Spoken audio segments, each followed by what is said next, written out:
Welcome, everyone, to the third week of the Mythgard Weekly Open. I am your host, Brasiah, here with my lovely co-host, Noah. Hello, hello. Noah has a new mic, and he sounds fantastic. For our first feature match, we have a veteran of the MWO, if you will, Tunestar, against a relatively new competitor, Hzoj. And we do have some new graphics that give a little bit more depth to what they're going to be playing. Luckily, it's actually going to be a mirror match. Yeah, it's not a bug. This is happening. Tunestar has been playing this tokens deck, and it's been sweeping through ladder so far. And, people are picking up on it. And we're really excited to check out this match starting soon. You want to give us any interesting, numbers on this, Noah? I mean, they're both playing in Fuse. Yes, so these token lists might be... We have someone else who is also on this exact same list. And I think they might be the only infused decks of the week. And it was neat not only to see so many people on the same deck, but that nobody else was playing infused. This is it. This token list is the only list playing infused at the moment. And we didn't see anybody say, I want to play this token list, but with something besides infuse. We do have one token list that's a lot like these, but is also playing blue, and I believe that list is playing Smite, but I will double check that actually. One moment. Oh man, that's fantastic. It's all... Yeah, the blue token list is playing Smite, but all of these identical lists all chose to stick with the infuse. That's great. It's always good to see a new power start to be played more compared to last week's 22 smites, I believe. So, yes, 22 smites. That's exciting. All right, and before we get started, I do want to take a moment to thank all of our wonderful viewers and all of our amazing players for joining this week's MWO. The staff here really appreciates it, and we are excited to bring you a 5-round Swiss into a top cunt with a bunch of interesting stats and data that we've collected, and hopefully a new champion. Yeah, we have, I believe last week's champion is the only weekly open champion that is playing this week. So an 18-19 shot at a new champion, as last week's champion looks to defend the title. Yeah, and do we have any other previous champions playing? Or is it just last week's? It is just last week. Oh, that's exciting. We might get a new champion as we round out our first 3 weeks here. All right, so let's go ahead and get started. Let's inform the players of the feature match so they can start. I know we do have some players running a little bit late, but let's go ahead and get everybody started up. Yeah. EndoZoa, who has been in the finals multiple times now, is a little bit late today. He was at PAX just a few minutes ago and has now made a mad dash to find some Wi-Fi and sit down and play this week's event. And I mean, that's dedication. I'm really excited. Left PAX East to come play with us. Yeah, I'm really excited. Hopefully we'll be able to see EndoZoa, gain that championship win that they've been so close to multiple weeks in a row. But let's go ahead and jump into our round 1 feature match. Tunestar versus Hzoj. And Noah, I know this is a little bit interesting, but we did kind of narrow down the spectate bug, correct? Yes. We have possibly found the issue with the spectate bug, and we will look to actively avoid having that happen this week. That's fantastic. And hopefully that leads to a few less gaps in the cast as we go on. Yeah. Eager recruits coming down for Hzoj. We have a maze coming down for Tunestar. One of the contest arts this week, Toon gave a very good hint in the Mythgard Discord for that, and I honestly didn't pick it up till the last minute, staring at maze. Yeah, the maze. Yep. Both players are playing maze, obviously. It's going to be interesting. What do you think this matchup's going to come down to? With them being on the exact same list, I expect this is going to be one of two things. It's going to be an even skill-intensive matchup. Unless one of them sees double Alama and the opponent does not. Okay. At which point, even having the infuse, you can't make up enough damage to actually punch past the opposing minions, and you most likely lose at that point. Yeah. We're going to see a Poxbringer come down, eat in to the Twinfire Zealot. Maze is still going strong, which might be a problem. Do you think? The Pox is something I like seeing. The idea behind this is it's essentially a kill spell. You play it down, you make the attack, and we do see one of the Alamas now as well. But so you play this Pox down, you make the attack, and the Blight will finish off the opposing minion most of the time. So instead of playing something like Vicious Cycle, we see this Pox play instead, because it can also help to push lethal on an empty field. Yeah. And we are gonna see one of the cards that actually smited me this week, Black Cadejo, come down. How do you feel about the Cadejos in this deck? I mean, I feel like they're needed to work.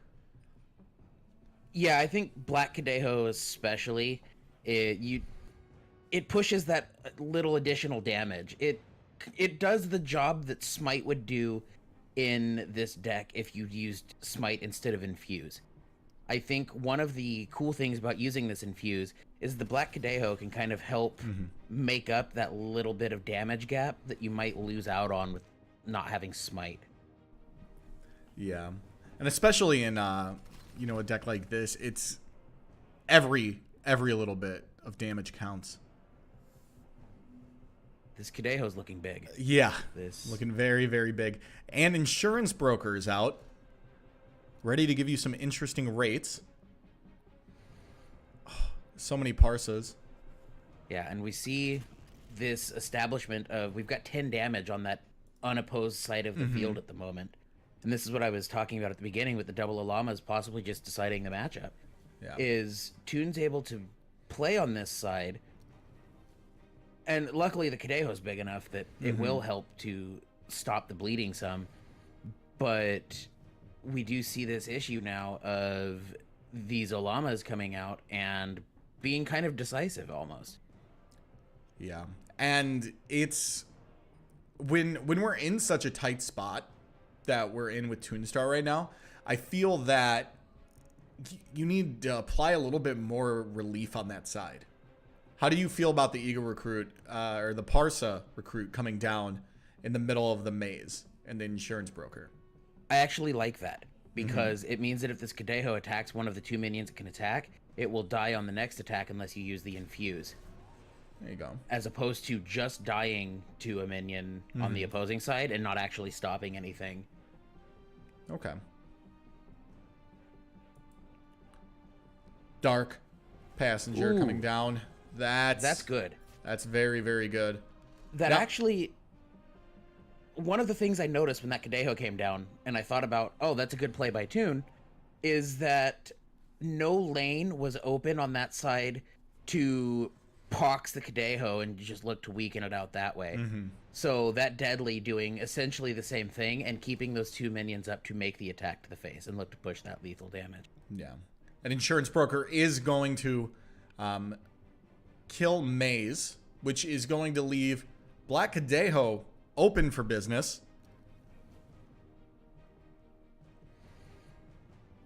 Do you think we're going to be able to find a way to eliminate that, or are we still just going to kind of let it run its course? Well, Force the recruits.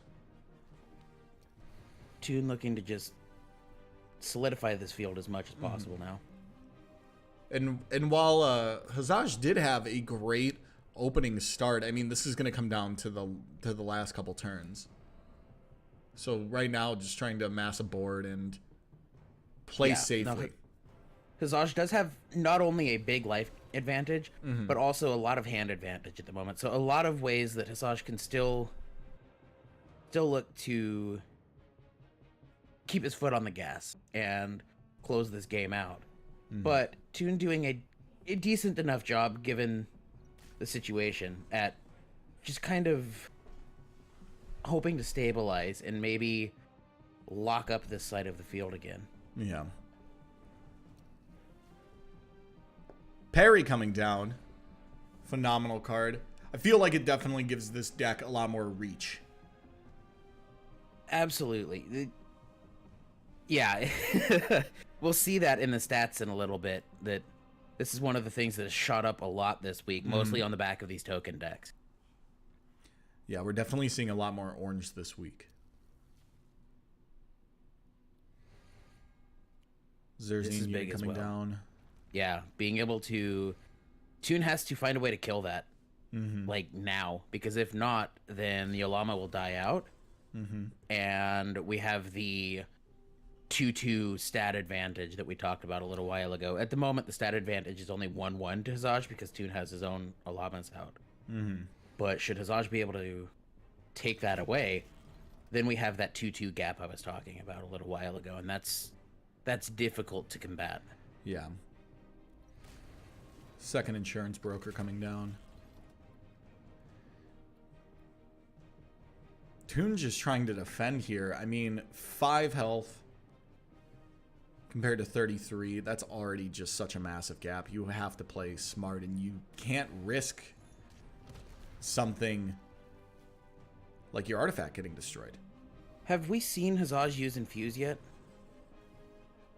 I was just thinking that if they've used it, it's only been once, maybe twice. And this is the situation that having the Smite instead of the Infuse could be game deciding. Yeah. So it is kind of neat to see the life total get down low enough that Smite could potentially be doing things that Infuse isn't quite doing at the moment. Yeah. That Twin Fire, if either of those Twin Fires aren't answered, it's going to be a huge problem. Another Zerzine coming down. I think this effectively seals the game. Yeah, Toon's in a really tough spot here. Toon's in a bad spot at the moment, and I think this should just about close the game out. Yeah. We do see a lot of options in hand still, but we also see kind of a deficiency of yellow gems as well. So only so much you can do when only half of the deck is online due to gem count. Yeah.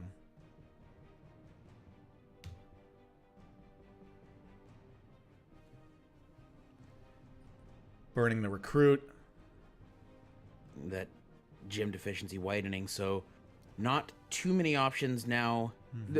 The one yellow gem limits some of the potential plays with these 5 unknowns in hand that we don't know about yet. So if that's a handful of yellow, Toon's in kind of a bad way.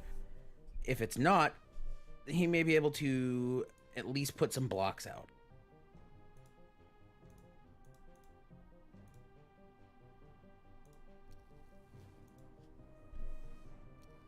Hzoj feeling confident now.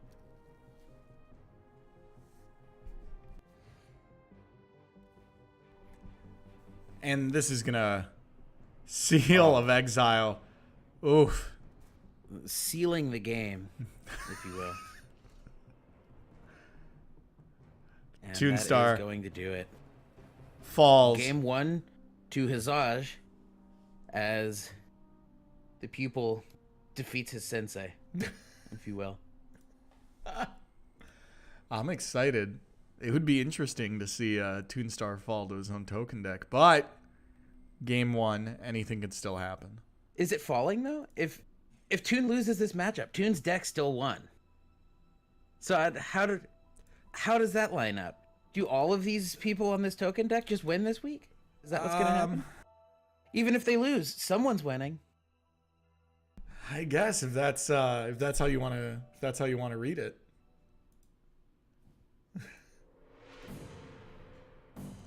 Jumping into game 2 here.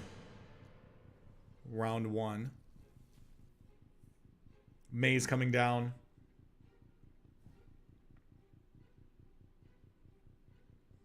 And again, we see this maze go all the way on the end. We talked a bit last week, I believe. It may have been 2 weeks ago. I think it was last week. About maze going on the end because it has less opposing lanes, so less minions to potentially attack it. One thing I didn't touch too much on then, that I should have and will mention now, is also the immobility of maze. If you play it in the middle, like any of the 5 inside lanes, you actually block minion movement, as the maze itself cannot move due to its immobility. And we're going to see that follow up with the other maze. It's interesting how the turns pretty much mirror each other, but yes, we can still have such a massive swing in what happens. Eager Recruit, Twin Fire coming down. How do you feel about Twin Fire? I'm a big fan. It, like, in this situation now, had Toon not been able to put a minion down to block this attack, you would get to see one attack take the maze, no damage being dealt, and then the damage to face. And instead, this infuse is still going to let Hzoj take 2 minions with just 1 of his own. Yeah, the 2-for-1 there is really good. But with the, the parser regulators, is it really a 2-for-1? Yes. Yeah, it does just makes kind of mitigate some of that. Yeah. 1.5. It's gonna make a dude that makes a dude. And that was something we touched on last week too, is the value of minions that make minions. And the stats that Tunestar was able to display on ladder this week, with tokens. Obviously, the mirror is always very hard, no matter what you're playing. Yes. But against the field, how has tokens been performing? I don't know, actually. I've played a few games on this list myself, and I've not done well.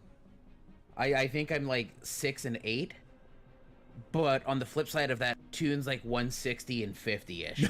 So it could just be that I'm awful and Toon isn't. Yeah, he's saying in chat right now he's played over 300 games on just this tokens deck. Yeah, I don't think I've played that much total. Seal. This is a good seal. Yeah, that's a really good seal. Hzoj has no way to shut off Toon's Alamas all game.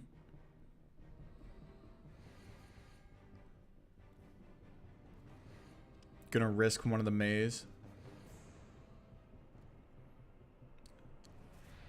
Hzoj Counter seal. seal. Back, though. Man. Gonna eliminate 2 minions from the board and a few from the deck as well. Now, one thing to note with the way that seal happened just now, should Toon make any copies of the sealed minion, I believe they'll be kept, but I'm not totally positive on that. Because that was the minion that will get made. So I don't know. It should be able to keep them. I think Seal's just going to hit the one time and not, like, continue to apply. So the Seal definitely helped to get those off the field, but Toon hasn't completely lost access to that minion yet.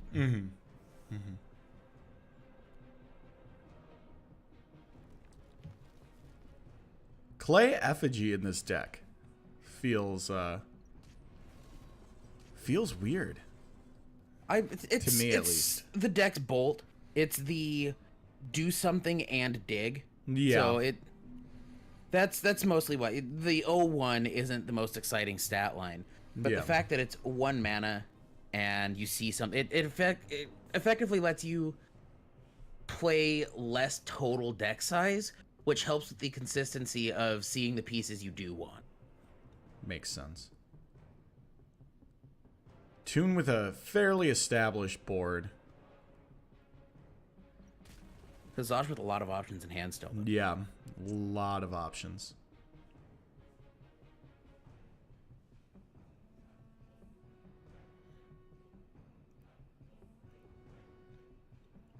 Hzoj taking some time to consider what to play. Yeah, with a lot of options comes a lot of decision making. Moves the clay effigy. Pox coming down. The Pox going to... Okay. So looking to finish that off with the Blight. Mm-hmm. Now, because that does give Blight too, it could have been used to kill the minion opposite its lane. But instead, it's going to go ahead and I would myself, in Tune's position, take that to mean Hzoj most likely has an Olama in hand. Mm-hmm. Because you chose to take out the less effective stat line.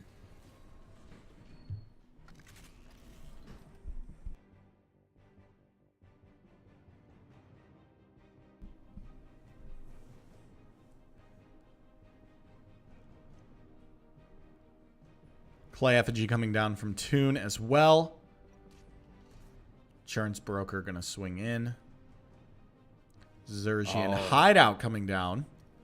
This is when you begin to keep a lot of advantage. Mm-hmm.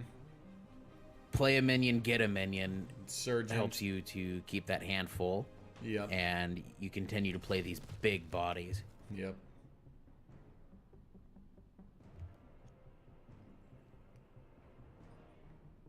Burning the white Cadeo.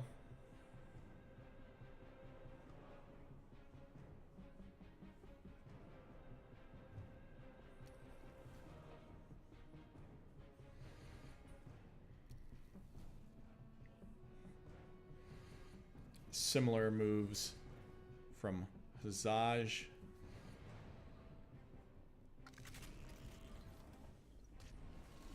Tune getting a lot of value. Yeah. At the moment. Tons of value. And I feel like that's just how the mirror match is going to kind of go. Well, it's that and having to play the maze to block with. Mm-hmm. Maze is one of the most valuable units, one of the most valuable minions in this deck when it's not having to be used to block. Mm-hmm. You know, it can't make an attack itself. Yeah. But you also don't want to not get its effect as often as you can. And so having to use it to soak up damage instead definitely kind of mitigates its usefulness. It sees play in this deck because of its abilities, not because of its stats. So having to use it as stats definitely weakens its usefulness. Okay. And we are going to see I believe that was a good game from Hzoj, but the twin Cadeo is coming down. Yeah, this is... The twin Cadeos might be one of the nastiest setups in the game when you get them both down. Yep. Makes it very, very hard to do anything. We see Tune continuing to smash minions. Just trying to clear. Well, and you also get to pull up the count so that you can keep digging. We see 5. Yeah, see, we just used some now, but now only 1 minion needs to die again to use that ability. Yep. And we also saw the life continue changing as all of that happened, as these Cadejos do what they do.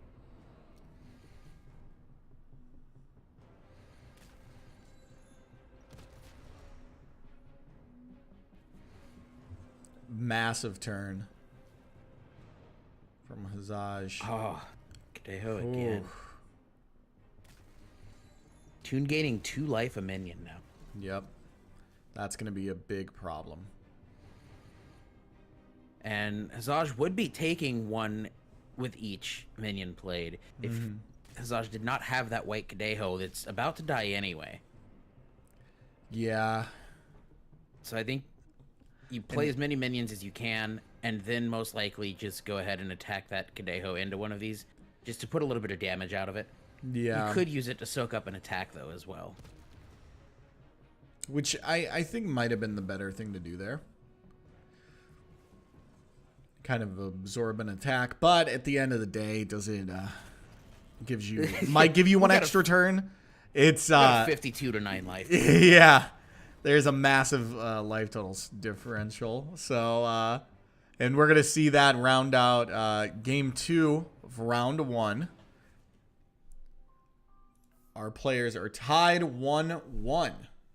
Tune knocks the student back down a peg following the decisive game 1, coming back with an equally decisive game 2.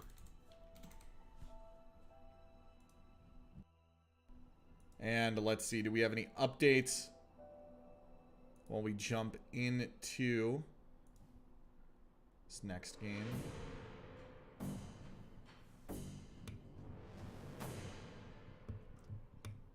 We do.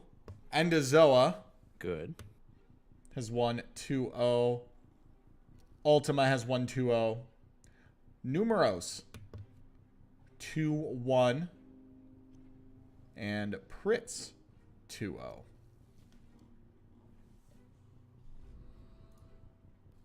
So we do see some of these matches coming to an end now as we move into this final game of what's been a good match. Yeah. Both games have not exactly been close, I would say, but they've both had a lot of combat going on, and that's something I enjoy watching.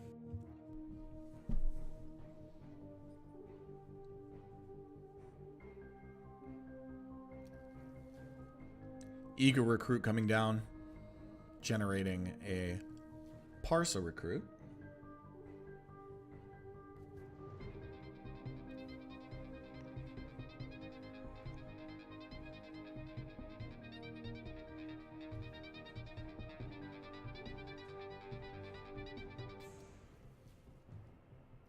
Tune having to put that hideout back.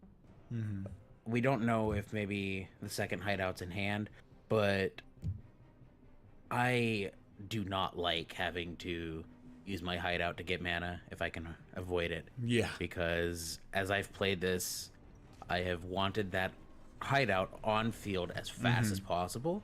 Especially knowing my opponent's list and knowing it's not just going to get played and then a Hecate's wheel is going to come down.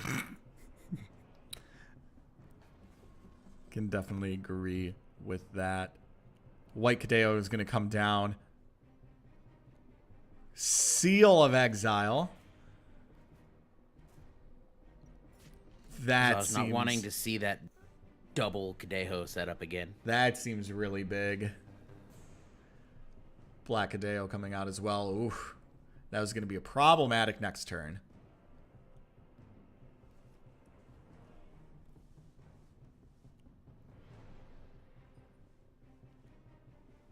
Oh no!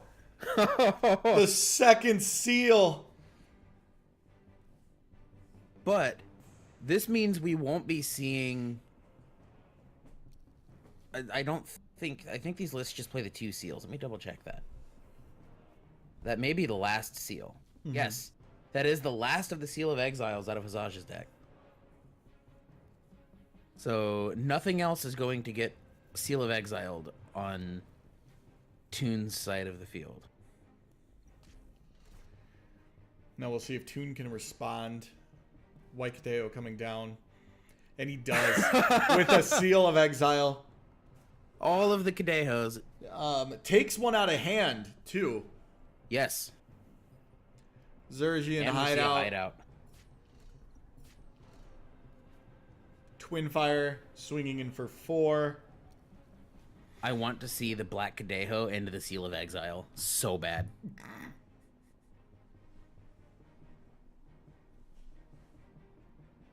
I would love to see that no you play. Yeah, exactly. Now, Hzoj opting not to just make this attack and get a minion off of it, looking to move to the left and just clean up that maze that can't fight back. Yeah. Eager recruit coming down just in case.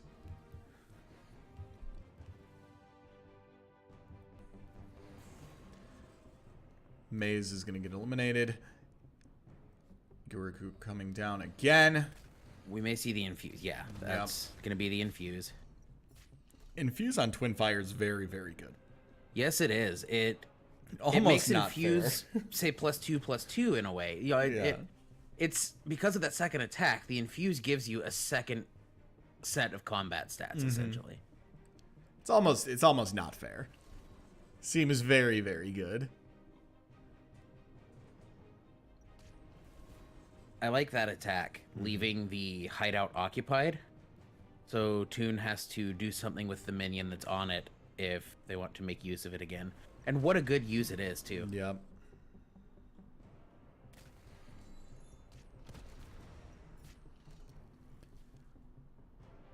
This infuse just eating up those X1s on the side now.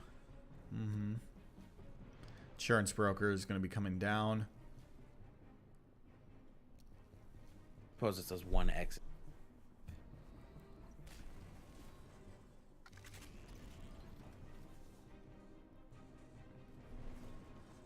Now, would you maybe have swapped those two minions?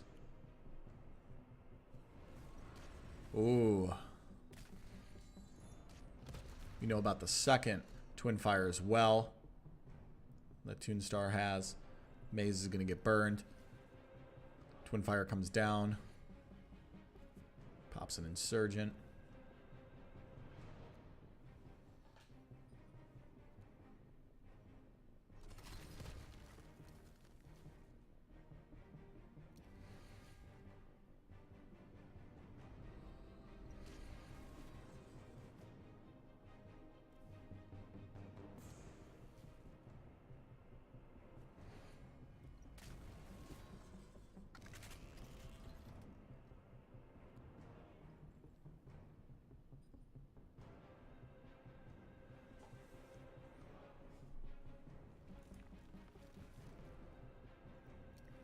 Play Effigy coming down way off to the side. Surgeon coming down to protect the insurgent, the insurance broker. Blackadeo coming down. Had a slight technical difficulty. Just noticed my mic was muted. Technical Day one difficulty. on a new mic. Technical difficulty. So the bit of context that was missing in my silence a moment ago, I was discussing the fact that this deck doesn't play tokens by playing them on the field like a lot of token decks do. And we do see it. All the Kadehos have been Seal of Exile. That's fantastic. So you get what you get. The token deck that we see at the moment isn't playing tokens onto the... It's not like playing a spell and making multiple tokens on the field and gaining advantage that way. Instead, it's this, I'm going to make a token in my hand. And although it's not quite as mana efficient that way, it lets you choose when to actually play which tokens. And you also see this onslaught of hand advantage that happens as these matches go on. And it's fun to watch this token-heavy build that doesn't make tokens the way most decks would make tokens. Yeah, it's definitely a little bit more unique, if you will. No, yeah, I was gonna say, do you like the infuse on this side? And that feels like a good play. Yeah. But with the amount of cards that Toon's gonna be drawing, yeah, or it's gonna be creating, at least the two. What is Toon's path at now? Yeah, so we'll get the path going off, plus the top deck, plus the minion ability. So Toon's hand gonna be full. yeah, We'll have what, 6 in hand? Yeah. yeah.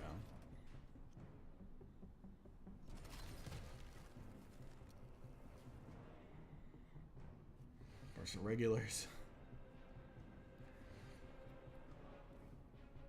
That's an even more. That's a. I like the infuse and suiciding these at this point. Yeah. Just being able to make a minion into another minion as well with parser regulars seems seems very, very good.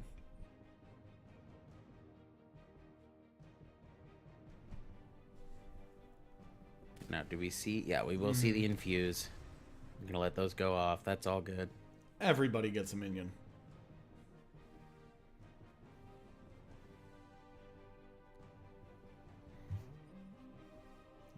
Xerxian Hideout just adds so much value. Yes. Speaking of which. Yep, there we go.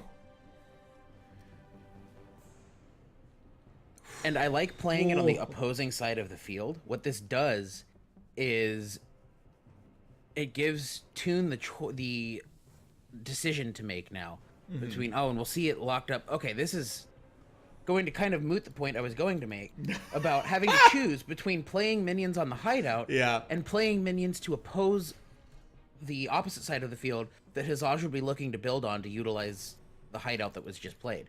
But Toon with the second hideout now is able to play to both sides of the field at the same time and continue making these tokens. Yeah. Toon with an almost fully revealed hand. That happens a lot in this deck. I've noticed that as I've played it myself.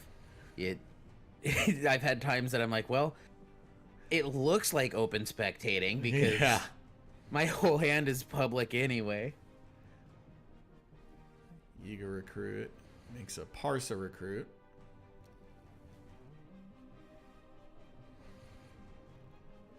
We're going to see some very populated fields in a moment. It'll go away again. Will it? Just being able to flood the board each turn is very, very good. That's also really good. Yes, it is. Oh, man. It lives, too. That's the big thing, is now anything else that gets played to that side of the field will have to be... Like, you don't want to play something big that is going to die to the blight anyway. So you kind of have to just put a small minion on that side to attempt to make these blocks with these weakened minions. We likely won't see a whole lot of stats dumped onto that side just yet if Hzoj can help it. Yeah.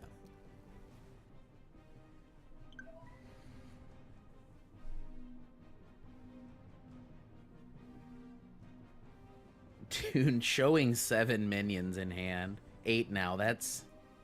wow.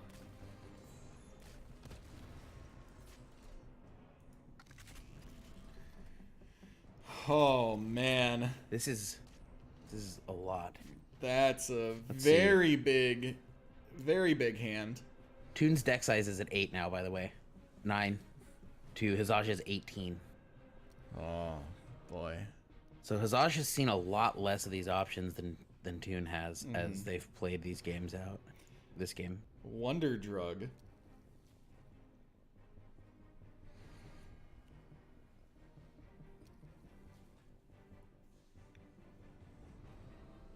Now, one thing we don't see in this And list... Hzoj falls. I was about to say, one thing we don't see is any field wipes. And having a field wipe in that situation would have at least pushed Toon to have to establish that field again and not look to end the game so quickly. So one of the things we haven't seen in these token lists is any field wiping effects. We see a couple pseudo kill spells, but not much in the way of non-combative minion death. And we do have one other pair going right now. AceMartinez versus Jock. Awesome. I am Now, unsure of the score right now. Ace is on this blue tokens list. This was the list we talked about a little while ago when we said someone else was on tokens, but it wasn't quite the same as they also played blue, and that is Ace.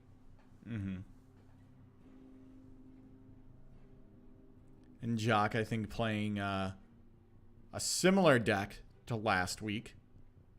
I believe so, yes. If not the same deck, I think it's the exact I feel same like list it's that the Jock same played exact last week. list. Yeah, it is. And one thing to note about the path selections this game, each of these decks is the only deck playing each of these paths. Ha! But we still see the double smite. Yeah.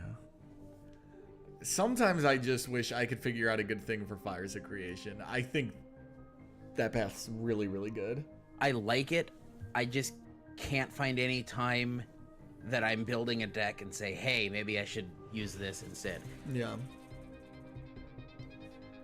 but it is something I do enjoy a lot. I like watching it be played. I like its animations a lot too. Mm-hmm. The spewing up onto the field. Mm-hmm. And the changing and of the minions it produces.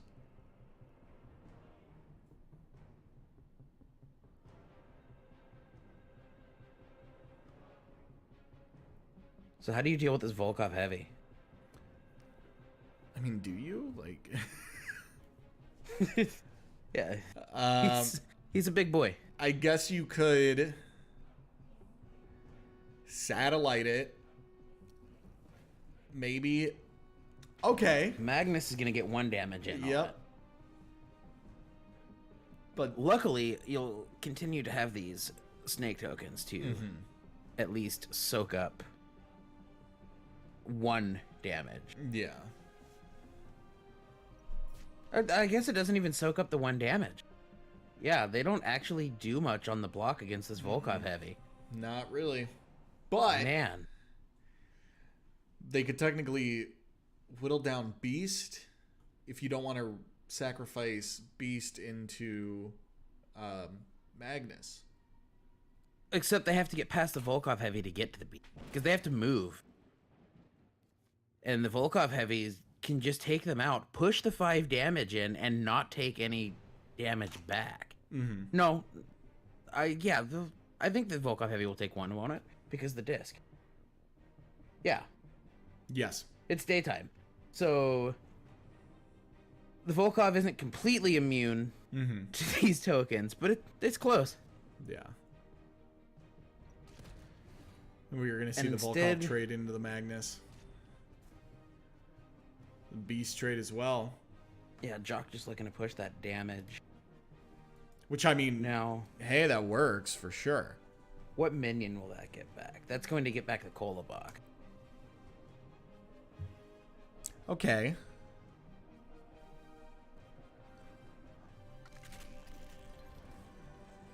Also, Wake the Bones answers that.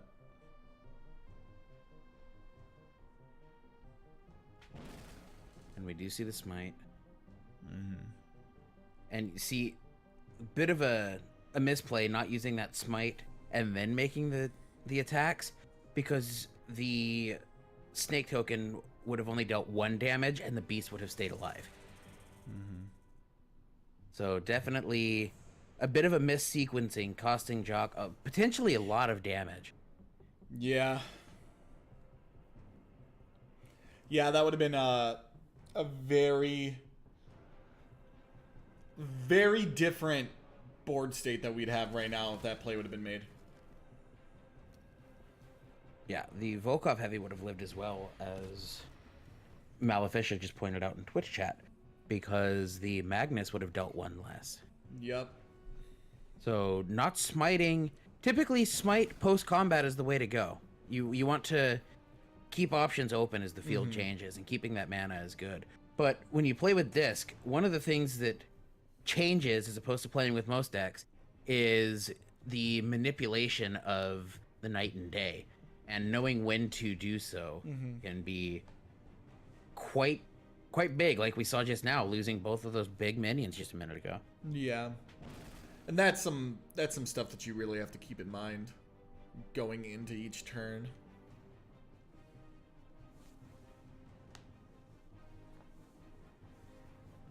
Ace down to 10, Jock 28.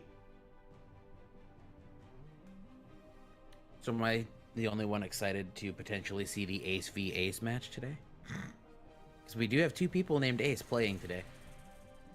Pretty interesting. Pretty excited. I noticed that when I was looking through deck lists. I was like, what? Had to do a double take.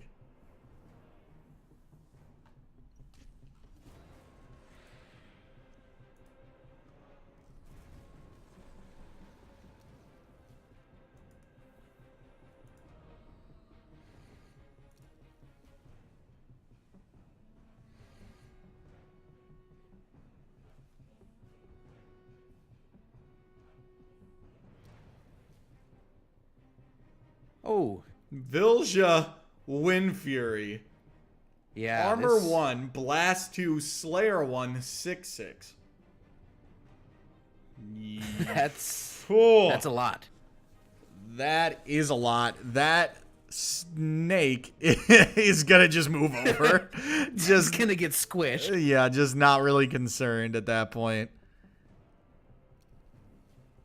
Eager Recruit as well. Suppressed. Suppressed does make a difference, for sure. Yes, it does. It helps a lot. Yeah. It also actually shuts off the additional damage to minions that the disc would be giving it. Yep. Because it takes away all buffs and debuffs. And so disc wouldn't like apply again and then give it that. And if you use an effect to give something a buff at this point, like this Hzoj, if it gained a stat buff off of like an enchantment, it wouldn't actually gain it now because it continues to keep those buffs and debuffs off. Ace down to 8. Disc is reset at night.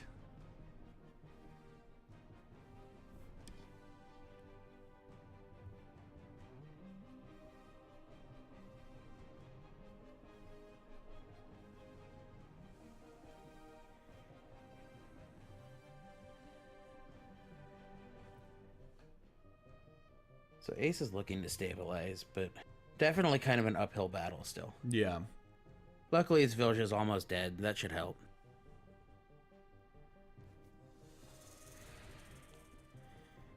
Pass turn.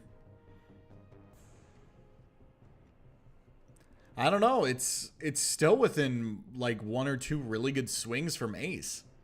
And do we have an updated game count on this match yet, by any chance? We do not. Let me get in touch with them and see if we can get that. So we know exactly what's going on, as we do have just about 15 minutes left until time is called. Yep. And we will be switching the round times next week. We are going to be going from 60 minutes down to 45 minutes. Yes. Based off, stats we found over the last few weeks, the average game time just doesn't really need to be 60 minutes on average. Well, to most people. To most people. Burn doesn't count. Yeah, this is 1-1, as Jock has just let me know. So this is the final game of this match. Okay.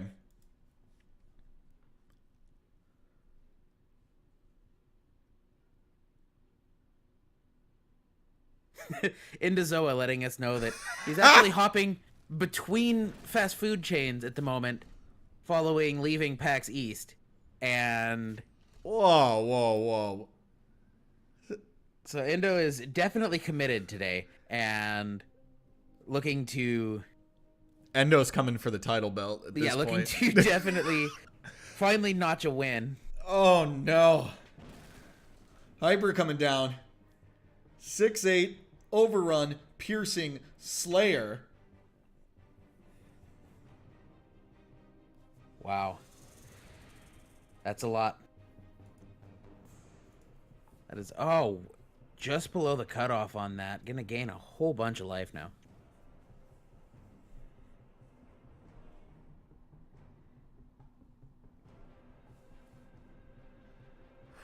This is close.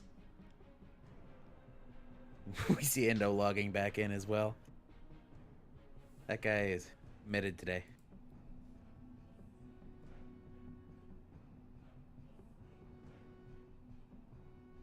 And we joke about the dedication, but that's actually fantastic. It is. What do you do in this situation, though? Like, Ace was looking to be in a bad spot, but gaining 8 life a second ago has definitely evened this game out. Yeah, for sure. But I think you have to play it really carefully. I don't think we can just... Getting that Hzoj off now was a good idea because it would get its abilities. Yeah, air healing is gonna really help Ace as well. We see the life total swing. Yeah. See, now it had the Hzoj not been killed just then, Ace would be left to choose between just one of those two minions to actually shut off. And instead, both will now be shut off as one died. And the second is likely to follow in just a moment. Volkov heavy. Gonna defend that right side over there. I'm liking what I'm seeing out of Jock's deck, though. This is constant. It's a constant influx of minions that have to be dealt with. Yep. This is top heavy, and I'm liking all of these stats we see balled on these on these minions. Yeah, for sure. And you know, I actually really like how we've seen Jock's deck evolve over the last 3 weeks. As well, Jock has been adding more cards. And that's something we've seen with the field as a whole, as we've gone week to week, is these essence costs continue. And we do still have quite a bit on the budget side that's being played and doing well. But the people who consistently play week to week, we've seen these lists kind of get fleshed out as they've used the packs that they've won, both in these events and then as they play as the week goes on. Hopeless coming down, hoping to help Jock at this point. How do you feel about Singing Stone?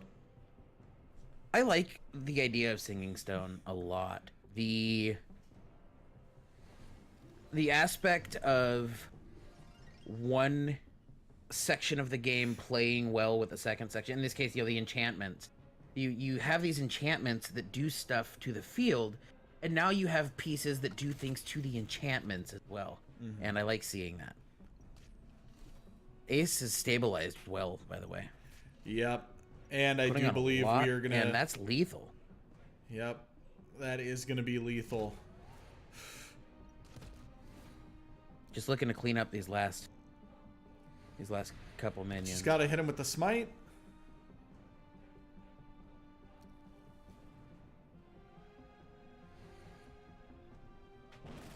And there it is. Smite closes it out 2-1 to Ace. I enjoyed watching that last game. That Looks like we missed a heck of a match. Yeah, I'm really happy we got to jump into that. All right, and we do have some more stats to go over. Ooh, goody. Yeah, I know. It's your favorite section of the day. We also have some new spotlight images that will be showing up. Oh, today yeah, we do. Noah worked very, very hard on those.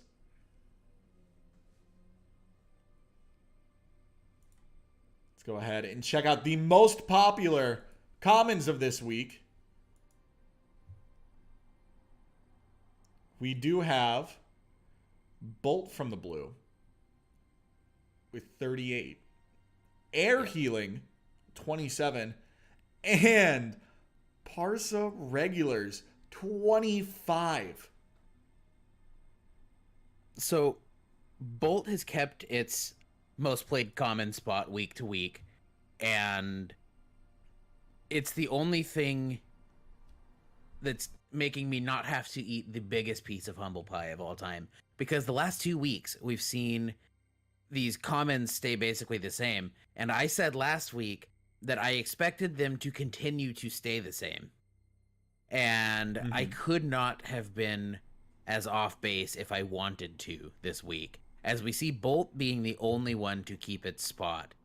And we also see, by way of these token decks, the commons just completely shuffling. And it's nice to see the change week to week, because as nice as it was to be able to say, well, I feel we have established the best of the best in the commons, it is cool to also see the community say, hey, wait, maybe not.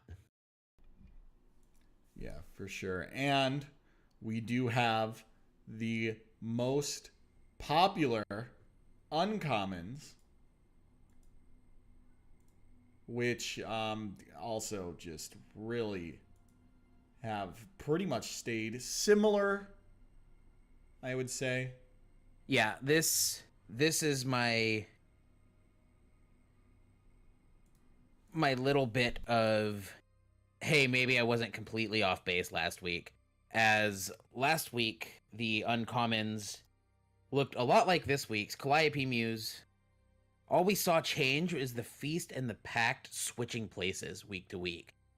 Now, we see significantly less of all of these, and some of that has to do with having less people this week. We have 5 less lists, and we do see each of these jumping down by 11 to 15. So it could just be indicative of less people as to the totals, but seeing them be the same uncommons does kind of lend to that idea that, if not that the community has found the best options, as I've said in the past, and I'm beginning to feel that was misplaced, they've at least found the options that they like the most at this time. Yeah. And we could always see those things change. You know, we're growing as a community, we're growing as a meta. And we're going to see a lot of different numbers shift now. Just because it's been stable the last 3 weeks doesn't mean it's going to be stable in a month, especially with these April changes that we're about to get. Who knows? You know what I mean? Yeah. All right. And we are going to go to our featured card spotlight as we get ready for round 2. We have some exciting games. I'm already looking at the pairings. So we're going to go ahead and get our featured card spotlight up. Remember, if you are interested in playing in next week's MWO, you can go ahead and type !sign up for direct link. We have that live already. And we were looking forward to it. And if you want to give any feedback on these new featured card spotlights that we've added, we've mixed in an additional 3. Let us know. We're always looking for extra cards as well if you guys have any interesting ideas to bring to the table. So we're going to go ahead and get this started up, and we'll be right back for round 2.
All right, and we are back for round 2 of this week's Mythgard Weekly Open.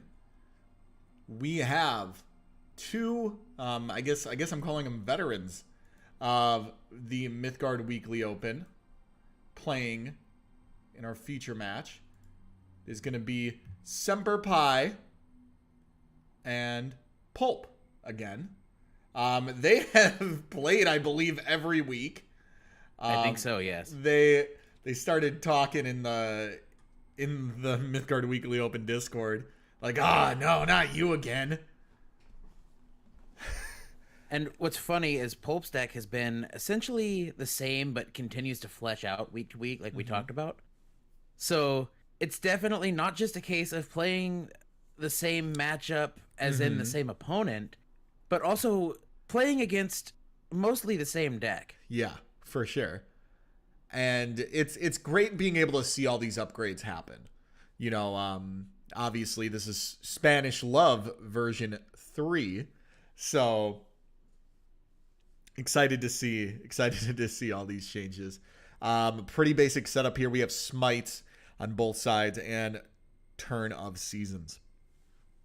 Yeah, both have been quite safely in the top spot when it comes to how much play they've seen. And we'll look at those stats in a little bit as well. Yeah, and let's go ahead and get our feature match into their games.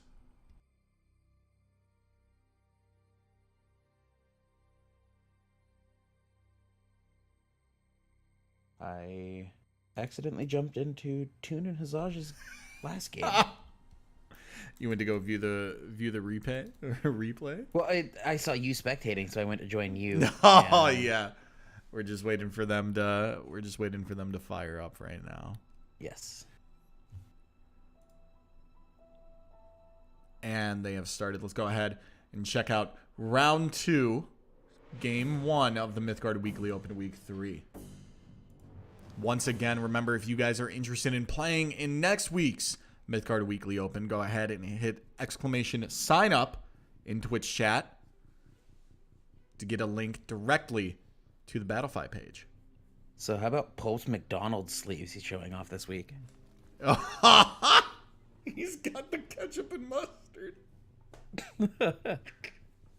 I love it. That's actually a really sick color combination. It's something we've seen talked about a lot within the community. People like to match the sleeve to the deck. Yeah. And we see that with Pulp. Yeah.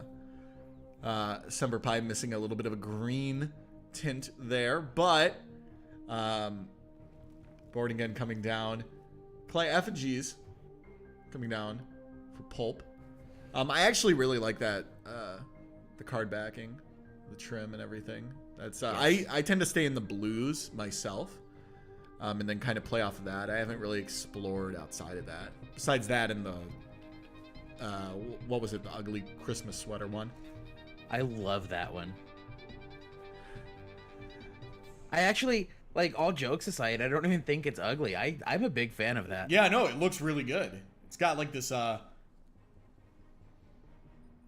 like Spanish Love feel to it, if you will. And Stretcher's going to be coming down. It begins. No, there's always one. But this is something that's been hotly talked about within the community this week. And I found it funny as people kept talking about, man, my opponents keep playing it. And we see so much less of it this week. 8 total copies being played this week. Yeah. So it's one of those things that I think the deck saw a lot of success in the test event and in week 1. And because of that, people have now kind of built to beat it. Yeah, and we saw that somewhat last week, although I believe it ended up winning. And then we see that kind of expanded on again this week as people build to beat it. And that's been noticed, and people have played less of it, expecting to have opponents who have built to beat them. Yeah, and I mean, welcome to defined meta. Yes, welcome to evolving meta. Yeah, I love it. Yeah, we're gonna start seeing that a lot more, and especially once we see people move away from it there's going to be a point where people jump back to it, which is going to be just as great. Kind of a little bit of a circle, if you will. All right, out of the two enchantments on the field, which one do you like the art more of? Oh, actually, never mind. That's going to answer my question right there. Yeah. I'll let you know when one of them does something again. Yeah, Wheel's going to come down, shut off both of SemperPie's enchantments. Wheel's so good. Okay. Rewinding Hex. Oh. The anti-wheel tech. Yeah, to be able to replay your enchantment. Okay. We see you, SemperPie. Feast, draw 3.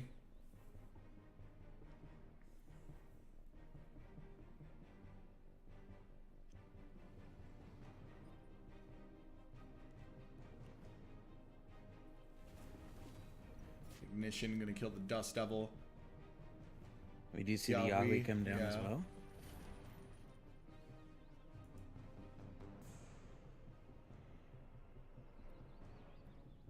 What a just sad Born Again. Yeah. Seal of Exile. And move off the Soma Oasis.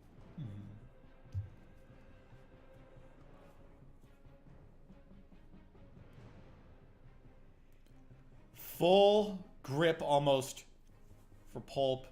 Oh, that's good. Yeah. Now, a fun thing to note, as we've talked about Pulp's deck being called Spanish Love, I actually need to talk with them about potentially changing that name. Because what happened with this name, and it's evolved week to week, so it may end up staying now if Pulp chooses. But Pulp initially wanted his deck to be called the Spanish Inquisition. And the stat sheet at the time wouldn't accommodate such a long name. But I fixed that this week.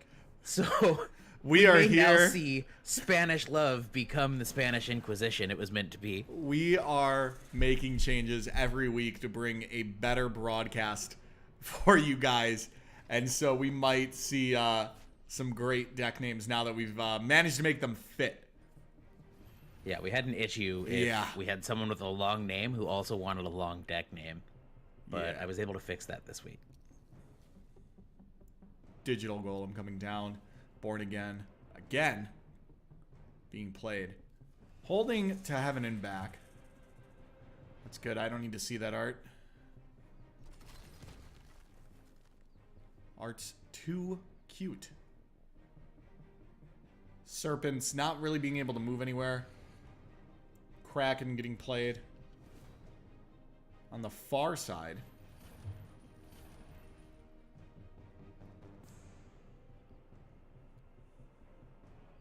Oh, Heaven and back. Doomcat's just gonna block. Yeah. Such a sad looking dog onto Heaven and back. Man, Yeah. that one chokes me up. Yeah. Not a fan, but not a fan at the same time. Yeah, that one will make you feel stuff.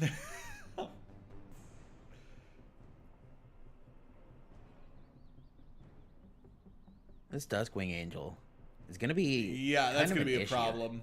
That's a real big problem. Yeah, no, like we have one concealed thing in the hand that might do something. Now, luckily, the Duskwing Angel, although being able to attack past the digital golem, the golem would be able to swing back. So it's somewhat outed, assuming Pulp doesn't have a way to get that digital golem off the field.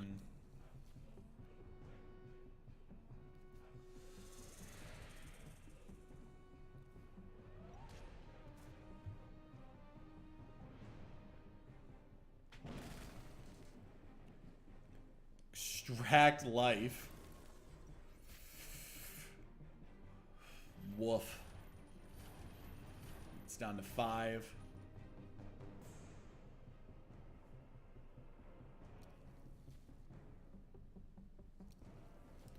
Ravenous She, one of the featured spotlight cards.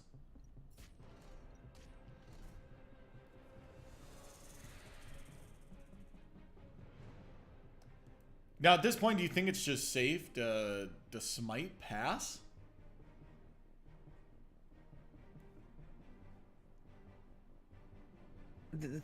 Unless I'm missing something, a Duskwing Angel has lethal, does it not? Like, it's agile. Yeah. Oh, no, all the lanes got blocked. I am twice as dumb as I thought I was. I'm staring at it. I was like, maybe? Does it have overrun? Admittedly, not as focused on the game as I should have been, as we've had an issue come up in the chat that I was dealing with. So that's my apologies on the confusion, but we do see the game anyway. So, still found a way to get it. Mm-hmm. Oh, yes, we have some players not responding. That may be due to the time zone difference, which we will be reverting back to the time zone we had last week, 2 p.m. CDT, next week, which is pretty hype.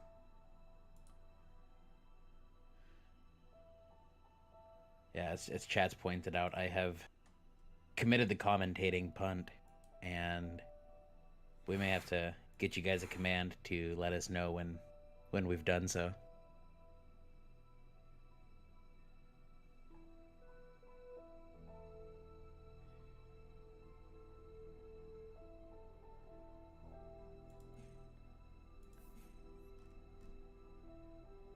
Looks like they have jumped back into game. We'll get to see game 2 of this match.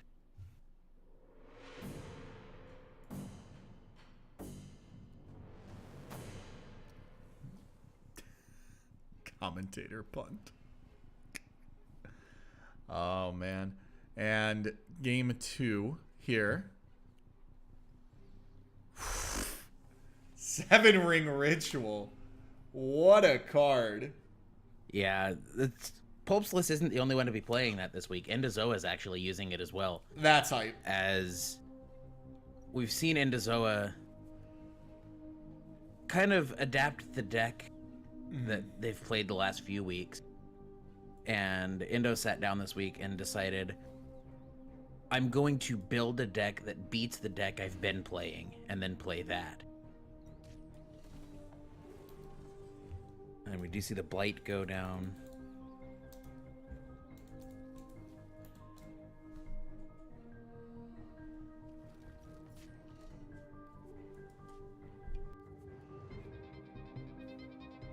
So, how about the weekly contest this week that involved the butthole that we see on that moth? I suppose it's not on the moth itself, but that was something, wasn't it? Yeah. Yeah, it was definitely a lot harder than I thought it was gonna be. Yeah, I spent a good few minutes. I was like, okay, it's got to be an eye. And then I saw it, and I was like, wait, no, that can't be it. So I actually saved the image, went into Photoshop with it, and actually looked at the hex codes to see if all of the shading matched up, because I was so convinced it wasn't going to be a butt. And then, Jeez. Well, it was. Oh, man. That's hilarious. And we are going to see Mothmara die. Such a shame. Yeah. F's in the chat. F's in the chat for Mothmara. Insurance broker is going to be over here just chilling, to be honest. That card needs to go. It needs to be checked, or else it's just going to allow for a lot of dumb stuff. Serpent Den.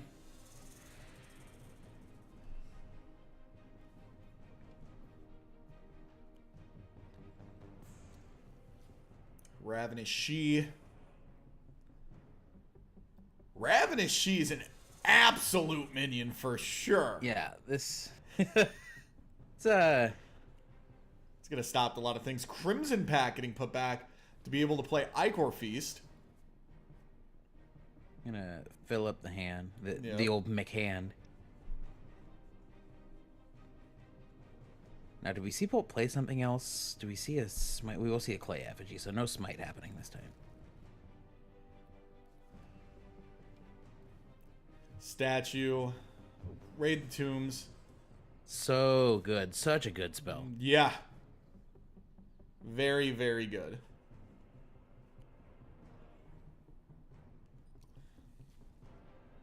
Dune Cat. Gonna just defend off the side of the cliff.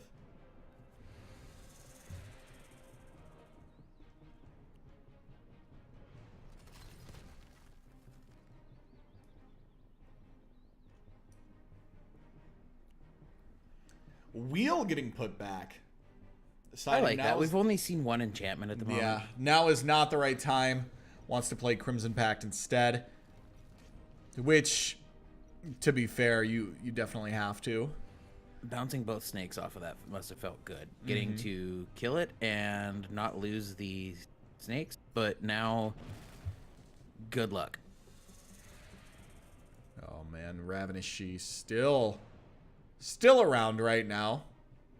Yes.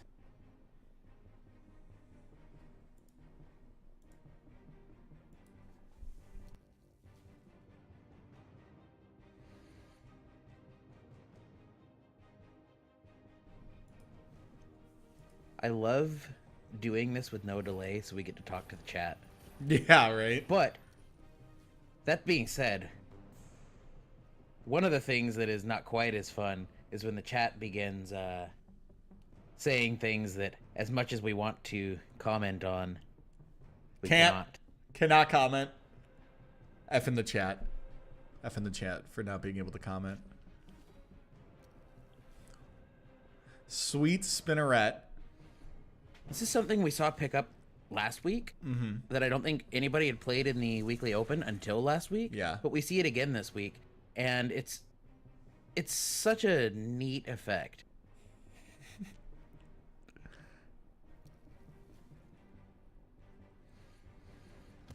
Hulkin coming down. Oh, that's a big boy. That's a big robot right there. Might also be one of the coolest looking things in this game. Oh yeah, for love sure. It.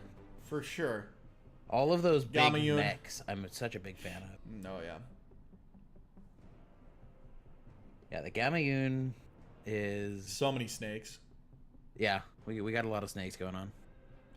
Stretchers out, rings out. It's this is gonna be a fun time.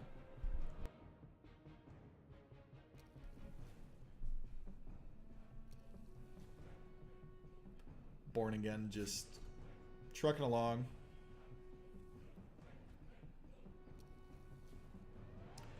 Oh, that's getting the additional damage with the Yep. season change. Yep. That is the really maddest good. of cow disease. That's really, really good.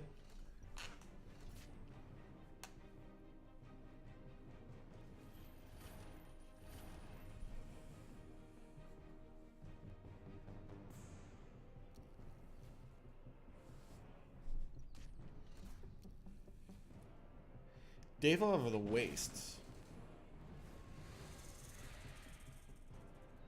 Comes down, Born Again goes back to hand.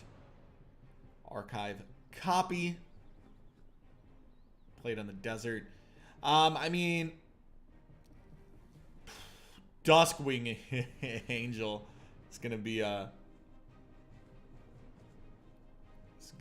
a minion for sure. I still think this is going to allow for a lot of damage. That may put SemperPie in a weird Smite goes position. to 5.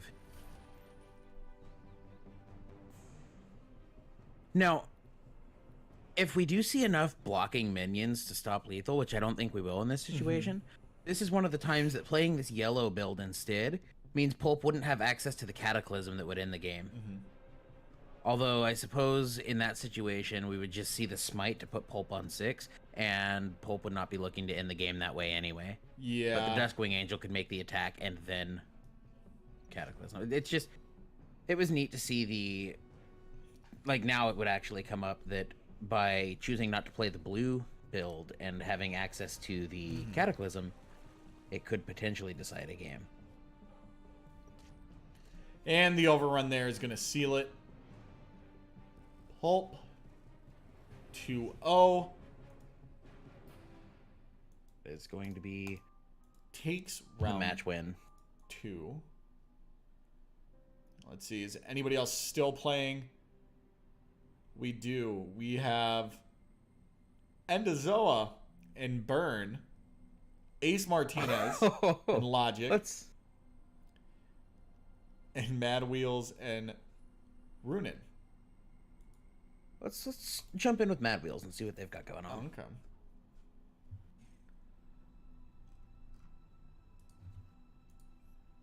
Down for that. If we could try to find out a score currently. Yeah, we'll get a fantastic game count on this. Now, we do see this token deck again. This is that same exact token list we saw a little while ago. Mm-hmm. Against what appears to be some sort of dire mid-range, if I had to guess. That would be my guess. Let me double check that list.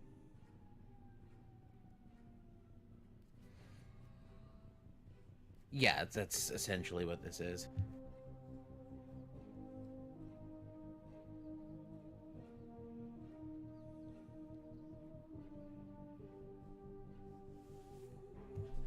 Quick board overview. Mazes, parcel regulars, and insurance broker. And Madwheels has just let me know that he is down 0-1 in this matchup. Okay. This is game 2.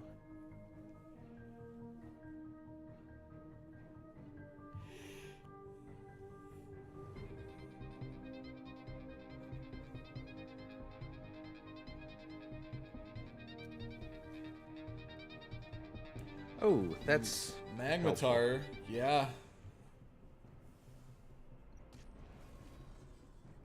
Forlorn Spirit is going to trade parcel regulars. Eager Recruit's going to be brought back as well, along with a created Eager Recruit. Maze Burn.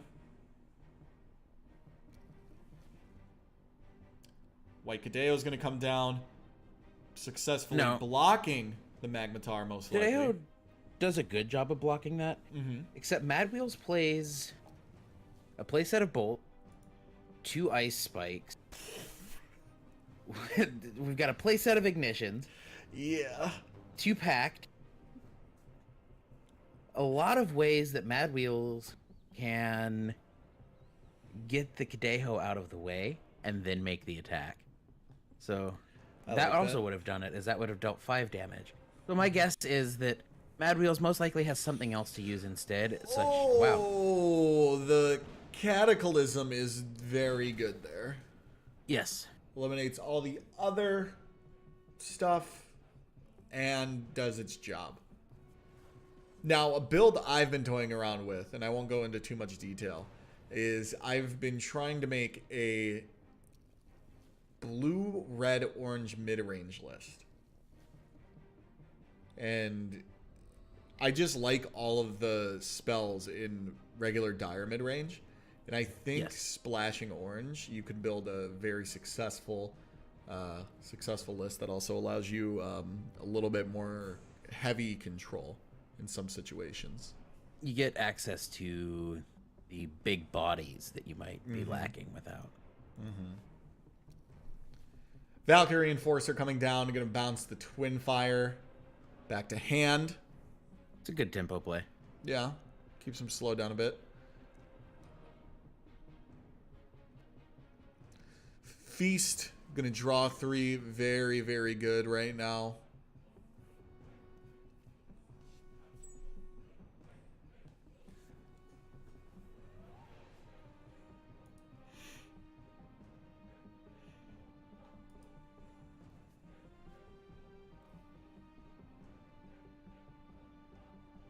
I always dislike having to pass with 1 mana open.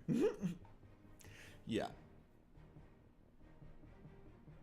And it's possible Madwheels was holding like an Ignition, but didn't want to use it on just the 2-1. Yeah. As nice as it is to be fully mana efficient, sometimes you just want to hold the kill spells. Yeah, sometimes you got to think about the long game. Playing out their hand.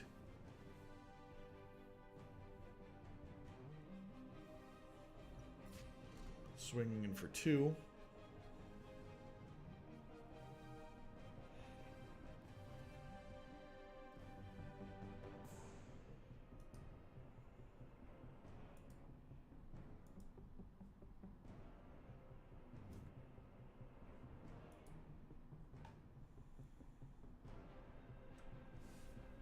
So this token list does such a good job of filling the field back. It was just a minute ago we saw a Cataclysm come down. And you almost can't even tell now. And we do see the Ignition in hand, like we talked about a minute ago.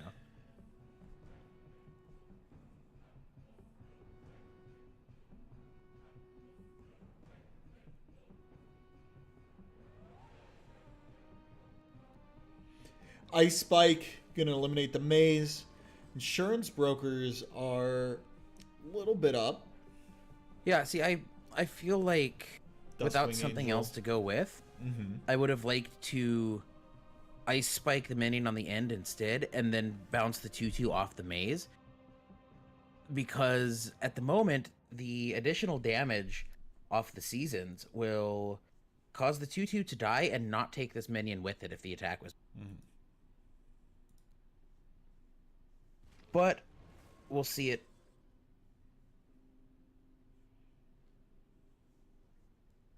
Did I miss something? Was that played with no mana? It was.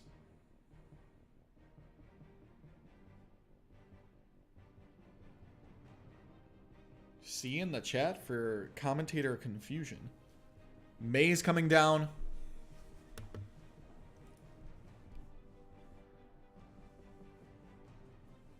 Yeah, I definitely feel like that Ice Spike may have been played a bit suboptimally, as spiking the minion on the end would be ideal, I think.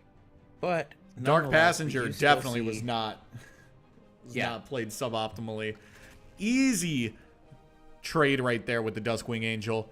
Going to be able to play the Twin Fire out without having to really worry so much about that right now.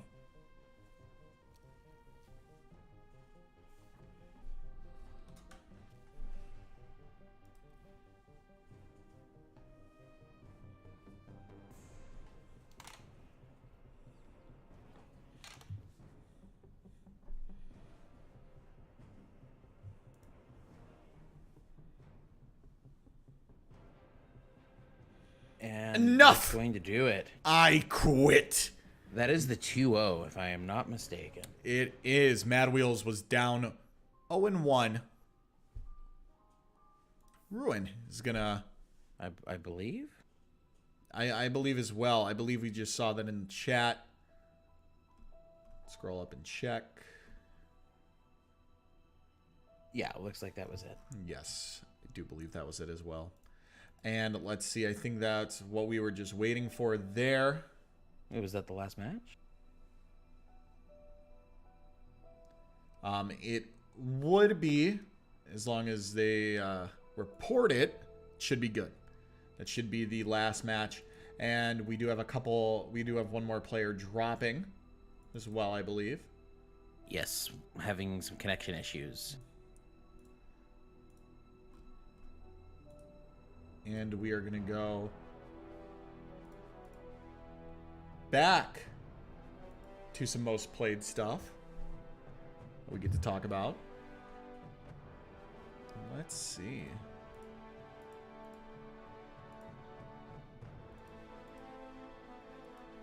Let's go ahead and talk about the most played powers this week. Okay. So should be we coming see up on the screen shortly. Smite not having as solid of a hold on these selections as we saw last week with 22 and only 2 non-smites. This week in a field of 19 we saw 5 non-smites. Yeah. So it's not as one-sided smite heavy, but it is still definitely quite smite heavy. Yeah, you see the infuses via the token deck. And we have 1 impel.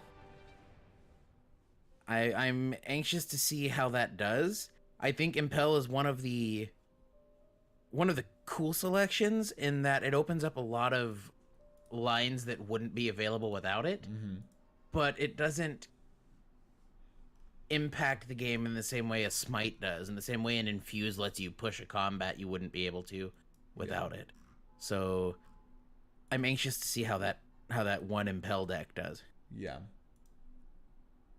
And we are going to go ahead and get round 3 set up, which means we're going to be bringing up the featured card spotlight. One moment.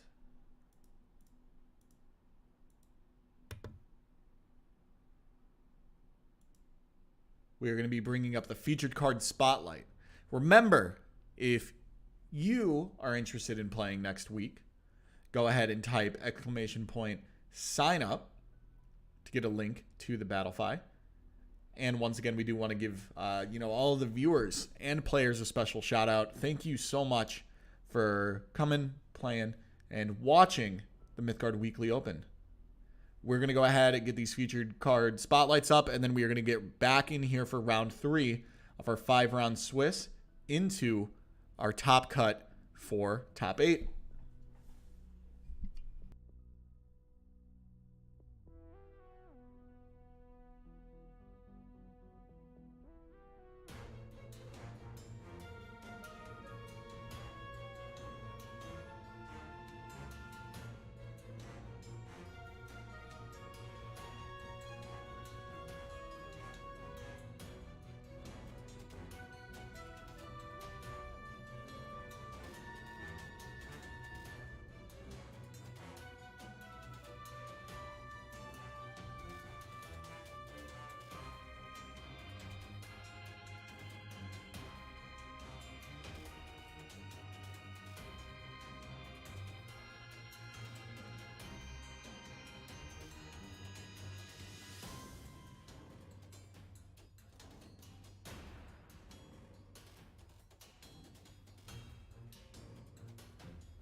All right, and we are back for round 3 of week 3 of the Mythgard Weekly Open.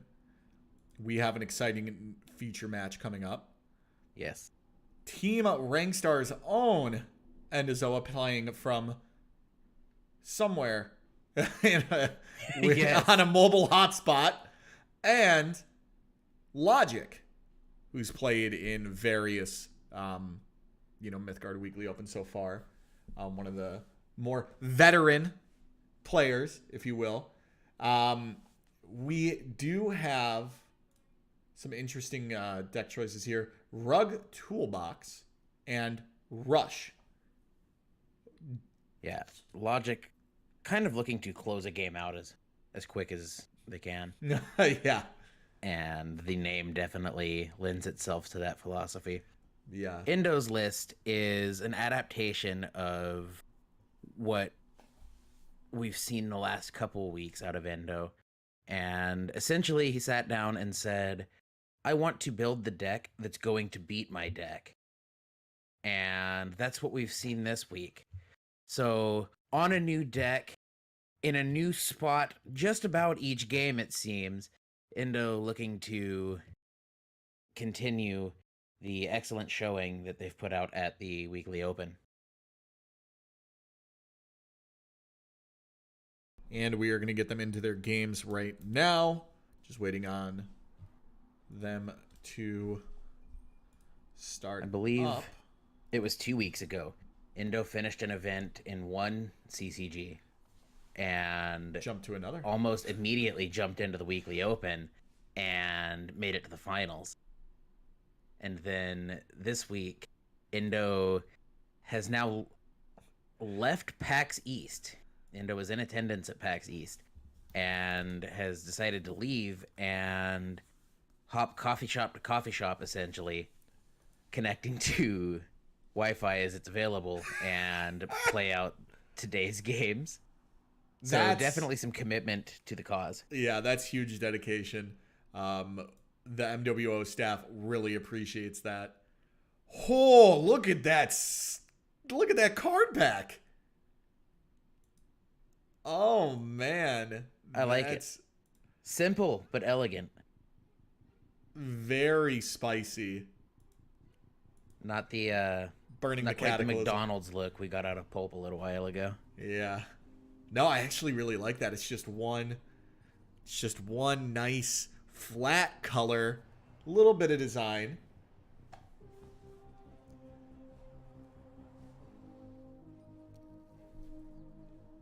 Gallows Boy coming down. Yeah. I was talking with Endo this week about the Gallows Boy in this deck, and we both kind of feel that it is highly effective. Like, we see this Ignition that went to hand isn't going to be able to kill this Gallows Boy. This is a minion that definitely packs a punch. Yep, for sure. Now, do we see the second bolt fall? That would be big. For such a low value, or for such a low mana cost, you get so much value out of it. Yes, you do. Raid the Tombs.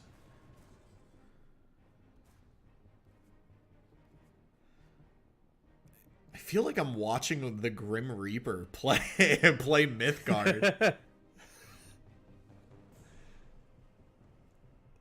Yeah, it is. It's very intimidating, as Twitch chat said.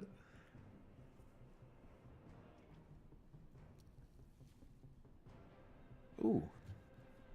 This is something I don't think we've seen too much of. This hatchling. Yeah, the hatchling's getting... They have smartphones in the Mythgard universe. Yes. Yes, they do. They also have Twitter, I believe. Yep. Yeah, we have seen tweets. Yep. So, in the same game, we get Viking gods and tweeting. I love it. Yep.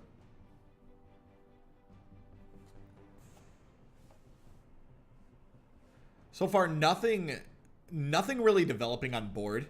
Everything that just gets played either gets just gets destroyed or dies nothing's really sticking. The oops coming from Logic. I believe Logic knows that Gamayun is in a weird position with the fragile 1. Yes. Well, and also the Agile. Playing the Gamayun on the enchantment that gives Agile? Yes, also counterproductive. Yes. I think that's what the oops was. Because the only thing in Endo's list that you would open that Gamayun up to die to because of the season is the 1 of Ice Spite. So I don't think that was too much of a thought on Logic's mind was, well, the 1 of Ice Spite kills this. Yeah.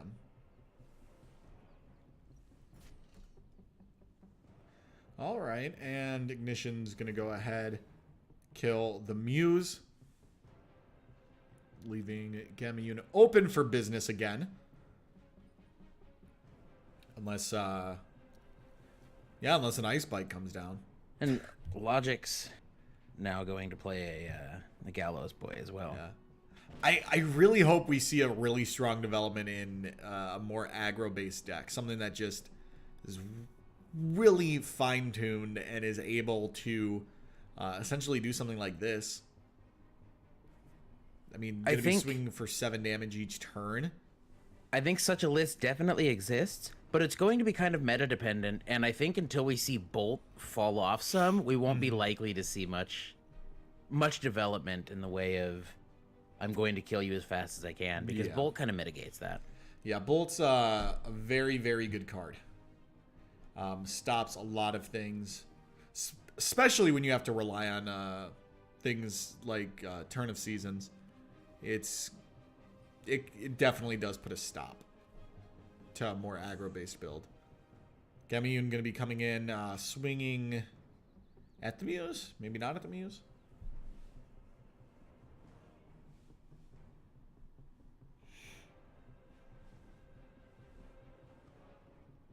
I actually don't know that I like swinging the Gamayun at the Muse, because the Gallows Boy kills it anyway.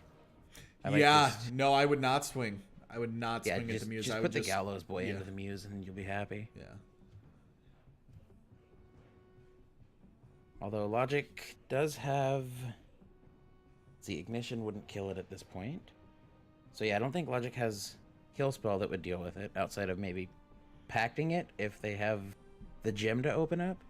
But I'd be just as happy saving my pact and smashing the Gallows Boy into this Muse.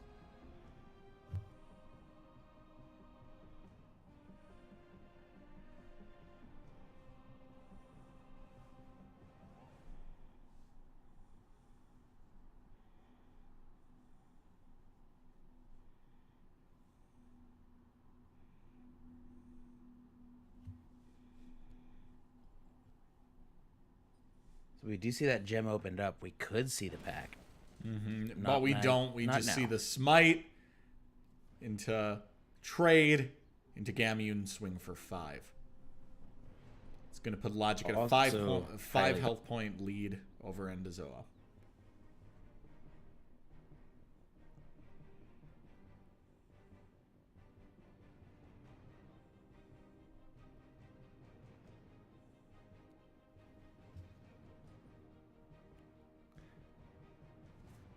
Endo having the pact of his own, though, that's nice. Yeah, that's really, really good there. What I'm waiting to see is one of these two come into that token matchup, and I want to see one of these Gallows Boy get Sealed of Exiled. That's a big tempo play that if we see these token lists making top cut and we see these Gallows Boys making top cut, that we'll likely end up seeing at some point is someone losing a playset of Gallows Boys to a Seal of Exile. Ooh, Wings trading with Kara. No value off the Kara today. Not yet.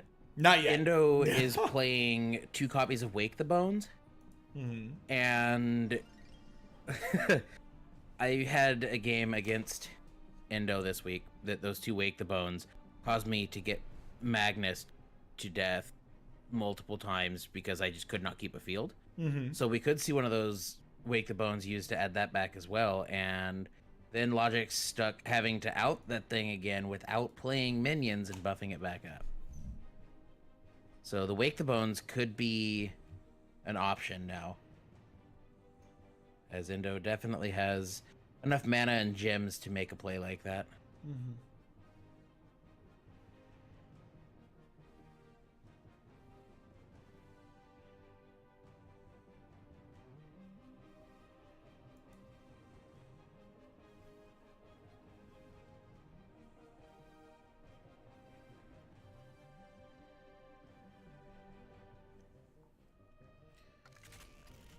The Wake Muse comes You back see to the Wake hand. the Bone.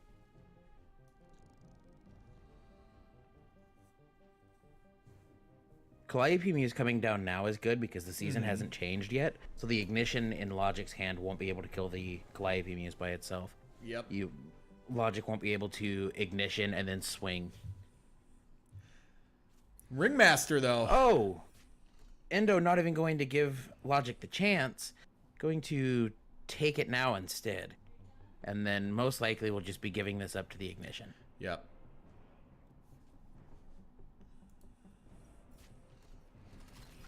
Panic Raider. Ignition.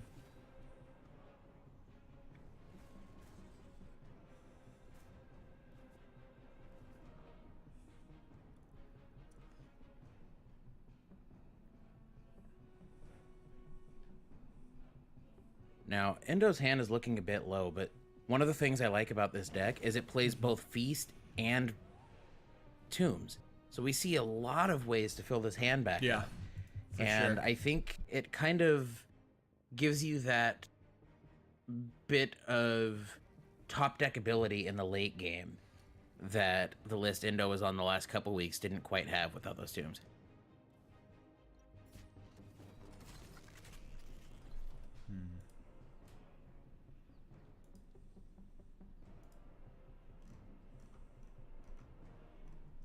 Now, Endo, the Gallows Boy coming down is good, but how do you feel about his buddy to the left? I mean, Faded Firebird's something that we definitely don't see. Yeah, But it's... I think in this matchup it could be really good. yeah. As I was talking to Endo about this list, because as soon as it got submitted, I had questions. Yeah, And for sure. So Endo's philosophy on this was that oftentimes it takes multiple kill spells to kill it, and then it's going to come down again. So it helps to exhaust the opponent of playable spells. And if you play it on a Hecate's wheel, it is awful to deal with. Yeah, for You sure. basically have to have a deck that can pact it. Because if you can't pact it and you can't Seal of Exile it, you have to just kill it in combat. And then it's going to come back to hand and come down again. And you keep having to toss minimum of one, usually two minions to it in the combat to actually kill it. Yeah, for sure. And that makes a lot of sense. I guess we haven't really seen an opportunity for Faded Firebird to be played, but reading it, it's... I mean, a 5/4 is really good. And Yeah. a recursion 5/4 is just nuts. Dashing Ringmaster. Okay. Good play by Endo to get the 5 damage in. But this has to end quickly because Logic only needs 1 point of damage since we know we have the smite. Wings coming down is going to do that. That will do it. Game 1 to Logic. I believe Endo was saying in the chat that this might be a tough matchup. Yes, to I go do back believe and- that as well. And Logic is 1-0 against EndoZoa.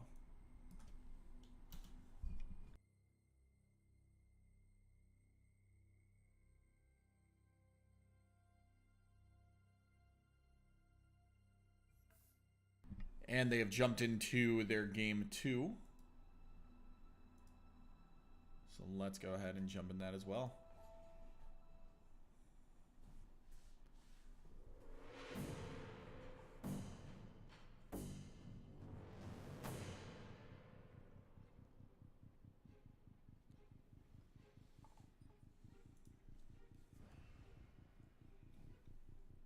That is one thing about this list, is on the play, you have nothing to play on 1. And going second, it's only the bolts you have castable on 1. Last week, Endo was playing one cost minion. And we see that now gone this week. Endo essentially choosing to give up playing on 1 outside of the occasional bolting and X1 when going second.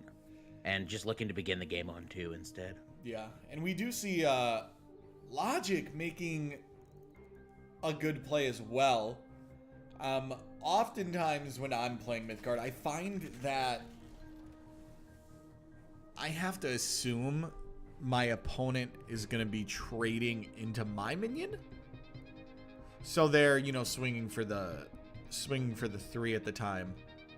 I think was the right idea. Obviously, you can't know about the rewind hex or whatever, but I think not trading with the Gallows Boy was really good. Knowing that you could also now do it again if you really needed to.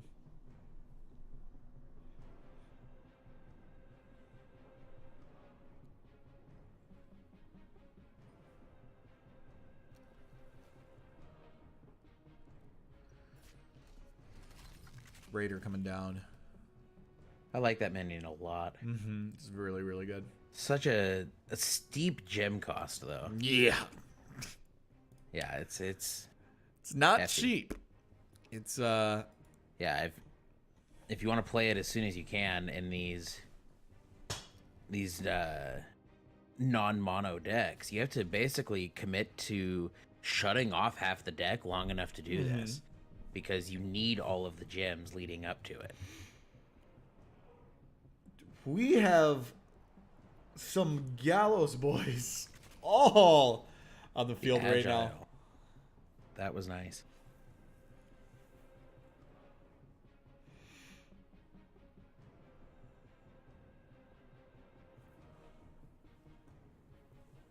And this is going to be kind of tough to deal with outside of just combating them, is all of these Gallows Boys coming.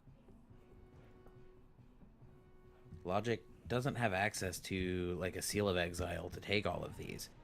So even a pack would only take 1.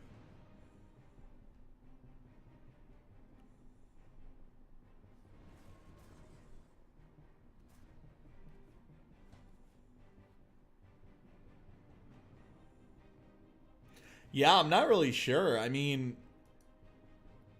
these Gallows Boys are very, very strong. Yes. And Logic's deck, outside of 2 copies of pack, just doesn't deal with them well without battling them. And they punch up in battle because of that additional damage. So oftentimes, even fighting them is not something you want to do if you can avoid it. Yeah, for sure.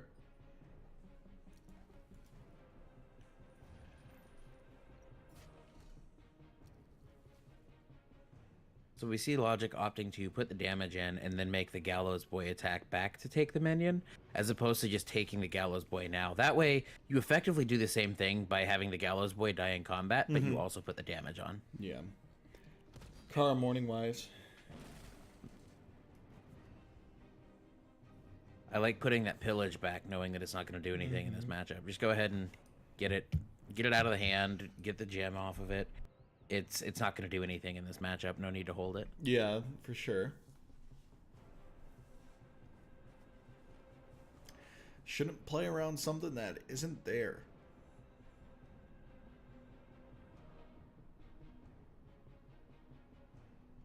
My second game testing this token deck that we've seen today was against Endo, and he pillaged my Olama, and I just lost the game because of it. Oh, no. Wings coming down.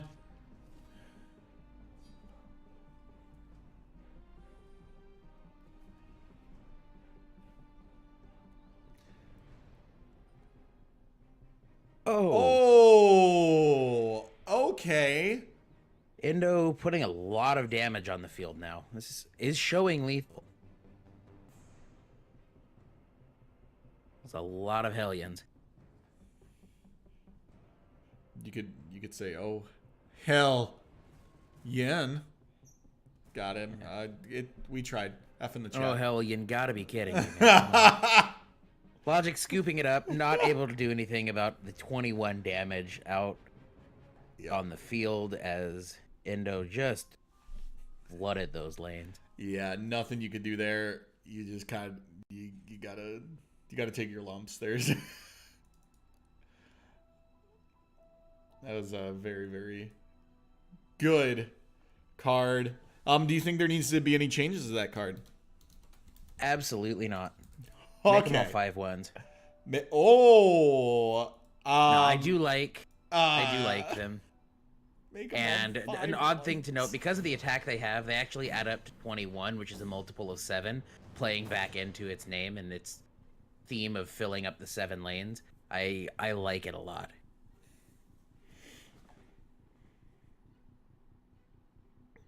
Good, we get to see real card backs for once. Dude, I'm telling you, it just looks so much more terrifying on being on this side now. Someone noted in chat, and I haven't checked it out myself yet, but evidently on mobile, it is tough to tell EndoZoa's hand size at a glance.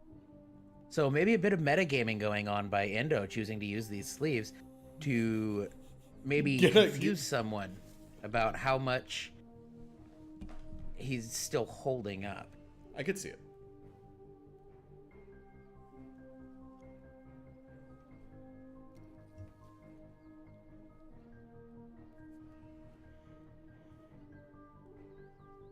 And we do see the Gallows Boy down on 2, which is basically the ideal opening in this deck, as we talked about. Endo essentially giving up playing on 1, but Gallows Boy on 2 is what this deck likes to do. Mm-hmm.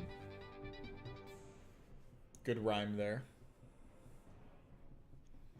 It feels good playing it on the play because you get to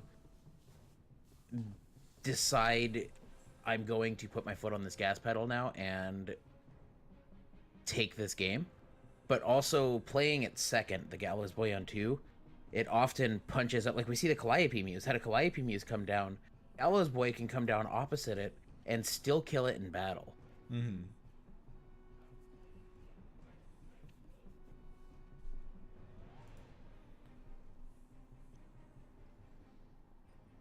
Wings returning to the deck. Raider coming out. We saw this last game too. Logic looks to be okay with delaying the second gem to get to do this instead. The Bolt is good follow-up though.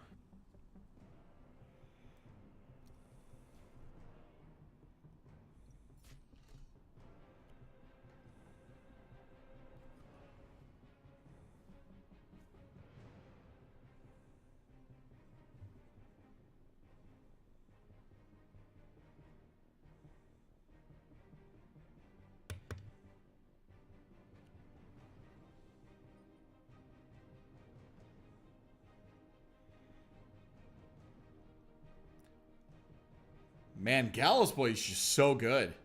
It is. I feel like we talked about it a lot. It's pretty much worthless right now. Okay, I guess. That feels okay. Yeah, that it seems feels fine. like we talked about it a lot, but it's something that I don't think we saw much of until this week. I think we saw one list with Gallows Boys last week, and that was it. Yeah. And sure. I think moving on beyond this week, we may see decks using this Gallows Boy pop up a lot. I think it's in a good spot in what little meta we have kind of established as we've advanced in this alpha state. Mm-hmm.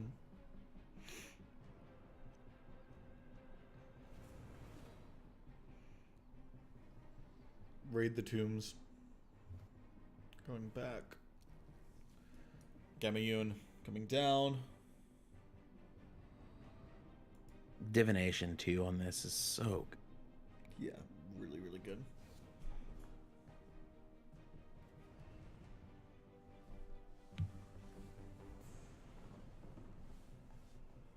we've talked about that a lot in the past with the Calliope Muse, basically being as good as it is because it divinations.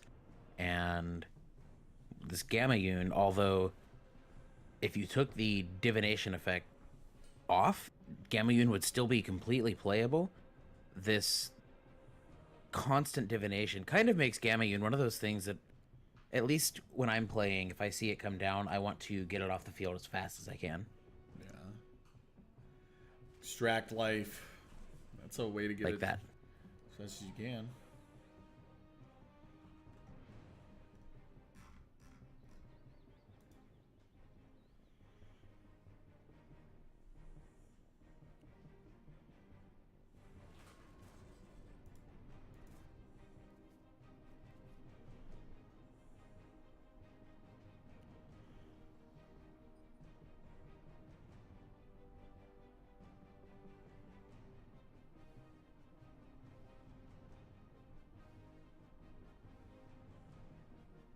Just a lot of really long, thought-out plays here as we approach the final rounds of Swiss. That's definitely something we're going to be seeing a little bit more of. Hatchling coming down. Yeah, and oftentimes you get into match one and you feel excited and you just play out as much, you want to play the game. And now you've been playing a little while. You want to slow the pace down and be kind of methodical with these plays as you look to lock up a spot in the top cut. Yeah. And Bragi's going to come down. I wonder how many Bragis we're going to see in top 8. That's a good question. I'm excited to see just how many we have. Yeah, Bragi's a really good card. If not the best card in the game, maybe? I think we should hold off on Whoa. notions like that. I don't know. I feel like it's way too early. Not enough development of decks as a whole has happened to make that hot take quite yet. Well, I know you enjoy the hot takes, but it wouldn't be a hot take if it wasn't kind of impulsive now.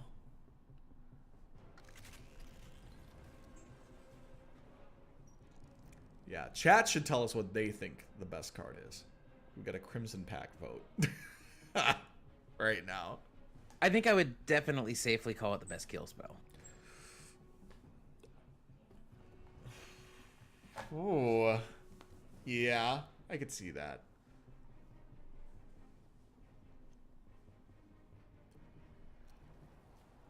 Panic Rave.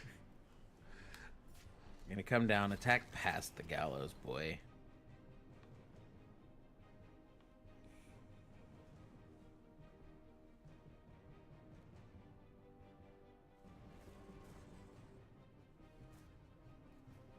Seems like Logic is trying to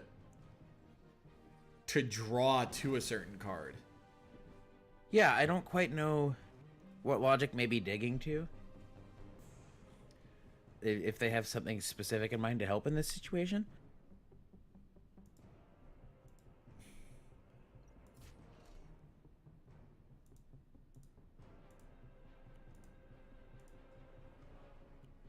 Wheel coming down. See the wheel. I like putting Magnus the wheel next to the coming Gallows down Boy. On the wheel. Yeah, Oh. this is big. Yeah, doing it this way, you still lock out the enchantment, but you don't waste the wheel by putting it on the Gallows Boy, since Gallows Boy doesn't benefit by being wheeled, and Magnus does. Ignition's gonna come down, eliminating the Muse, and over to our left we do have some problems. Yeah, got a little bit of damage that could begin leaking in on this left side if left unopposed. Yeah, I mean that's a 2-turn clock. Oh, I'm gonna feast. This is sometimes this is you a gotta big risk boy it. move. Yeah, making that's this feast now. That's a risky one right there, for sure. I like it though. If you feel like you need to find an out, then sometimes you have to say, look, I'm going to lose if I don't find it anyway, and go ahead and make the play like the feast just then. Yeah. Wings coming down. Wings will deal with the magnets. That's really good. Yes, it is. Now, keep in mind, it doesn't help that much. We're still in a... Well, I wouldn't even say... I wouldn't even say we're in a bad situation. It definitely does help. But right now, 8-21. Then again, Logic does have 6 cards compared to 2. What it's done is it's made it so that EndoZoa could not Cataclysm now and win the game. Had the Magnus been able to attack just now instead of dying to the wings, then Logic could be dead to a Cataclysm. And staying on 8 life with the Smite having been activated, the Cataclysm cannot make this leap. Yeah. Fair, fair.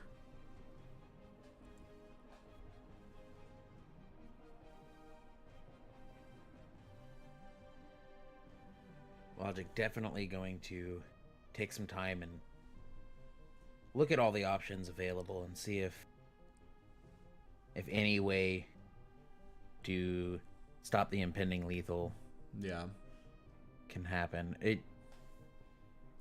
It's definitely something that at this point you have to be conscious of the Smite Cataclysm happening anyway.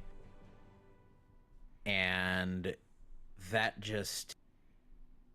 I don't think Logic has any way to gain life in this deck. So it could just be a case of if Endo has the Cataclysm, the match is done and Logic can't stop it. Yeah. We will see. Gallows Boy meet Gallows Boy. We might see pretty sweet. Well played coming out. Oh, no. Oh. Endo is just waiting for the turn to pass. That is the 2-1, yes? That is the 2-1. EndoZoa taking the match. Well played by both. That was a fun match to watch.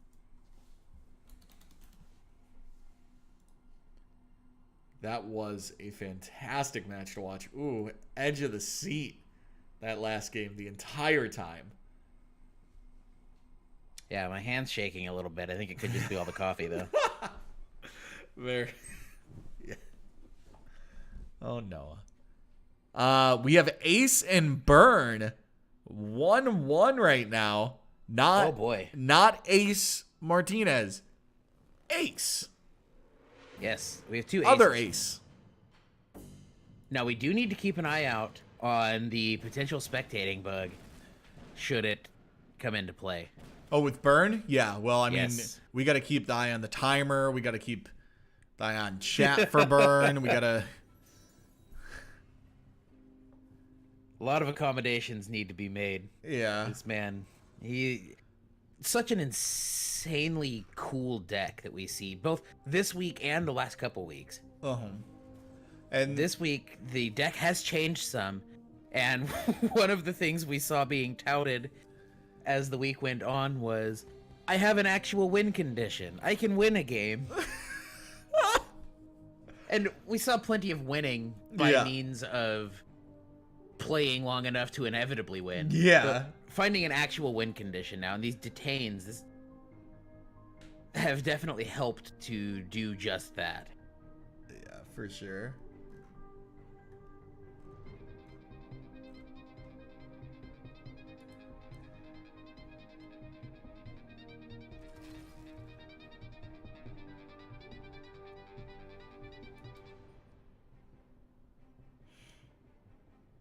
So Ace looking to do some digging. I don't think the choice to do that was based on the combat stat buff. No. Knowing that the effect to put it back in hand is available anyway. Although we do See it gone now. Oh, look at that. One of the featured cards. Yes. Wonder Drug coming down. Going to bump Burn up to 21.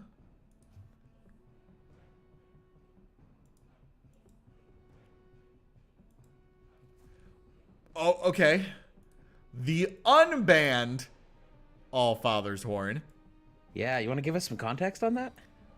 Well, last week, Allfather's Horn was brought up as a card that is doing something that it's not supposed to. It's refreshing gems as well as all of its other effects. The devs actually sat down, thought about it, and decided to leave it the way it is. So instead of banning it like we were going to, we actually had to unban it. Yes. We had issued a ban effective this week, and then the devs sat down and decided, you know, although the text doesn't say it, we like the gameplay implications of this. So we'll be updating the text. This is its intended function. And as such, we got to unban it, and we do get to see it played this week. Which I like. I don't like having to make bans. No, for sure.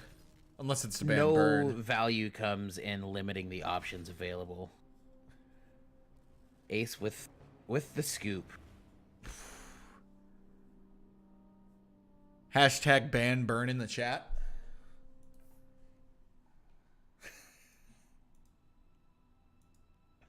I think Let's not get hasty. I think other Ace is still in a game. Which came first, the Ace or the AceMartinez? I mean, alphabetically speaking, it would be just Ace. Yes, we do see Ace, and apologies in advance. I should have checked with you on this name. I believe that's Uikae. I also think it might be Uikae. We will check with them on that, and apologies if we have completely messed it up. Botchamania, here we come.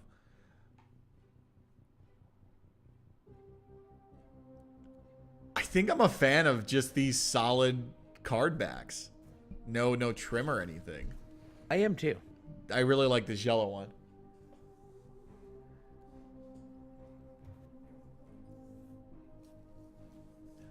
Perry at the gates. What a great card. Yes, it is. Now, I'm going to double check. I believe Uikae... Let's look at this.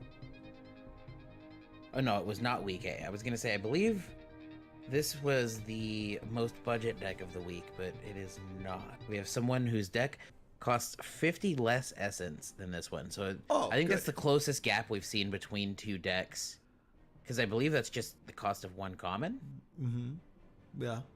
And that's great. I mean, we're all about the budgets over here. The MWO staff loves looking at budget decks and going, oh man, I'm excited to see how this does. And then something does really well.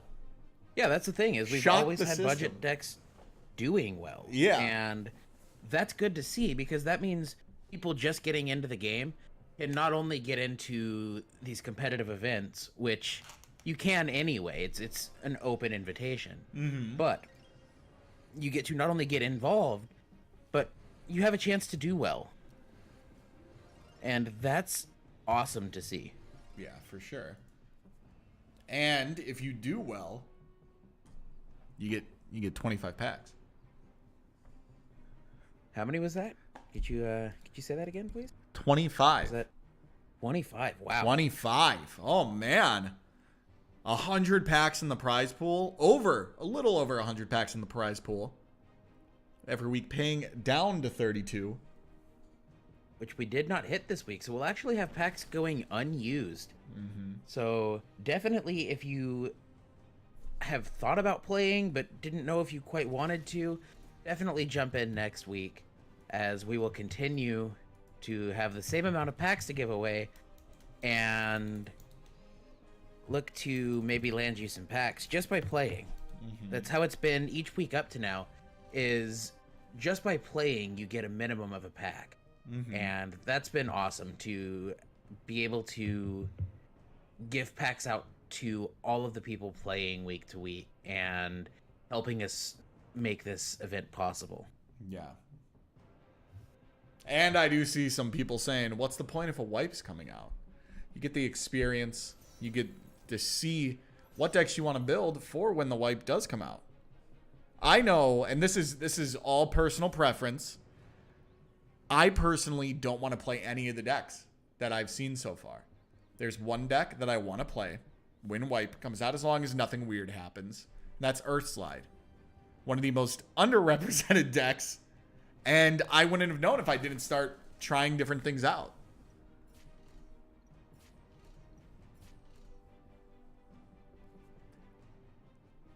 Petition to make all of the enchantments do the same thing Desert does, where it builds one full image.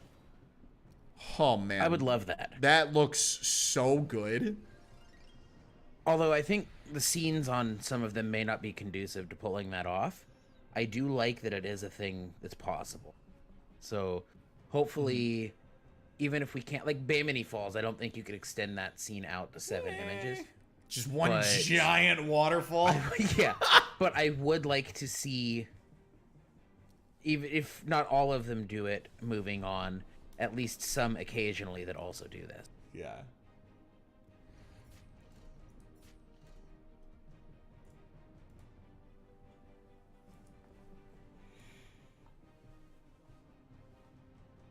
So again, we see Uikae on not the same token list that we've seen a couple times today, but what's a deck that's looking to do essentially the same thing with this kind of go wide play style. And it works. It does. I'm enjoying seeing it. It's a nice change of pace when the last couple events have been less minion heavy than today's. We've seen a lot of combat this week, and we didn't quite see as much last week. Yeah. I'm a huge fan. I quite enjoy the kill spell heavy games as well. I like that. Establishing a field and then saying you have to have all of the outs to this and doing that. But I also do like watching these combative games. Yeah, for sure. And Dashing Ringmaster, when not suppressed. Yeah, it's a that's a value effect to shut off. What Saves a a lot of great damage. card.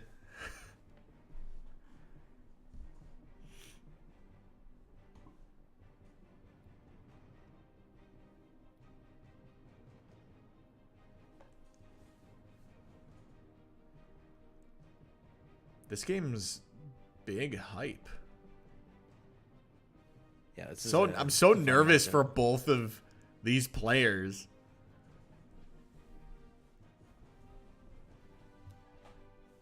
How do these two look in standings, by the way? Let me look at this.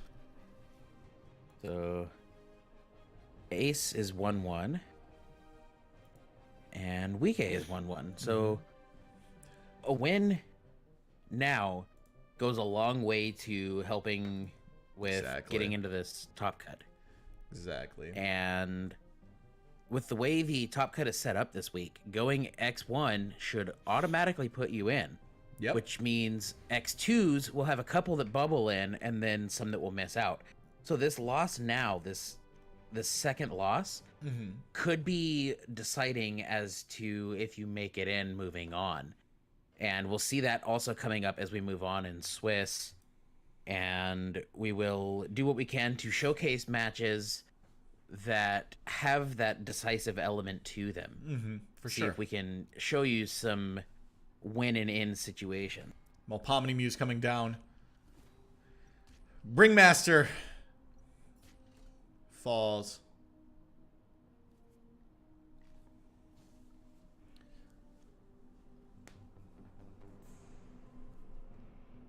Huh! Let's go, Ace. The Earth Slide. Wow. So one quick note. I saw a comment in chat. We, unlike the last couple weeks, do have video quality selection available this week. So those, what a big seal. I'll get back to that in just a moment. Oh, no. Uikae not able to smite to get the lethal, but this is effectively game. Oh, no, Ace. As I was saying a moment ago, we do have video quality selection available this week. So those of you in a situation like Endo's watching in a public location can actually jump the quality down if you need to. That was not available last week, but thankfully it is this week. Oh, man. I thought Ace was going to take it on the back of that slide. I and felt then that. The Seal of Exile hit, and boy, did it hit. I felt that deep down as an Slide player. That hit so hard. F's in the chat. The Seal of Exile, that is what I actually think is the best kill spell.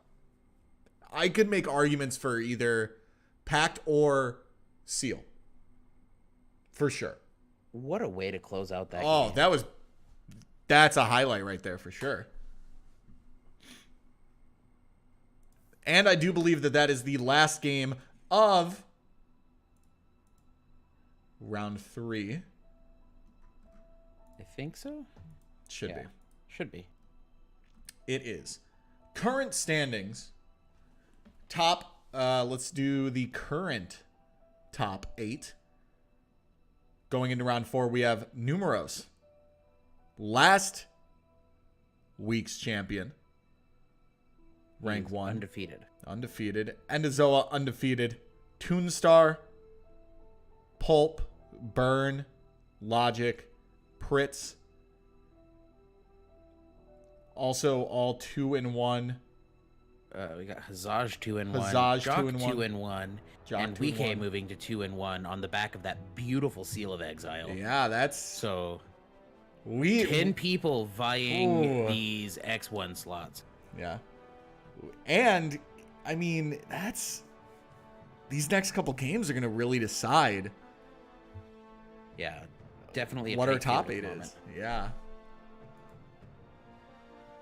That's going to be great. So let's go ahead. We're going to save some stats for the top 8. And we are going to go ahead and go to the featured slides and get round 4 all set up for you. Once again, if you guys are interested in playing next week, winning some alpha packs, go ahead, ! Sign up. Or if you know maybe you can't make it next week, you could always go ! MWO. Join the MWO Discord. Keep up to date with what's happening. And, you know, just check in with me and Noah. We're going to go ahead and get these featured slides brought up. Remember, if you guys have any input on what you'd like to see on a featured card spotlight, DM me or Noah. And we'll see what we can do. We will be right back with your round 4 of week 3 Mythgard Weekly Open.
And welcome back to round 4 of week 3 of the Mythgard Weekly Open. Once again, we do have EndoZoa in this feature match against other 3-0 NUMAROS, last week's champion.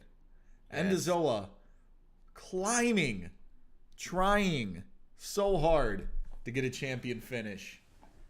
Being very close the last couple weeks and going so far as to play on, I believe they said Starbucks Wi-Fi. So Endo has 2 losses in the finals and a loss in the semifinals. So Endo's definitely looking to make a statement by finally getting that elusive win. Yep. And, you know, I'm rooting for him. I love seeing a good tale like that of multiple chances and, you know, finally being able to capture the title, if you will. So let's go ahead and get into round 4. We're going to have Endo and NUMAROS start up.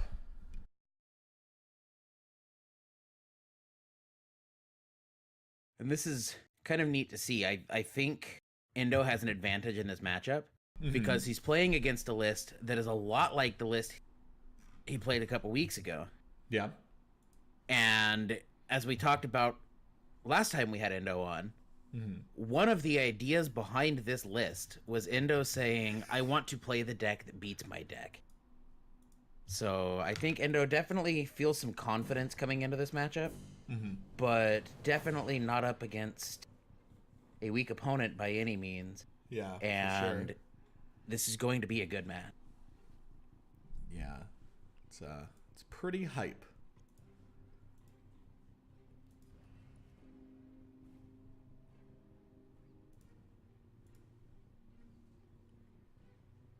Obviously, both players bringing Smite, Turn of Seasons. Air Healing getting thrown back in by NUMAROS. That's something that Endo was flip-flopping a lot on. Yeah. With how many copies to play this week. Well, obviously, Gallows Boy made the priority cut. Yeah. And we do see, again, the Gallows Boy on 2, like we talked about last time with Endo. This is the ideal opening out of this deck. And we do see it. It's going to be able to punch into this Calliope Muse, like we talked about as well. So, at this point, kind of playing out about like we'd expect, as we've discussed in the past. Yeah, and it's obviously really good. I mean, Gallows Boy is gonna be able to carry its own weight here.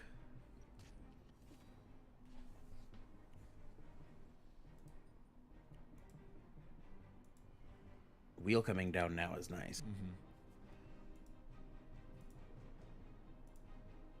Going to kind of push the game to the opposite side of the field when it is time to begin playing these enchantments out. Which actually, I think, just one enchantment. Yeah. That's going to be affecting? Yeah.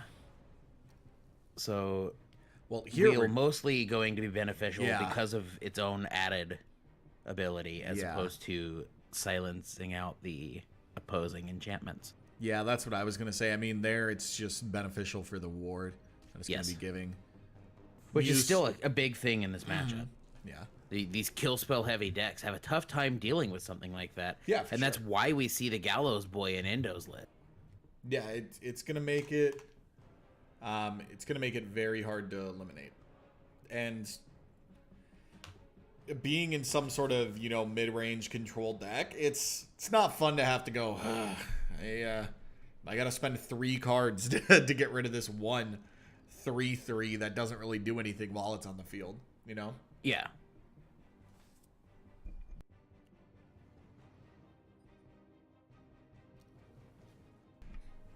Although I think we've safely seen 6 Muses played so far. Definitely seen quite a few now. I think, yeah, we're at least at 5. Double check. That was 5. The pillage. Oh no. I had this happen to me. Endo did this exact thing to me this week, and I wanted to go to bed. Oh man, the pillage on the stretcher. Very, very good play. Because at the end of the day, there's not a lot you can do from that.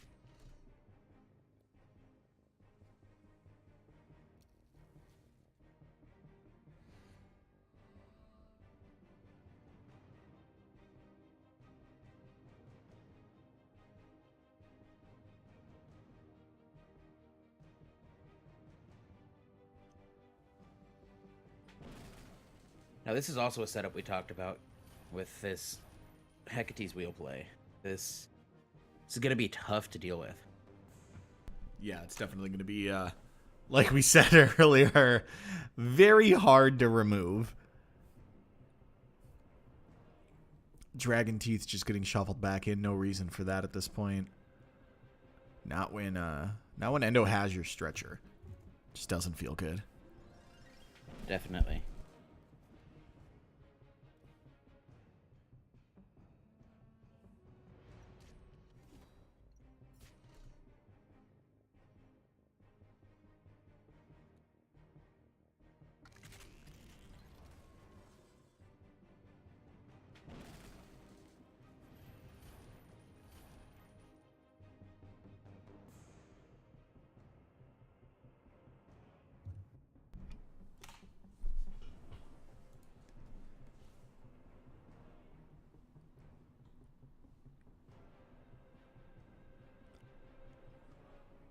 This is a very dominant board. Yes. And it's difficult to out is the issue. I was about to say I'm not really sure how NUMAROS deals with it. Again, we see the Gallows Boy able to punch up in combat and attack above its own stat line. But it's not going to have to. Yeah, Crimson Pact coming in real hot there. Putting NUMAROS to 5, to 4, to 6. Yeah, the life gain off the season change is going to be beneficial. Yeah, but it's just a pass turn there. Nothing that they can do. Yeah. I mean, hey, sometimes they just have the pillage. And yeah, it's going to happen. Sometimes pillage just does it.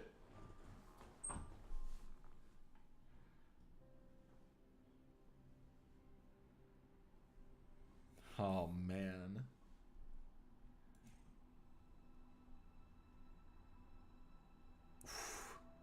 That was a good game 1. Yeah, this is going to be kind of a big thing, is this Gallows Boy against this kill spell heavy list. Yeah, for sure.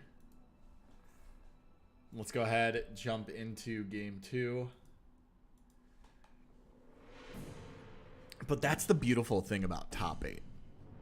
Is even if you go undefeated in Swiss. Yeah, it's not done. That's not the end of it. Cut happens, and then it's single limb. Yeah. Oh, and the pressure's really on. Last week, actually, I can't think off the top of my head who it was that Endo played against, but Endo's last match of Swiss, they lost 0-2. And then played the same opponent in top 8 and won it 2-0 to move on to the semifinal. Yeah. So immediately following an 0-2 to an opponent in Swiss, Endo had to play them again and took it 2-0, and that was just it. That was the elimination. Yeah, for sure.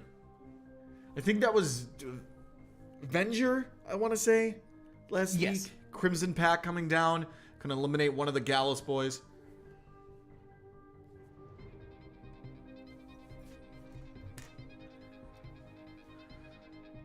Replacing it with a Gallows boy. You can only pack so many of them.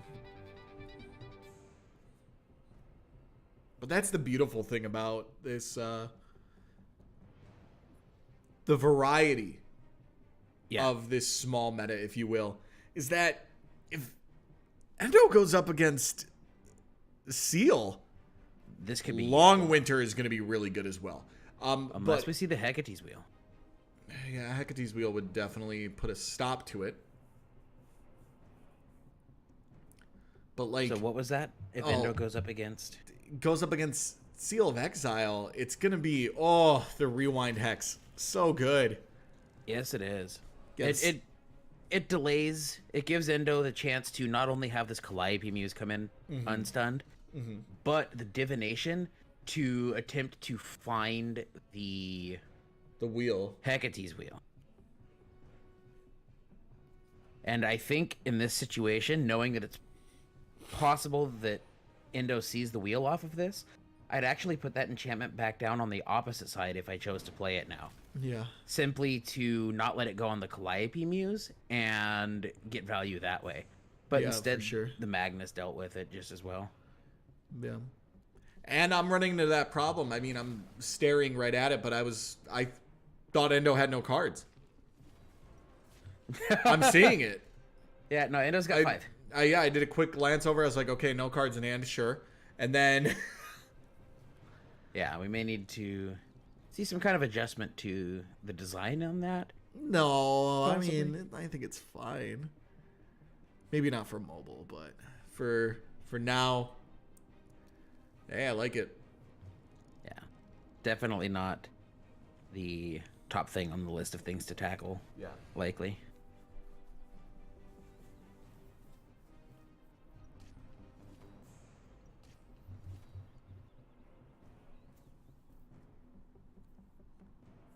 Now we see the wheel. Wheel comes down, baiting out the Long Winter, maybe? Well, Nope, now we'll get to see it go just to the getting- opposite side. Okay. Just getting Faded that's a thing, Firebird too. out, yeah. Yep, just trying to look at a way to get Faded Firebird out on the board without having to worry. And we've seen, what, one feast played now? Yes. Yes, so, pact, I mean. Yeah, one pact. So, we still have 2 copies of pact in the deck. That's one of them. Yeah, you basically have to have the pact on that. Mm-hmm.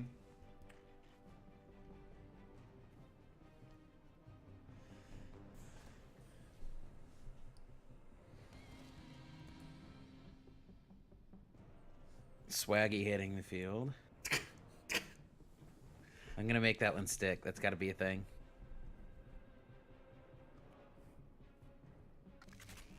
We got Swaggy and Gucci Boy with Magnus.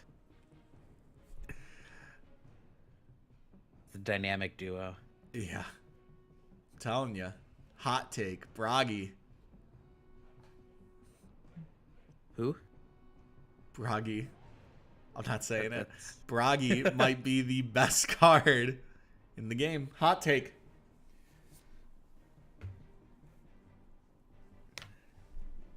Ice Spike going back to the deck, being able to play Valkyrie Enforcer.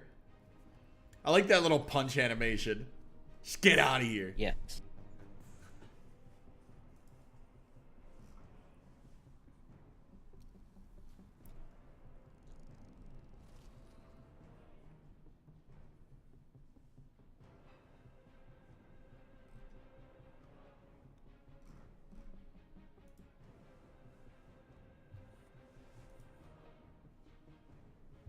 And putting it back in hand, although it definitely slows it down, it still doesn't solve it? And that's an Yeah. issue. Yeah, you set me back one turn. But does it really do what we want it to do? Which is not exist. No, it doesn't. But when the only option you have that actually does that is packed, and you've only got one left, you got to at least slow down the plays by making Endo have to cast it again. Yeah. Spending the mana on it is the big thing. Yeah, for sure.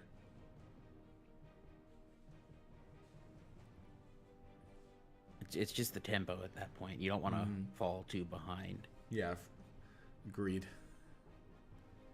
Numeros in a delicate, I would say, position right now. Obviously, Endo's minions aren't going to be able to hit anytime soon. But it has to find a real answer to what's happening. I don't know if I like that. I think I like making the attack instead and just putting the damage on, looking to get it off the field somehow. Yeah.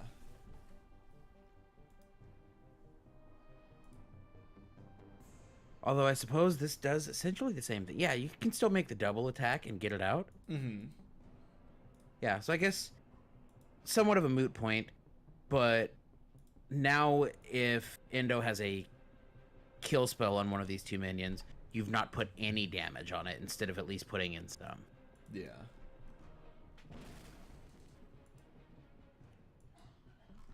Which we see with the pack.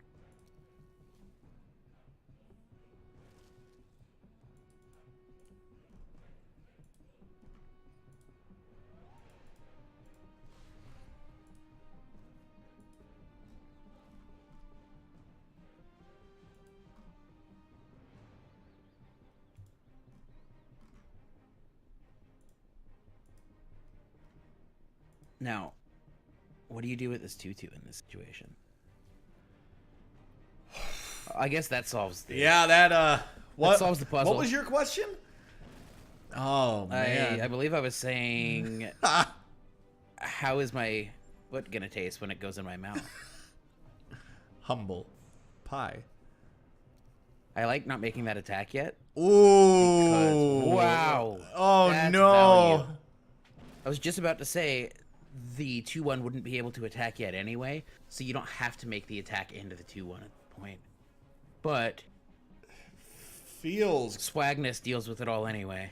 Feels good.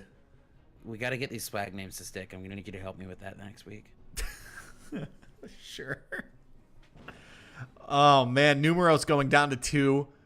Gonna be dead on board no matter what happens unless... Need to find life gain. No. Now, and no Not in way those to colors, at least right now.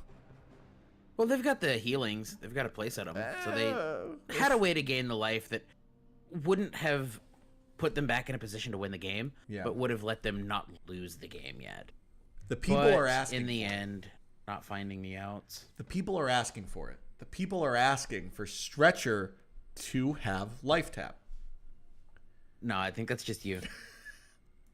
As many people want that as want Swagness. Let's see who else we got. We got Pulp and Hzoj going up right now. Jock and Burn, Tunestar, and did we decide on how to say who is Tune playing? Is Yuki? Tune playing Uikae? Uikae? Let's jump in on that. That's that token matchup again. This isn't the same token list like we saw when Tune played against Hzoj, but this is still 2 go wide token decks. Sure. So we should get a lot of good combat out of this, and we will see what we can do about getting you a game count in this match as well.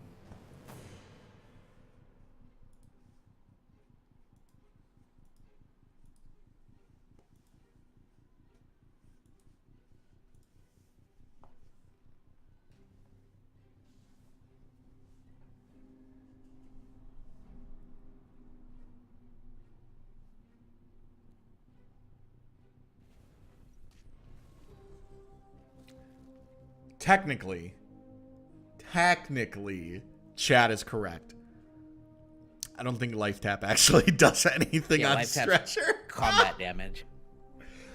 But it's the essence of life tap that you want. That's what we want.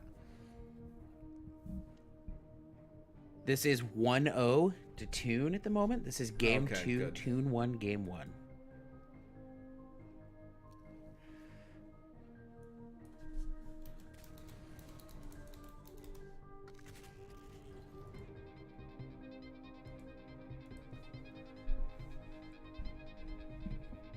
Tunestar actually might be special guest commentator later this coming month. That's exciting. Indeed.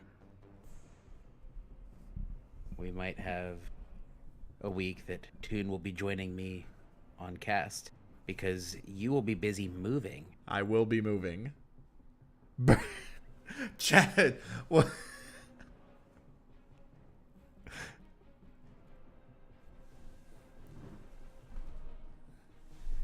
Yes, I will be busy moving.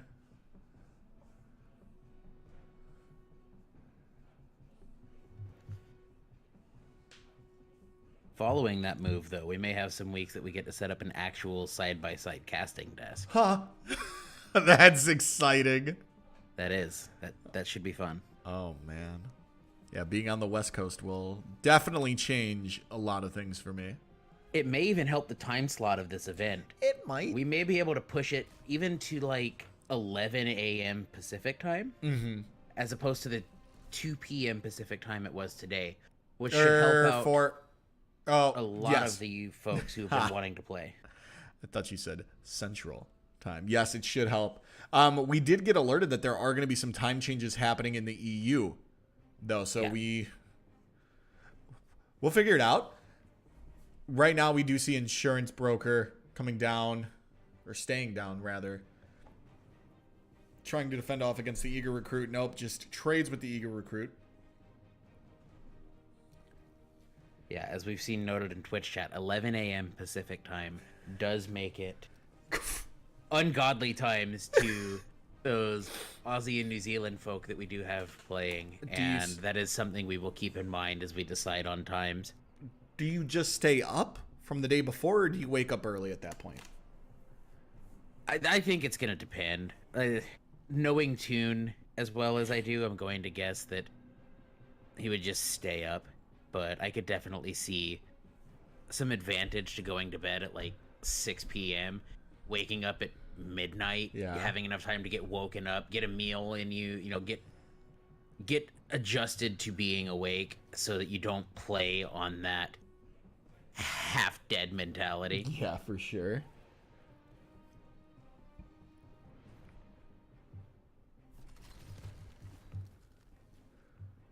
Parser Recruit coming down. Second Parser Recruit coming down.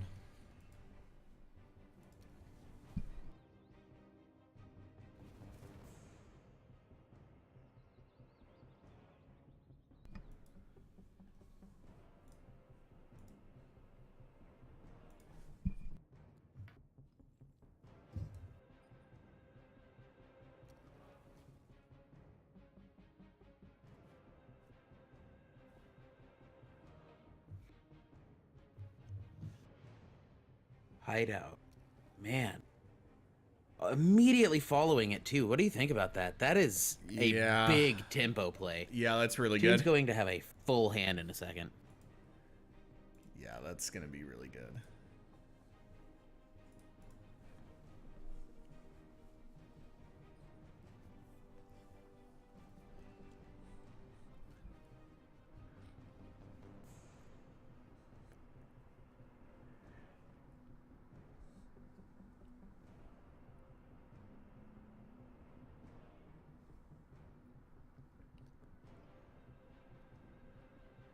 I like how we still have high life totals in this game. This is 26 to 25. Yeah. And we've gotten up to 7 mana now. So this should be a good combative end game. Seal of Exile, big. Very big. Oops.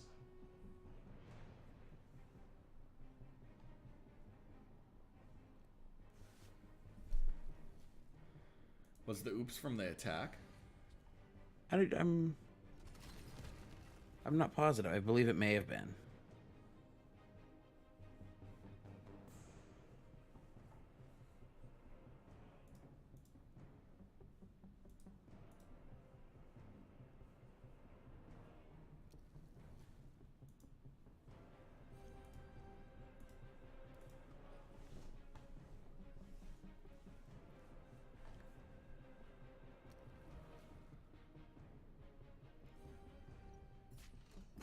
So this is a lot of damage being pushed in because these zealots keep coming in. That is a lot. I like the idea behind this of, since all of these minions you get anyway happen to be zealots, gonna, flood the field, not just going wide, but having the ability to gain those combat stats and go above a lot of decks as well. Yeah.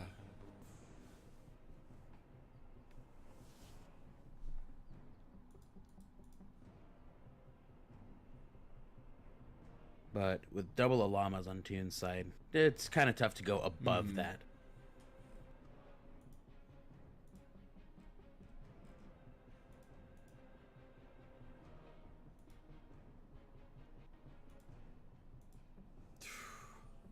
Yeah, it's going to be really hard to overcome that.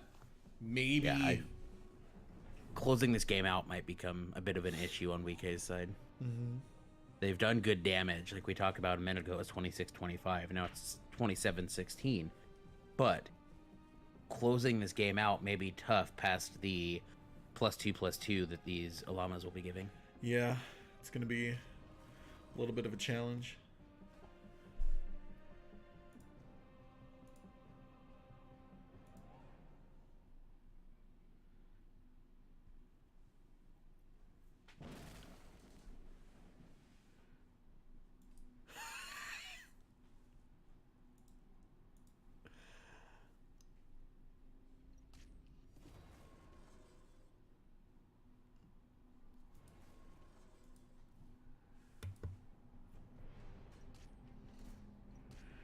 And we're going to see the insurgents storm through the field. Indeed. Zergian hideout is It's so good. really, really good. I was thinking back to a couple weeks ago when Toon began testing this list. I don't know which one of the devs it was. It may have been Hoon. But Toon played against one of them, who then tagged him in the chat and said, "Good game, I hadn't seen Hideout used quite that well yet." So, it's definitely, that's a big seal. But this Hideout is definitely something that I think we'll see continue to pick up play as we go. Yeah, for sure. Now, wouldn't it have been more impactful to seal the insurgents? Seal it. Quite possibly. Yeah, sealing the tokens would have stopped a lot of damage. Yeah. Now, we do see this maze on one of the 5 inside lanes. We talked about this a while back when Toon was playing against Hzoj. Typically, you want those on the outside lanes because of the immobility, shutting off the ability to move these minions past the maze. But at this point, it's not going to mean much. This game is done. Yeah. That is 2-0 to Toon. Well played. Just being able to storm through. Waiting on an update. No surprise here. Burn is still playing. Let's go check out that game. Shocking nobody. Shocking, literally. The sky is blue. Yeah. Pulp and Hzoj are also still playing. I love watching these. We'll get an updated game count as soon as we can. I'm going to go out on a limb and say game 1. It's actually 1-1. I knew that. Totally knew that.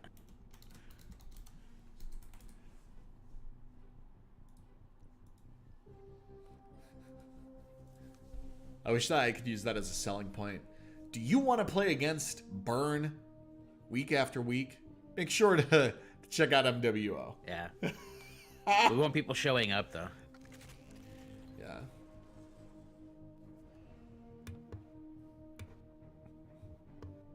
It's always great when your opponent says, "Hey, at least I have a win con this time." Yeah, it is nice. Bald Mountain coming down. Raid the tombs. Indeed it is.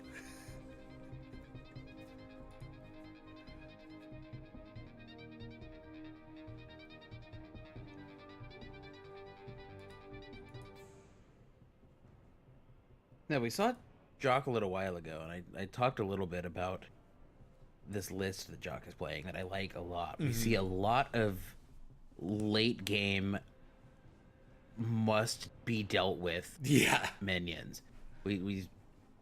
I'm guessing we'll see a Volkov heavy this game. Yeah. As well. And I mean, and then also the beasts as well. Oh, the horn? Oh, that's a thing. Whoa. Gonna look to push this damage while this minion's actually able to attack. since oftentimes against this deck, it's going to be stunned, it's going to be put back in the hand, something's going to happen to it. So looking to push that damage as you can, I like that play. Burn in the Twitch chat. Wait, I forgot to use detain. Yes, getting punished. Not using the detain now cost 12 damage. This is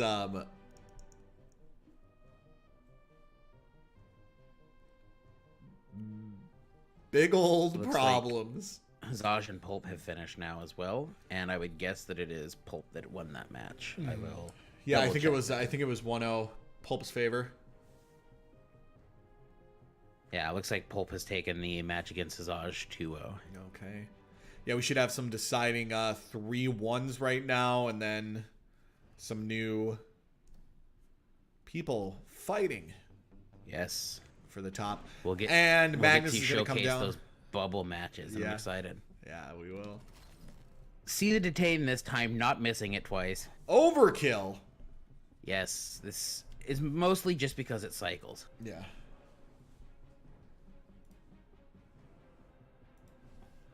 It's okay, Burn. I know a lot about misplays. Master of misplays. Prophet of punts.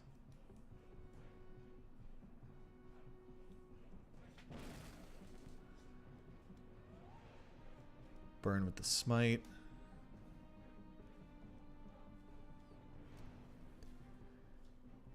Beast coming down. Yeah, it comes down, but I think we know as well as Jock it's not going to stay down.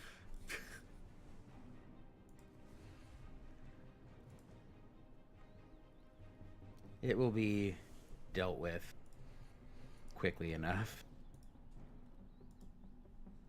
Yeah, for sure. Likely to just end up back in Jock's hand.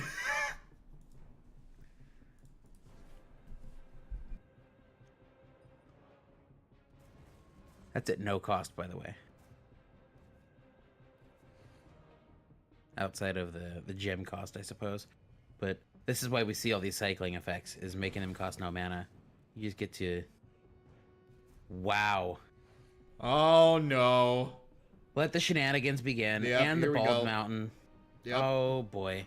I like fun. Do you like fun? Oh, man. This is... Because Burn doesn't like fun. Buckle up, folks. This is going to be a minute. Yep.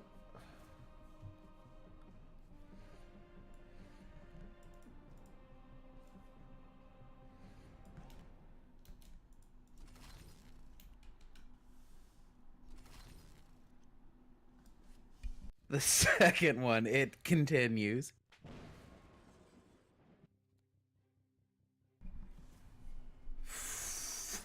Ah.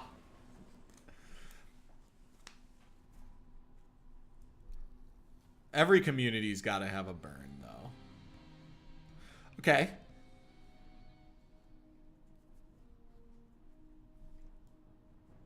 It's a hell of a tempo play. Yeah.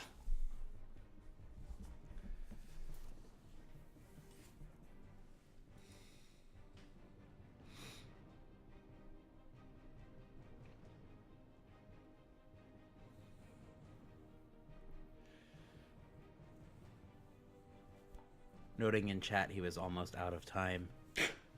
I can't help but think, how'd that happen? Oh, you don't say. I only got to cast half my deck. This No. is... I didn't have enough time.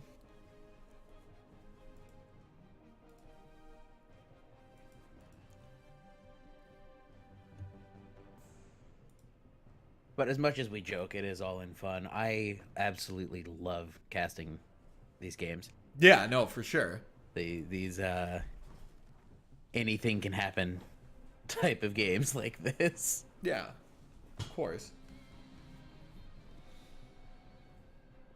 And honestly, that's why I like casting Mythgard. There's so much depth and such a wide variety, especially right now, of the decks we're seeing. Yes. I mean, last week we had no tokens. This week we have 3 out of 4. Like, the closed spectating helps with that a lot as well. Oh yeah, for sure. It doesn't ever feel what's the proper word? It doesn't ever feel predictable. Because I don't know what they got.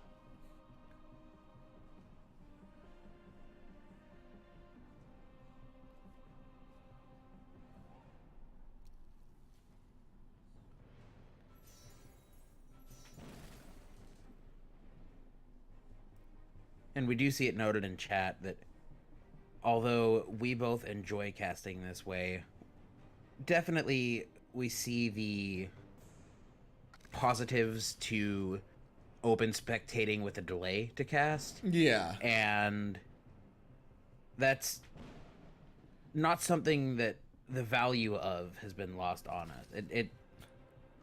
We may look into something like that should the option come up. Yeah, for sure.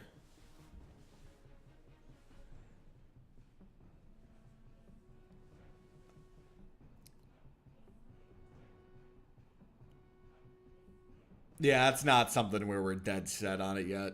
If we get the option to, we'll figure it out. Yeah. It's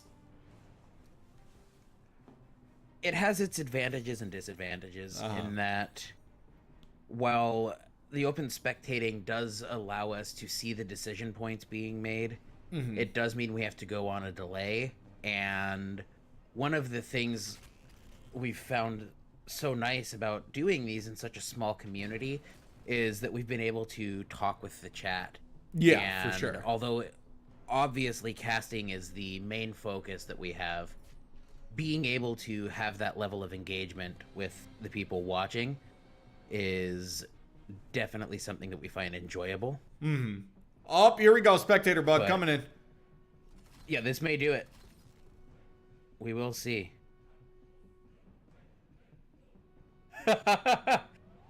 Has it happened? I will jump out and double check. Hashtag ban burn. Have we?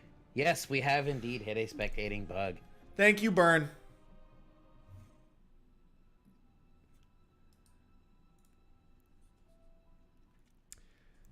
And as we've brought up before, it is recursionist that is causing the spectating bug when it is moving. Burn, why are you like this? I love it.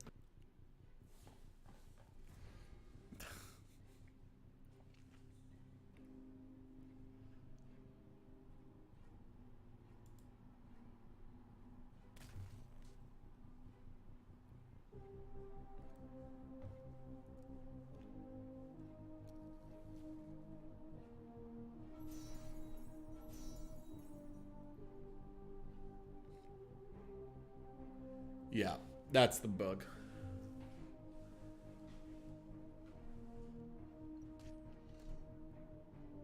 Is that Volkov Pointman on the left? Yes, it is.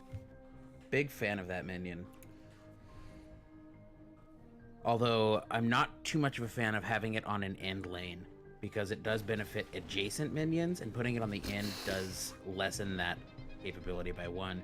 But we do see the Cataclysm lethal, which should end this one 2-1 if I'm not mistaken. It does, in fact. That does bring round 4 to a close as well. Going into round 5. In which we will be showcasing some bubble matches as they come up. So Sure. The focus in these next games that we'll be showing you will be matches that the win is decisive to the top 8.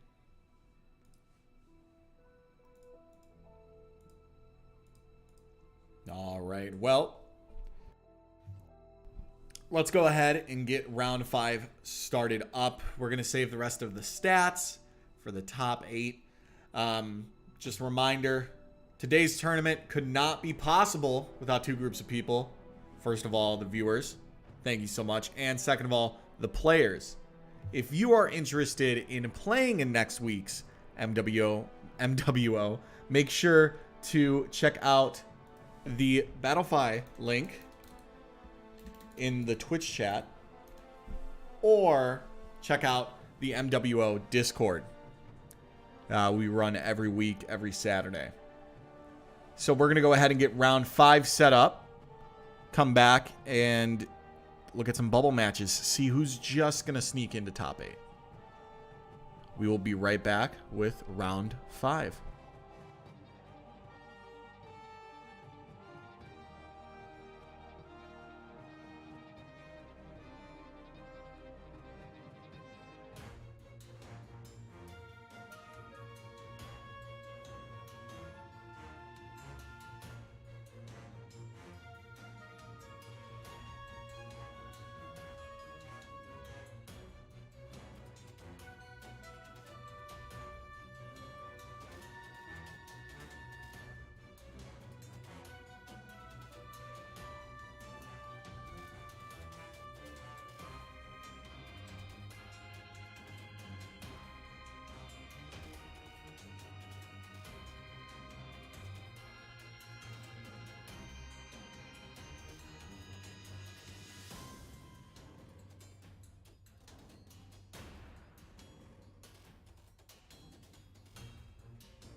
All right. Welcome back to round 5 of the Mythgard Weekly Open Week 3. We are ready to begin. We do have a bubble match. Per the request, last week we didn't do a bubble match, and I guess that didn't really fit the bill as much. Correct, Yes. Noah? Yes, we didn't catch it in time as we decided who to showcase. That's my So, bad. I stayed on top of it this week and double-checked that we do indeed have a bubble match to show you guys, as Toon is going to be playing against Pulp. Now, obviously, both... I gotta stop saying veterans. Obviously, both veterans of the MWO. They've played before. This is going to be a really good match. I'm really excited. Hopefully, we'll get to even jump into some other bubble matches just to kind of figure it out. But let's go ahead and jump into their game. And Toon's going to be on this token list that we've seen a few times now. Yeah, you know, just a few. Just a couple. Just a couple times this week.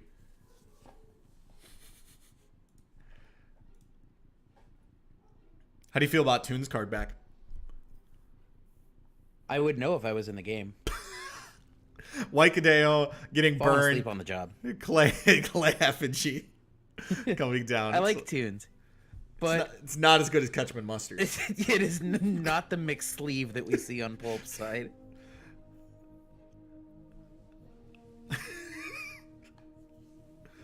Oh man, and May's coming down as well.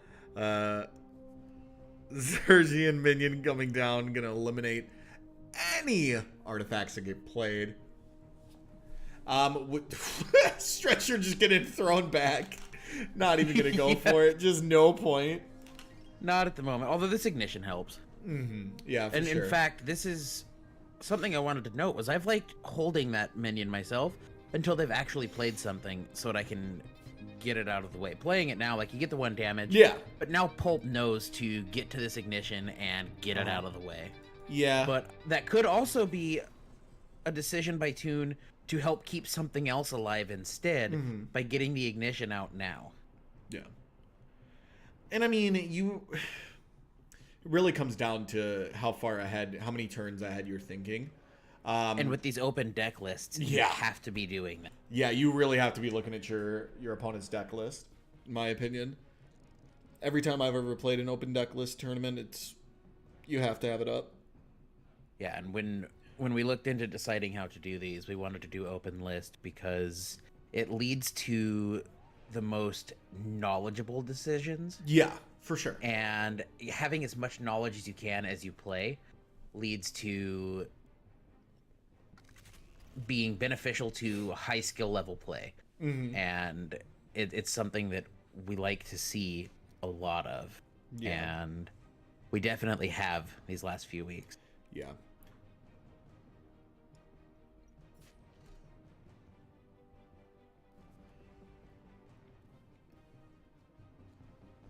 Pulp's still sitting on this ignition, not had to use it yet.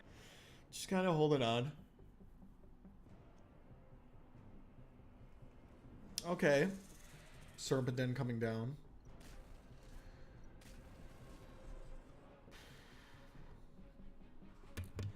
It's got to feel good playing Din into a deck that doesn't have Hecate's wheels, and you know it. Yeah, for sure. Broker gonna drop down to 2. Hideout coming down, boy. and it begins.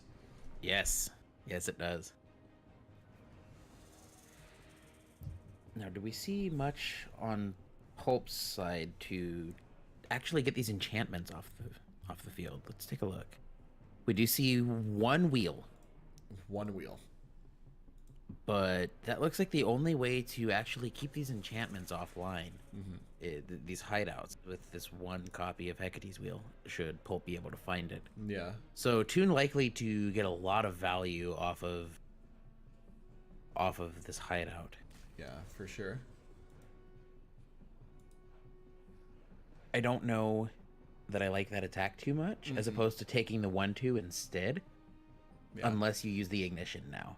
And I think you have to. Yep. Yeah. I myself would have fine. liked to attack into it instead, and save the ignition, because Toon would want to empty the hideout anyway to play a new minion on it. Yeah. So you'd have to get the attack onto the Calliope Muse anyway to empty that lane. Yeah. But effectively the same thing as we see Toon looking to amass this field again.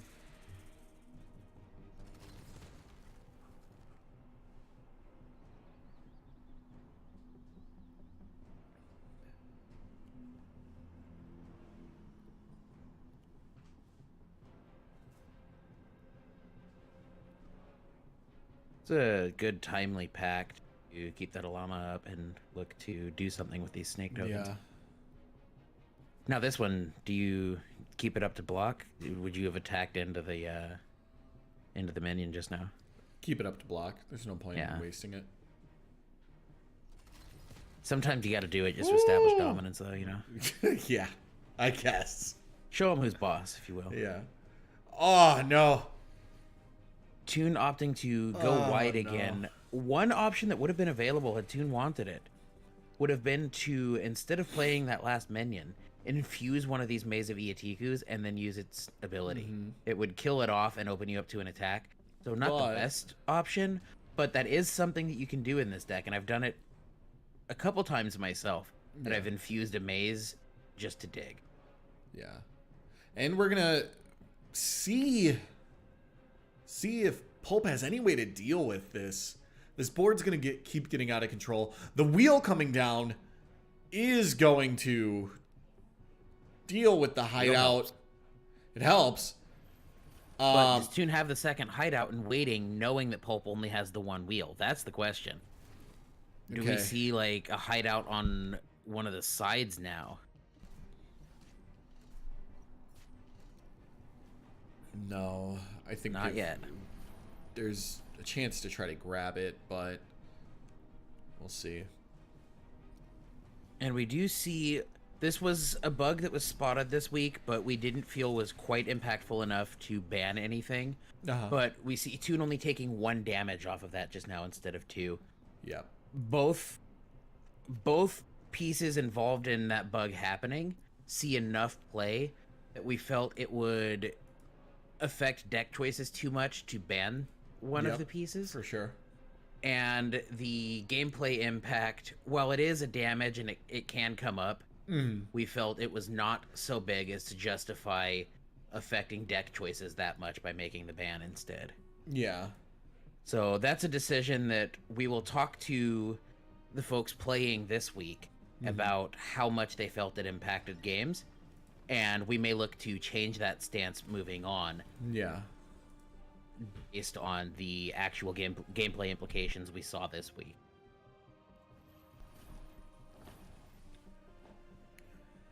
Pretty aggressive boards here from both players. Yeah,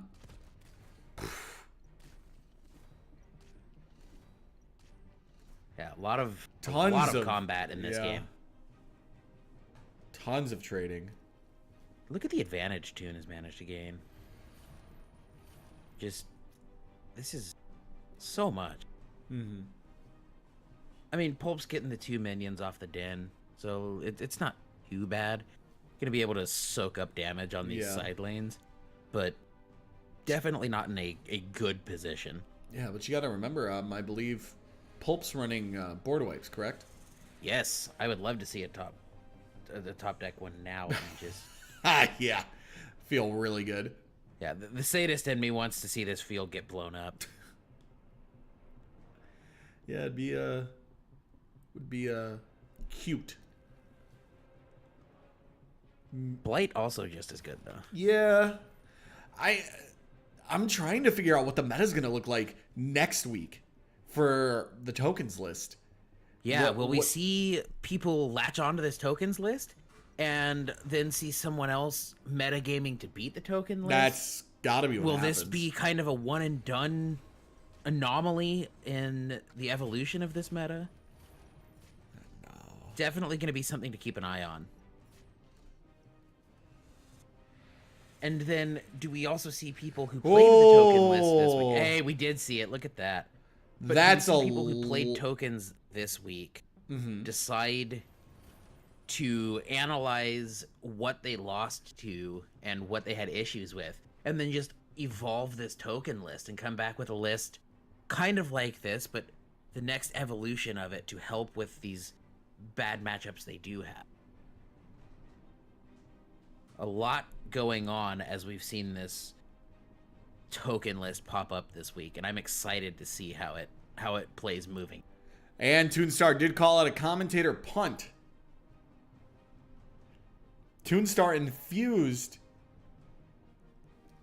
Pulp's unit to swing in. Okay. To get an extra Admittedly, draw. I saw the infuse and thought it was a bug. Like, it glitched, and I didn't think I saw what I saw. I did notice the token get infused, but I thought, no, I'm losing it. So, heads up play by Toon, both making the play and pointing out that we did not... Commentator punt. Did not give any context on why that happened. Well, so, apologies. We'll have an emote Good for catch. it next week. Yeah, gonna have to have the punt emote next week, given how this has gone today.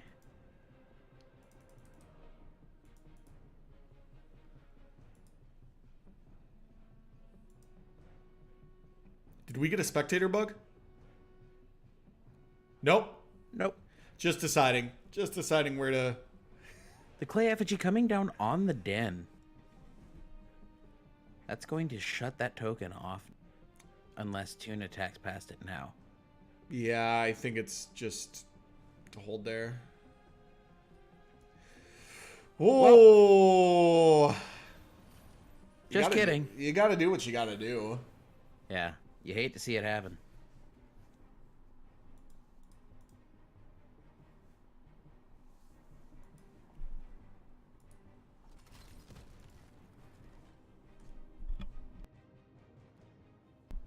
That is correct.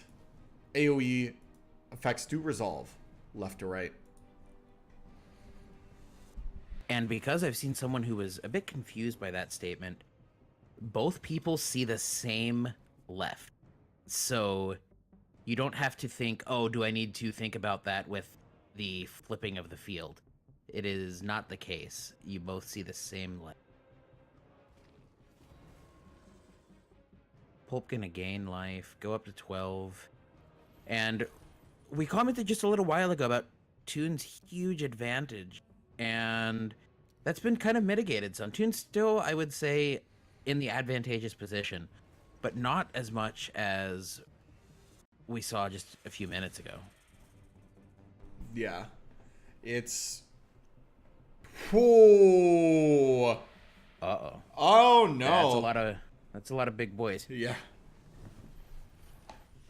Seeing some Hellions again. 5 of them this time. They look so happy. I don't think I would call that happy. Oh, what do you mean? Look at that spot. Oh, no, not happy anymore. Seal of Exile. Seal of Exile coming down. Gonna destroy them. Oh, no. Now we see Toon playing a clay effigy on Pulp's den as opposed to Pulp playing it. And that is to stop that token. Big moves. Yes. That leaves this statue on the den, and the token will not be able to be made. Pulp going to have to move it off to the side and just lose out on a token this time. Going for the feast, trying to draw anything. That's helpful. That is something, for sure. Still in almost kill range. I maybe... Oh, well, let's see. I maybe would have moved the Magmatar over a little bit. Maybe one spot over.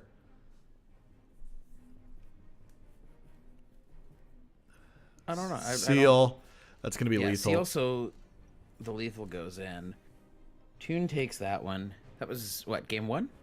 Yes. Yes, that was a lengthy game. Yep. Good game, though. Mm-hmm.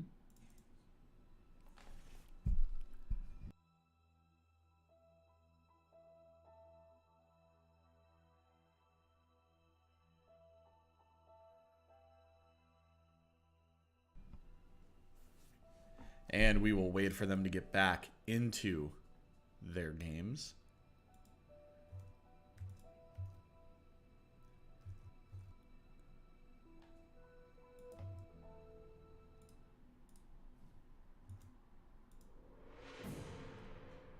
I'm moving into game 2. Following up a good game 1. A lot happening. And a lot of high-level play that we caught most of. So it was an enjoyable game in what should be an enjoyable match all the way.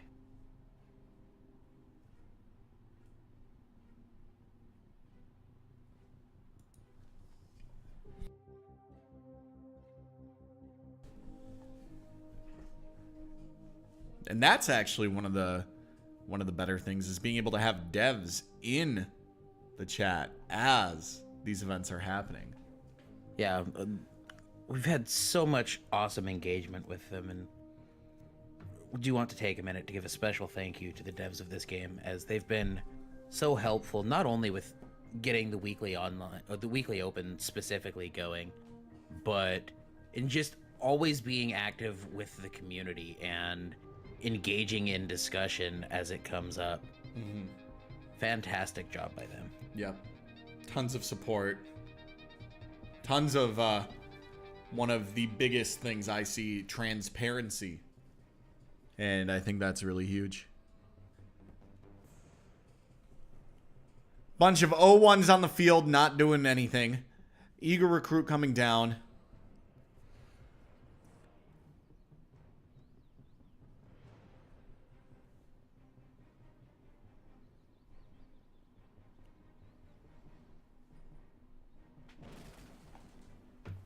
Looks like we have some matches possibly coming to a close. Yes, we do. I will look up at those and see what we have going on. Logic has defeated Hzoj 2-0. Which may move Logic into the top 8. Might. That might put Logic in one of those bubble spots. Yep. We're going to go over the top 8 after the end of this round, obviously. Then, yeah, we're going to release that bracket. It's going to be very exciting.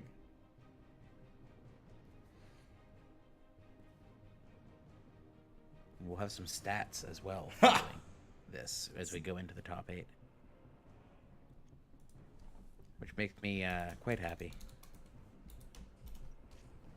So getting to Blight 2, this Calliope Muse, so at the Maze of Iatiku does not get attacked, is quite handy, as now this maze is definitely going to get to go off, unless it gets kill spelled.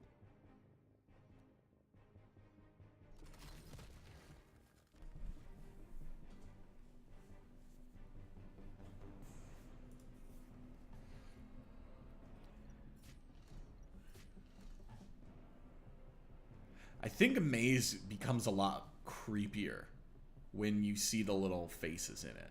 When you notice the eyeballs, yeah, it's... Yep, makes it a lot creepier. We're going to see Black Kadeho come down. And again, Dashing keeping it on this Ringmaster. side to Oh. maximize the damage output as minions die.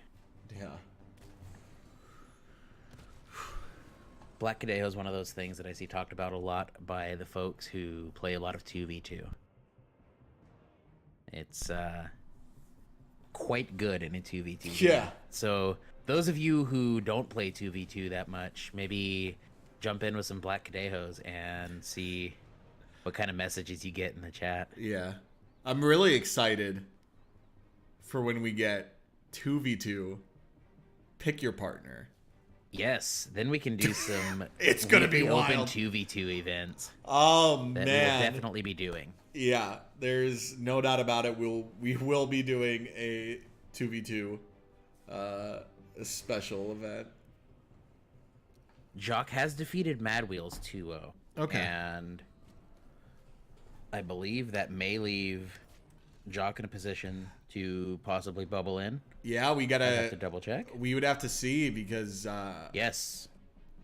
So, as these games come to a close, this game will decide one of the X1s who will indeed be making top 8, but it will also push someone else to X2.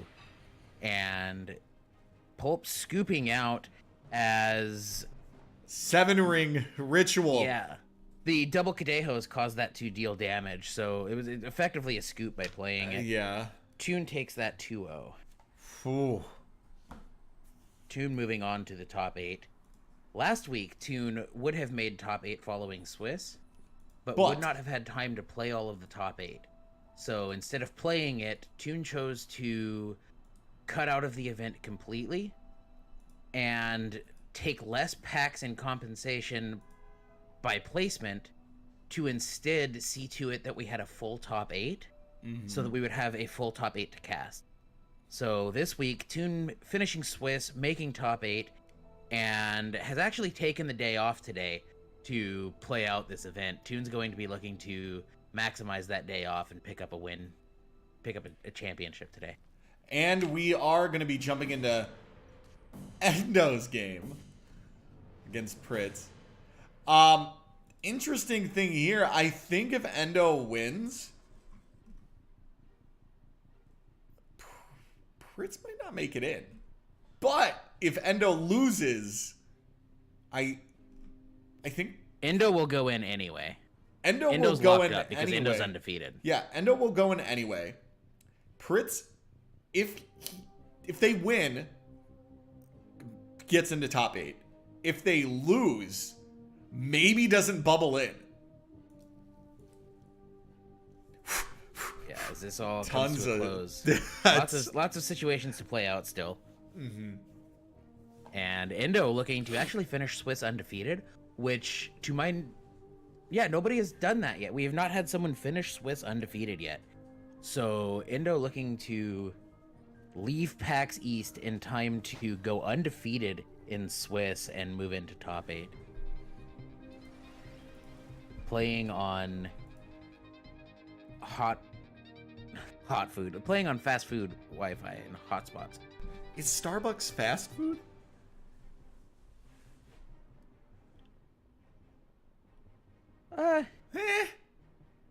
Close enough. All right, no, give me an example since I'm saying Pertz's name wrong.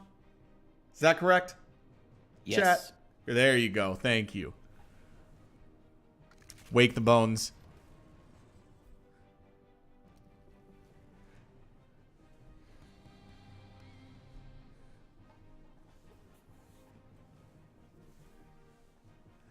It's all about growth.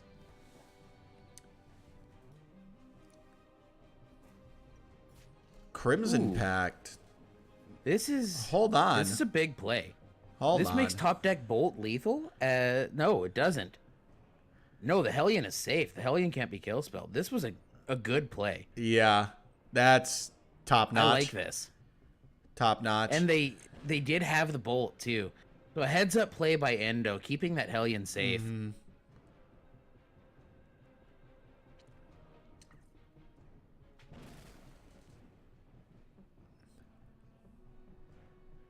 Do we see 2 minions to make the blocks? All right. I like it.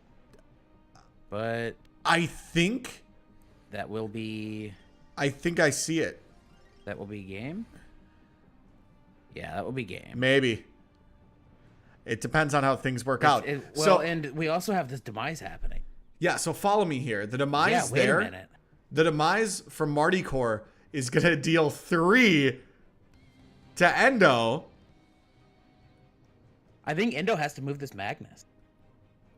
I think so. Yeah, Endo has to move the Magnus. What a play. Oh, there it is. Oh, no. Finding the ignition. A good play at the end of that match, though. Well, it may not be the end of the match. It may just be the game. Let me double check that. I believe that was a 1-up. Yes, so that does look to be 2-0 to EndoZoa. Oh, man.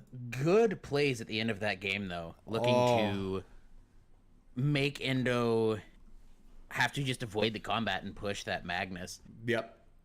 Had Endo not found the ignition, high level, we would have had quite the end game situation to play out. Yeah, that was really high level there.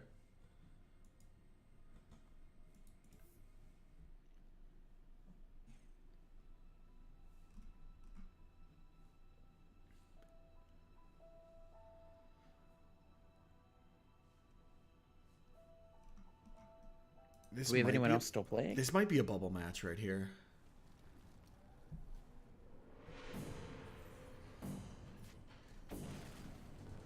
Who do we jump on with that? Is that it? Raunen and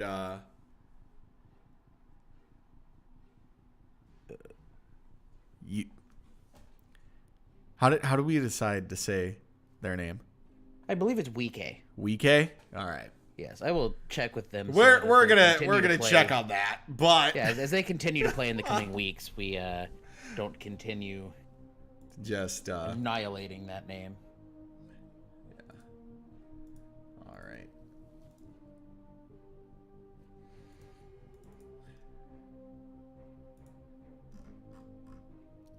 And we do see Venger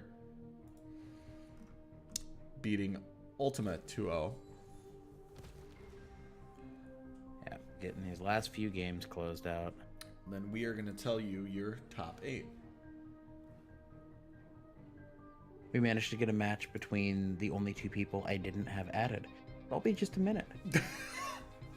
I was adding people leading into this, and I thought I had them all. And evidently I missed 2, but I hadn't noticed it yet because I've been able to get on piggybacking at least one of them each game. I think you can view the match that I'm viewing. Pretty sure if you spectate me, you can spectate. On the fly casting here.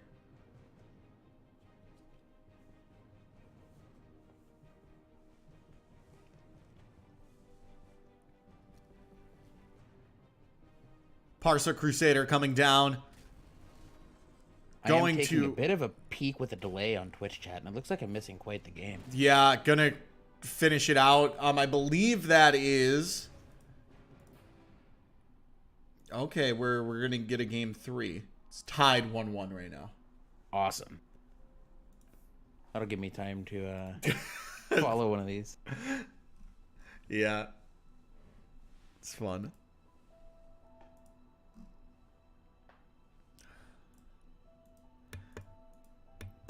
I believe this is going to really decide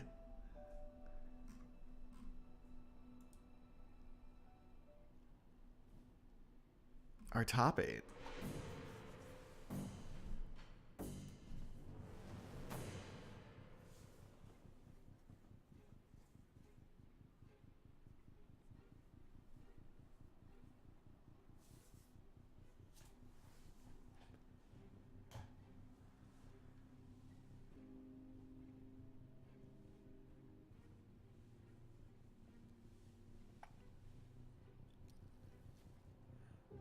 Maze coming down.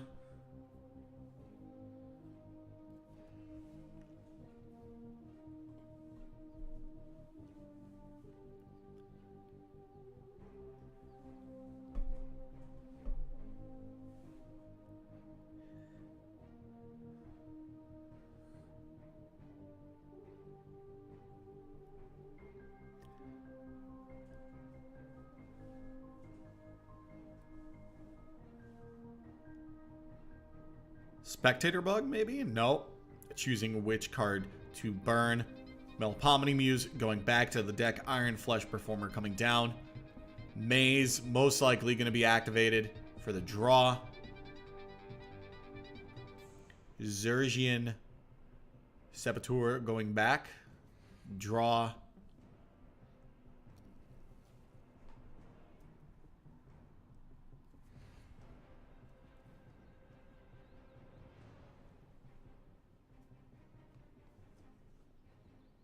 Another maze coming down on the opposite side. Optimal placement, as Noah would say. If only he was here. I could still hear his voice. You What? bit of a delay of technical difficulties on my end, if you will. But we have made it. Good. Able to actually do the job and begin giving some context to some of what we see going on.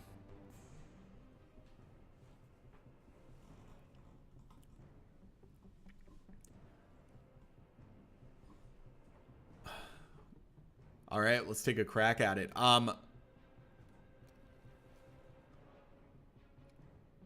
It's not Raunen. Again, someone I should have checked with. We'll figure it out.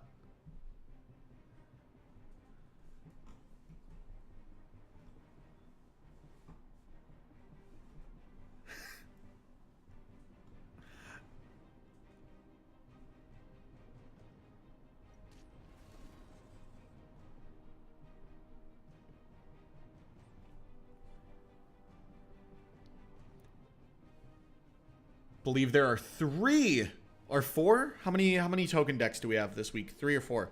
I think 3. And then I think one is splashing blue. Yeah, we have the identicals and then the one that's splashing blue. Yeah. Also, Uikae in a position to kind of play the villain this game, as this is 1-1, and if Uikae wins, they will have locked the opponent out of the top 8, getting to spoil someone's plans potentially by being the deciding game in this top 8. Oh, wait. Is Raunen paired down? No. Maybe.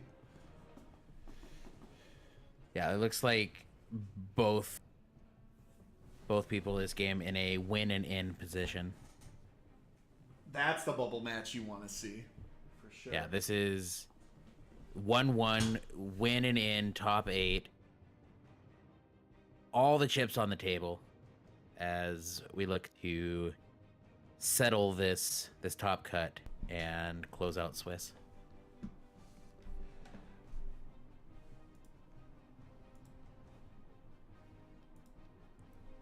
Oh man, I can't wait till we get 64 player Swiss. Also, it looks like possibly we have Logic, who, due to late timing, will not be able to finish out tonight. And so it looks like Jock will also be making the top cut. That is fine. Yeah, we know. We're sorry, everyone. We know that the time change sucked. That's my bad. But going forward, it should be pretty stable. Yeah, we should be looking at about a 2 p.m. CDT time slot, which puts us, I think that's 8 p.m. GMT. Yeah. But keep in mind, going forward in May, it's going to start being called PST. Yeah, we'll potentially be looking at about an 11 a.m. Pacific time. Yep. To begin, which should help a lot, as that would be 7 p.m. GMT. Yep. So the folks who have had issues with being close to the GMT time zone and this timing being somewhat late, we should be looking to alleviate that in the coming... Lagged out there a bit, buddy. But I believe you were saying alleviate that in the coming weeks. In the coming weeks, indeed. That's something else that will be fixed, possibly, as we do this actual dual casting desk. Yeah, hopefully. We won't be needing a voice chat to get both voices into the game, as I'll just be sitting next to you, and we can do it that way. The finish of that sentence was that way. And we are going to see, obviously, a pretty dominant board. You do have to probably make some trades here. I'm not sure how I would do it. Maybe. How would I deal with this? Probably swing the Parser Recruit in. Sergeant. Those two in there.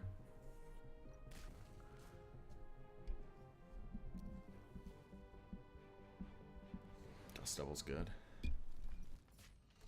Yeah, Dust Devil getting to not only come down, but instantly put damage on. We do see the maze attacked out. 5 damage going in.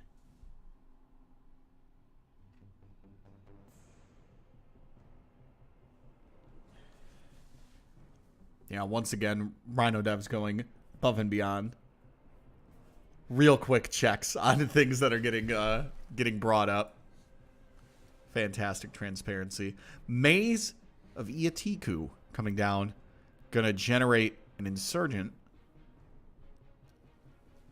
Ego Recruit also coming down.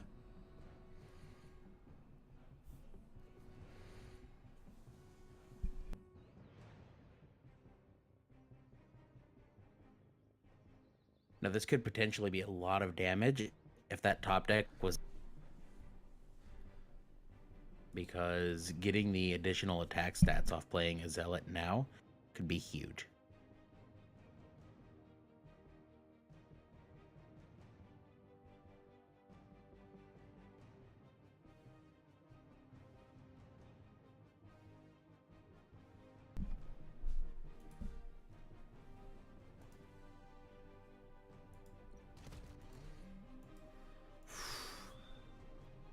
Yeah, you're going to have to handle that Parsiclarian. That's real big. But then you lose the Ringmaster. Ooh. Big choices here. Ooh, actually not at all. I was worried about the Ringmaster having to go away or the Parsiclarian, but being able to overcome both of those. Yeah, that's a good spot to be in. Yeah, for sure.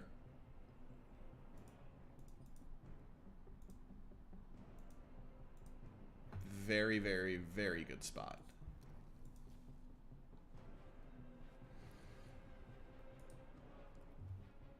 Also, White Cadejo is also a very good spot to be in. Yeah. And getting to play the Cadejo and then get the life off of these minions. Mm-hmm. Seems good. Indeed.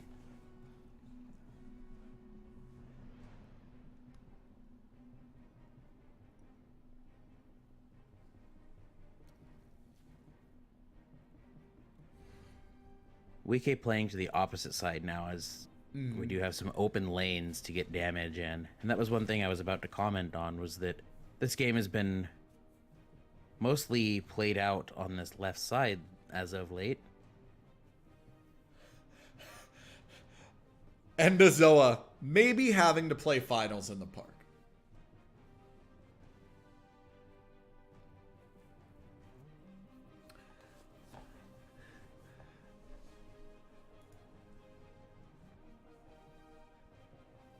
Yeah, EndoZoa is showing quite the commitment this week. Legends never die.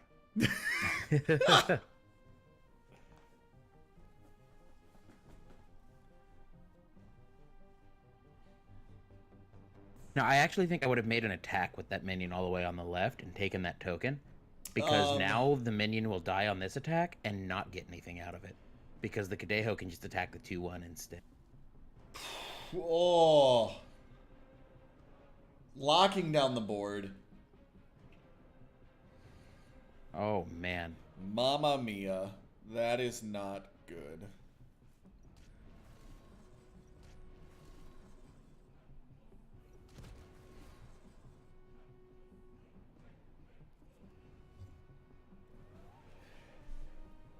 Oh, don't worry, EndoZoa. The top 8 goes pretty quick.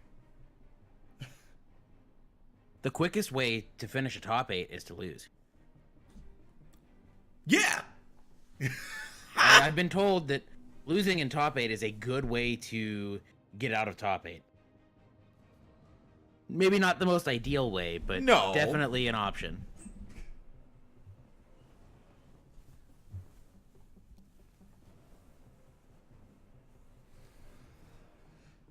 Yeah, always remember to call Noah whenever you need any advice.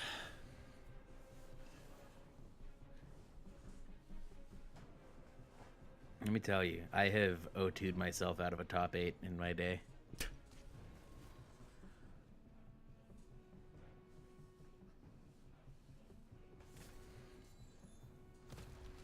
And we're going to see the board clear there. Look at this life swing. Yep. 28 was, what, 9 just a minute ago? Uh-huh. Can't board wipe either. I think it just kills you. It'll come close. I'm not doing all the math on that in my head, but it's yeah, gonna be because close. that's 1, 3,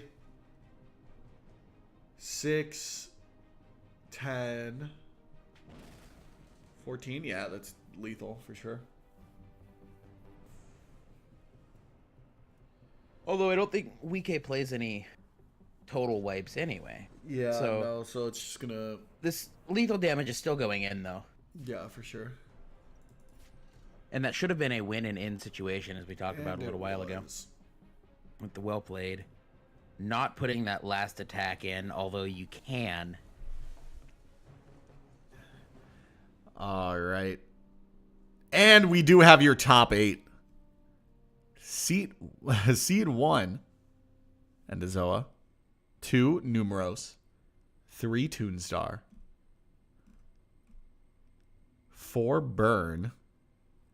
5, Pulp. 6, Perts.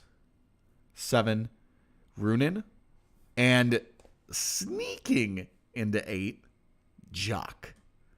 Yes. That is going to be our top 8. Logic would have had the 8 slot had they been able to continue, but due to time, they left, and Jock makes it into top 8 instead. All right, and let us see. Let's go ahead. So, we're gonna hustle to get this top 8 started. We don't want EndoZoa sleeping out in the park, so we are gonna go ahead, get this started. We're gonna come back and go straight into the top 8. In between that next round, we're gonna do some stats. So let's go ahead. Some quick stats. Yeah, some quick stats. So we're going to go ahead and get this going. Remember, if you guys are interested in helping make some of these featured slides that I'm about to show you, DM Noah, DM me, DM Manton Man. Let's go ahead and, get some slides made. I know people are already voting for Minitar, which, sure, show me what it works well with. We will be right back with your top 8.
All right, everyone. Welcome back to the Mythgard Weekly Open.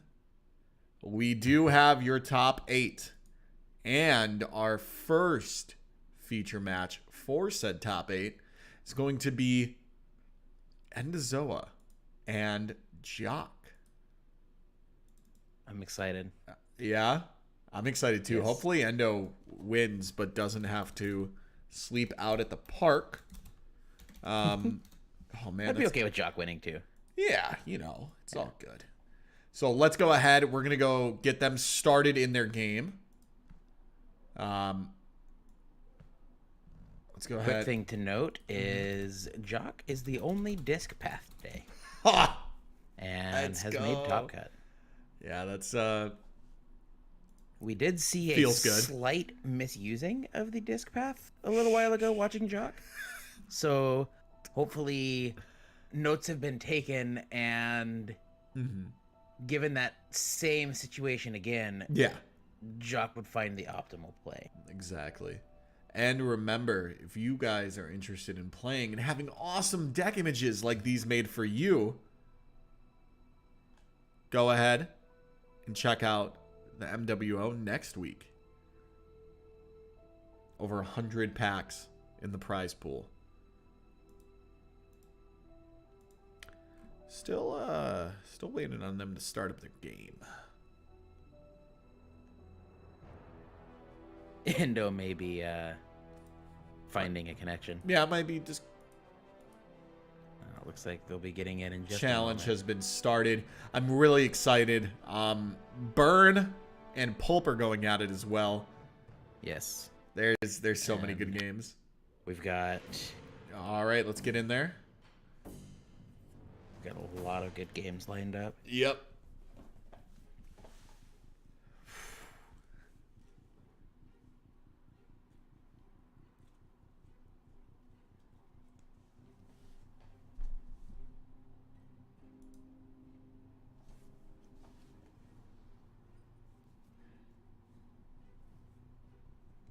Not shocking to see nothing out of Endo on one. We've talked about this both times we've seen Endo's deck now, that this deck doesn't begin playing until 2 mana, essentially. Yeah.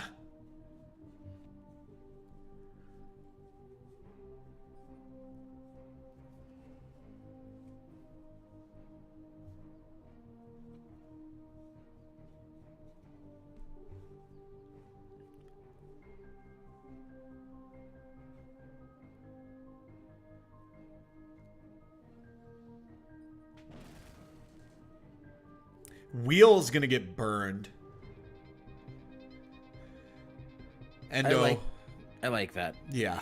I mean, Endo probably looking at the list, determining that there's not that many valuable targets for Wheel would be my assumption. No enchantments in Hzoj's deck. Yeah. Then. So, I mean, Wheel's not useless against an enchantless deck by any means. Yeah. But definitely okay with giving it up now when you know you don't have enchantments to shut off anyway. Yeah. Makes a bunch of sense.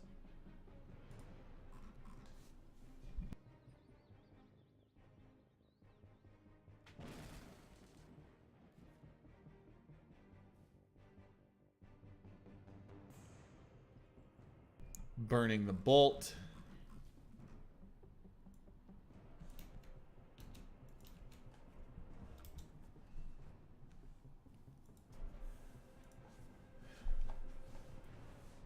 So we didn't see the Gallows Boy on 2 out of Endo that this deck likes to open. Instead, just smiting and passing. Yeah. But the Calliope Muse feels okay now. Yeah. And we see the Calliope Muse go to the end of the field in one of those last lanes because you don't want the opposing minion just slamming itself into the Calliope Muse and getting back that 6/8 quite yet. Yeah. So heads up play by EndoZoa, avoiding that possibility and just getting the Calliope Muse out of the way. Disc is going to become day due to that smite. It's such a neat usage of disc like this. Pitching these high cost minions to kind of cheat the casting cost and get them back immediately into play. Yeah. Like this, getting to make the second attack and then killing it off, getting the 6/8 instead. It lets you speed up the game plan a lot and get to those good mid to late game minions while the opponent is not in a mid to late game position. Yeah, and this is something that's just been being worked on. We're seeing a lot of this deck. Yeah, unique utilizations of decks that, I mean, maybe would have taken a little bit longer to figure out without the constant stacking of games that people are playing. I mean, Toon played, what, 300 games of that tokens deck already? That's insane. Yeah.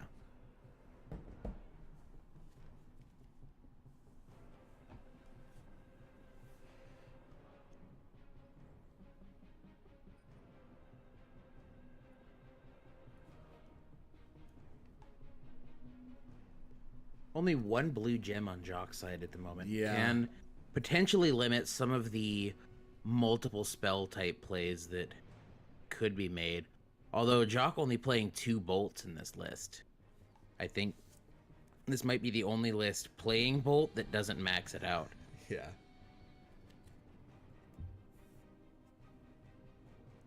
Typically, if you see blue, you can expect a playset of the bolt. I mean, it's too good of a card. But it looks like Jock just doesn't have the space. Yeah. With having to play so many of these big minions to utilize the disc, it kind of eats into the slot that Bolt usually takes in these blue decks. Mm-hmm.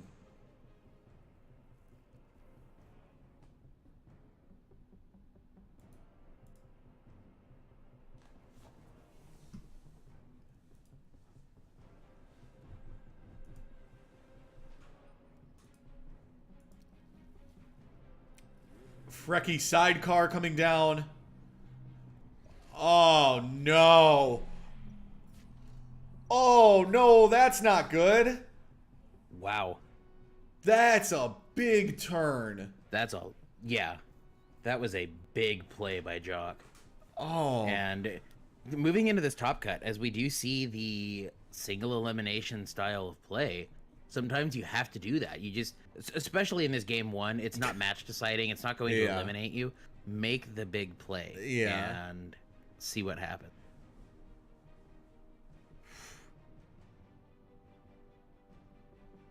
Let's just put Endo in a tight spot. Yeah.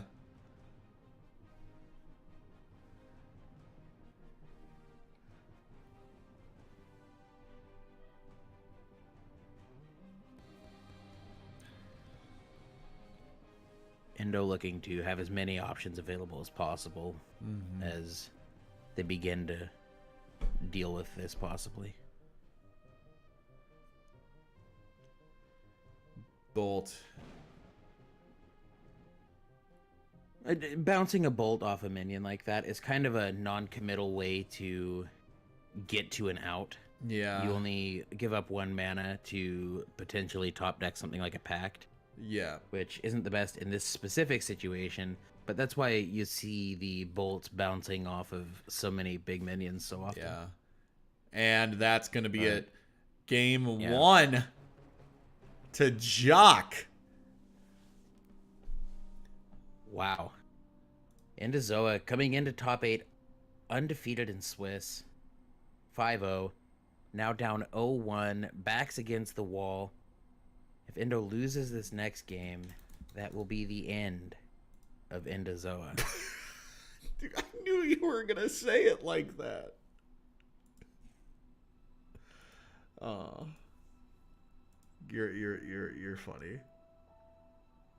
And this is exactly why I said going undefeated in Swiss is fantastic, but anything can happen in top 8. Yeah. This is good stuff. And they have jumped into game 2. Exactly. So we'll get in on that as we look to decide this top 8 match. Now, unless Battlefy just hasn't been updated yet, it looks like Everybody is still in their matches. it looks like it's all game one still, potentially. As Endo and Jock being the only ones to show a game win yet. Yeah. Not everybody can play Frecky's sidecar. Yeah. Into Swing City.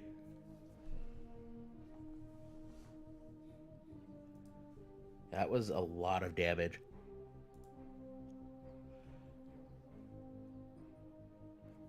If I was allowed more than one Mamma Mia's per cast, I would have said Mamma Mia.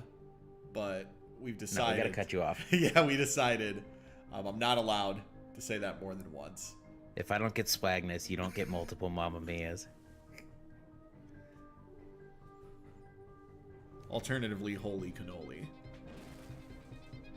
You just use that one up too. So we do see that Beast getting pitched to the disc, potentially setting up, cheating it out like we talked about last game. Such a cool deck. And that's kind of the thing with this deck, though, is it kind of lives and dies on its ability to mitigate these costs. Yeah. And, like, I feel this deck is especially weak to, like, a Seal of Exile. Yeah, for sure. And so it kind of, definitely to Jock's advantage at the moment that Jock was matched into EndoZoa, Versus who does not have Seal of Exile. It's going to be a good match both ways. But not having to deal with that Seal of Exile quite yet could help Jock to move into the semifinals, potentially. Yeah, for sure. Whereas if you hatched with anybody else, Allfather's Horn getting burned, it would be a little bit, harder. Yeah. But hey, them's the breaks. Ichor Feast, lose 3, draw 3. Disc is set to Night currently. How do you feel? This is a little bit of a suboptimal feast, as it does Yeah. put Endo's hand to 10, which kind of tough to tell given these sleeves. Yeah, for sure. But going to 10 off of the feast means you lose 1. So oftentimes it's best Rewind to feast up text. to 9 and not feast up to 10 if you have no mana left to do anything else. But Rewind text. definitely, if you have the chance to feast, it's usually a good idea to take that chance. Vilja, Windrunner, Wind Fury, going back, Air Healing, Yes. Quick Smite, switches to Day. How about the damage, the life total gap because of the +8 off the disc? Yeah, that's big.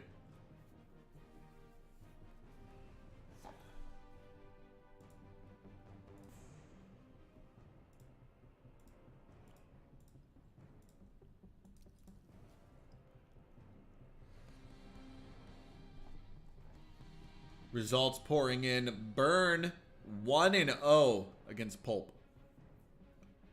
By results Winning a pouring in. game and doing it in less than, the full 60 minutes. A change we've seen as this as that list has changed this week. As the game grows, so does Burn. Yeah, and I quote, "I have a win con now." All in Man, good I love watching that deck when it goes off. All in good fun. Bolt from the blue coming down, obviously not doing anything other than drawing a card. Which, I mean, It against, does. It's fine. like, the Gallows boys and stuff, you might as well just bounce this Bolt. The Gallows boys sound like a really intense tag team. The hot new hip-hop duo. Avenging Alpha coming in at a 4/4.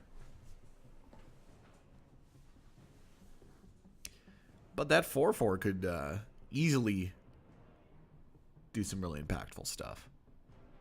So since tweeting is canon, what do you think it would take to get us to convince them to have somebody who, like, has a SoundCloud? We need SoundCloud mixtapes canonically in the game.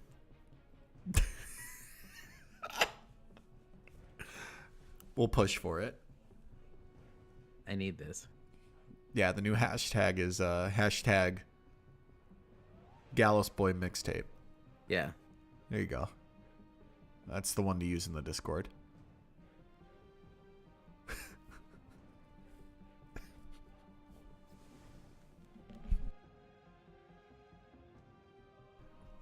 I don't believe we're in a spectator bug. I believe. No, I think Endo's just weighing his options. Yeah. When you've got 9 in hand, it can sometimes take a minute.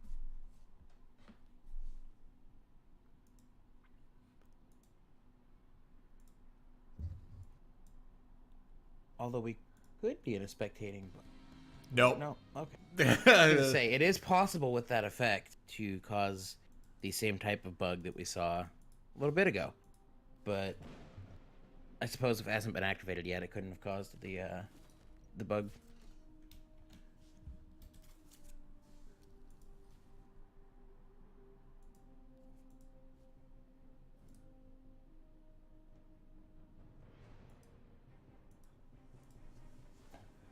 Gallows Boy coming down. Disc set at night. Day. Oof. Yeah. Those The were opposite words. of night. Those were words. Indeed.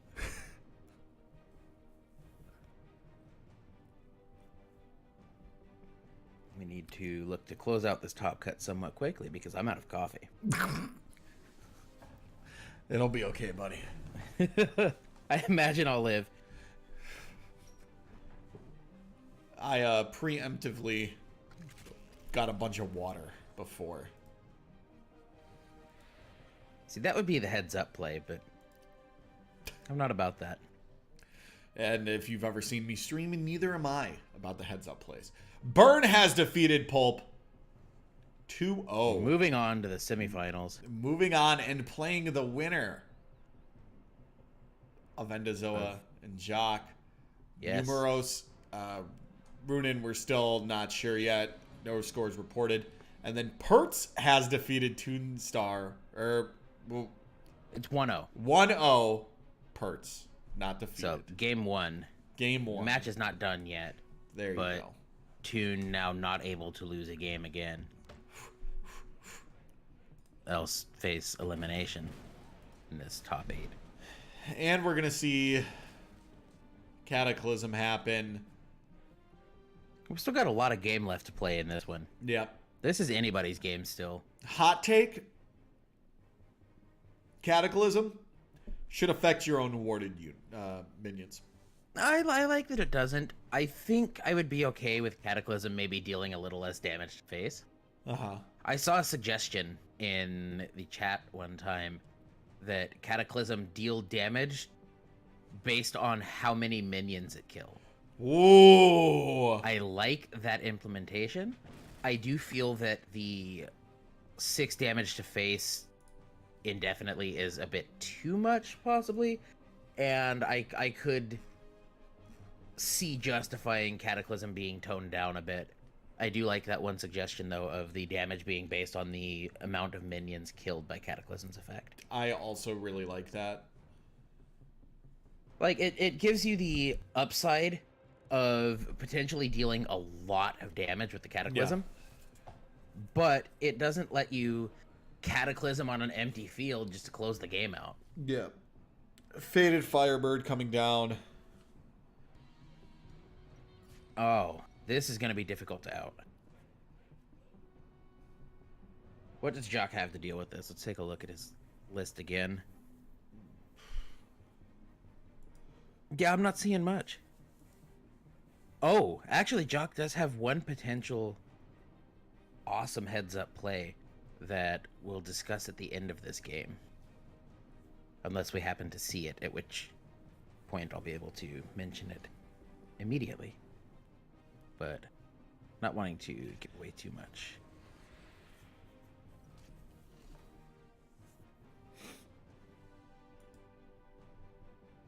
The little bit of speculation we can do with this closed I forgot. spectating. I forgot Jock was at 19.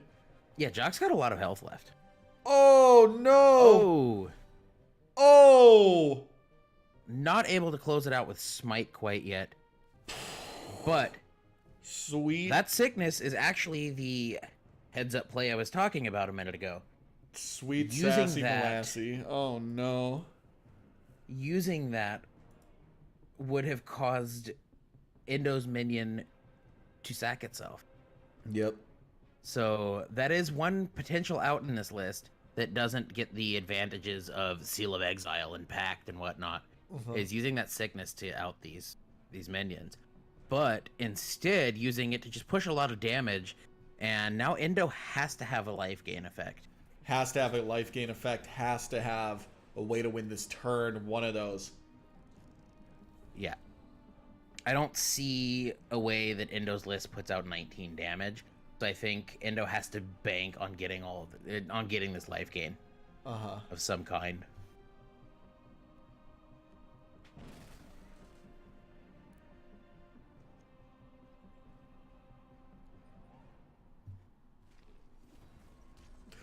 Nice heads up play by Endo.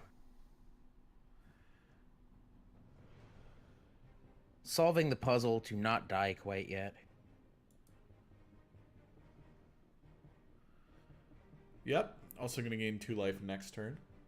But Jock's still looking to find a way to close this game out in quite the advantageous position at the moment. Yep. One change we see to Endo's list this week, as opposed to the last couple weeks, is no Lamia's Kiss now. So not able to give one of these minions life tap and go in that way to gain some life. Yeah.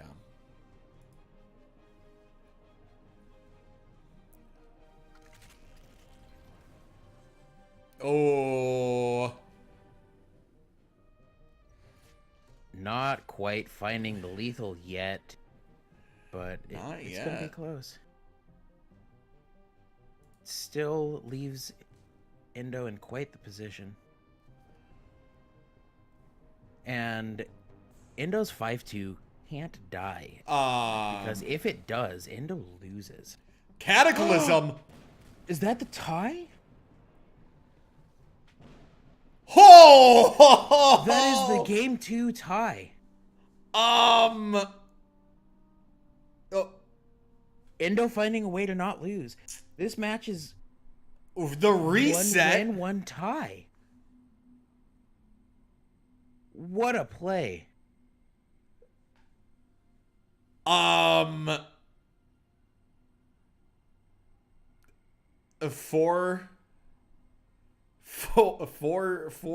There could be potentially 4 games now, huh?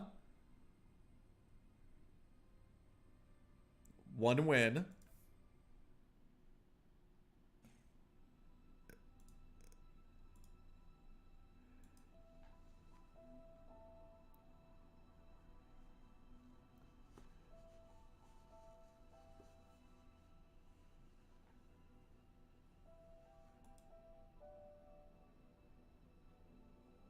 Will be just a moment as we decide how to settle out this tie. Yeah, give us 1 moment. So it looks like what we'll be doing is it is now 1 win, 1 tie. Yeah. So they'll be playing this last game of the match. And should Endo win this, it will be 1-1-1. In which case, we will play one last game to decide the match. Oh. Should Jock win this game, that will still be 2 game wins in the match to Jock. And as such, Jock would win the match. But should Endo win this game, we will be playing again to settle the tie.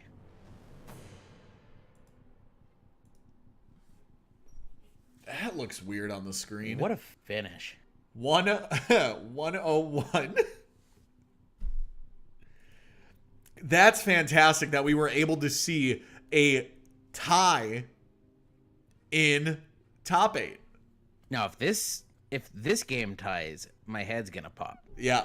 That is going to be a game 4. Yeah. So Obviously. Potentially a lot going on in this top 8 match. Yeah, maybe. And we'll get you an update on the top 8 matches besides this one as we look to see how it's going.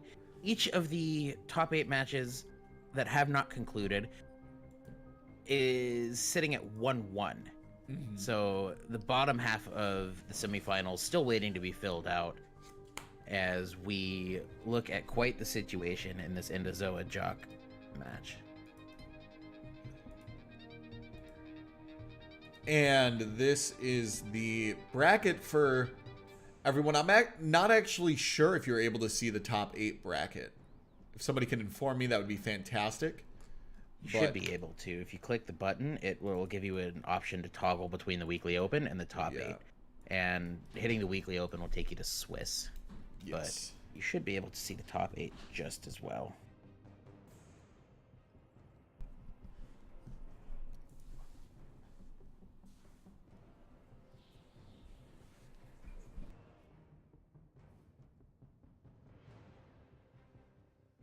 Good play by Endo that last game, finding the way to end it in the tie and extend the match.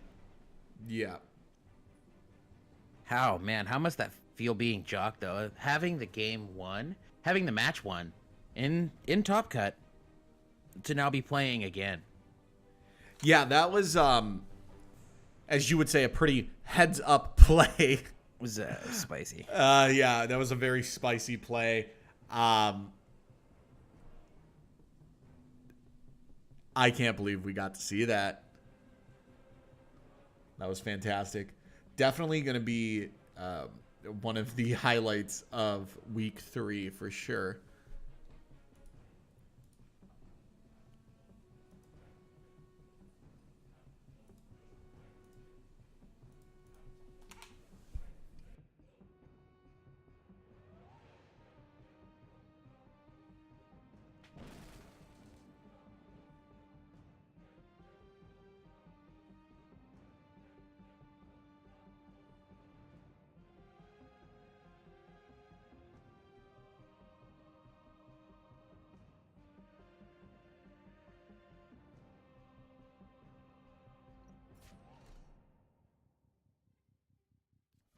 What a position in this game. Like, Endo's hand is full. The hand advantage is quite a bit. Yeah, at this delicate of a stage, oh man, I don't even know. I'm on the edge of my seat right now. Yeah, I am that tie just blew my mind. A bit off now, admittedly. I was not expecting to see something like that. And it's good. Absolutely. Breaking news, NUMAROS, last week's champion, has won and has secured their spot in the semifinals. Nice. And that is in the bottom half of the semifinals. That is. So we still don't know any of the semifinal matchups in full quite yet. Exciting. As we wait on the token game in the bottom half of the top 8 to finish out.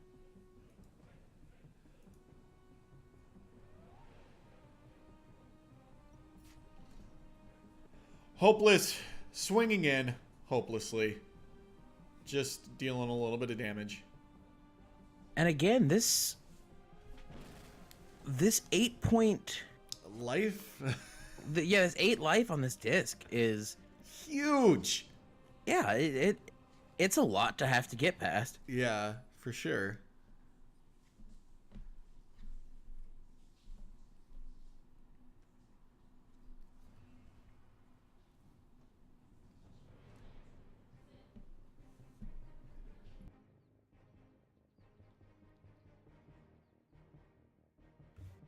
We see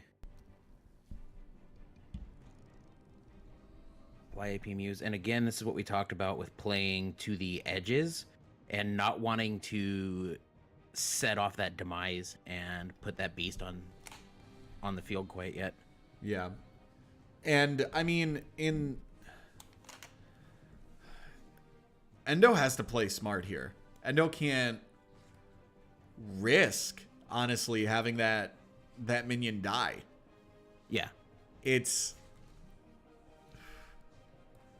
weird, the different playstyle that Endo has to develop on the fly right now. Air healing, going up 3, drawing a card. I think we may see a sickness out of Jock. Yeah, I feel like Jock has one. Putting on its sickness attack again, pass, and get this beast back. Yeah. That'd be huge. Jock is smiting in the middle of that as well, but yeah.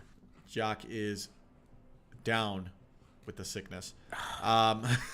Now, could we see... I knew it was coming. How many sicknesses does Jock play? 2? 2, I believe. Let me double check. All right. Big brain turn, right? Yes, 2. Big brain turn. Hopeless, sickness, swing, beast, Frecky sidecar. Oh, please. and there's an Allfather's horn. Hold on. That would take 7 mana, though. So that wouldn't quite be. I mean... Yeah, calm down a bit. I think Jock's revving up for something really spicy. Yeah, moving to the left like this is good because one minion movement can't move out of the attack back 2/2. Uh-huh. So Jock's kind of pinned Endo on this left side and said, it's time you deal with this, and if not, I'm going to get my beast anyway. Yeah.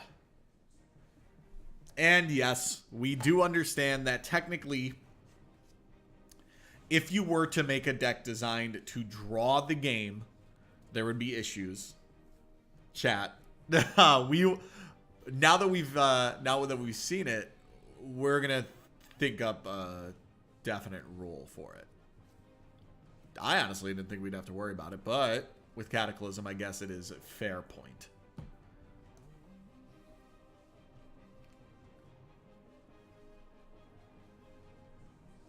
Yeah, so as we said, in this match specifically, should Endo win this and the match go to 1 win, 1 loss, 1 tie on both sides, we will play one last game to decide the match. Yeah. Should that game end in a tie, I suppose it'll be game 5, but let's hope that's not the case. Yeah. And Cataclysm getting burned. Endo not playing it again. Karam Morning Wise coming down.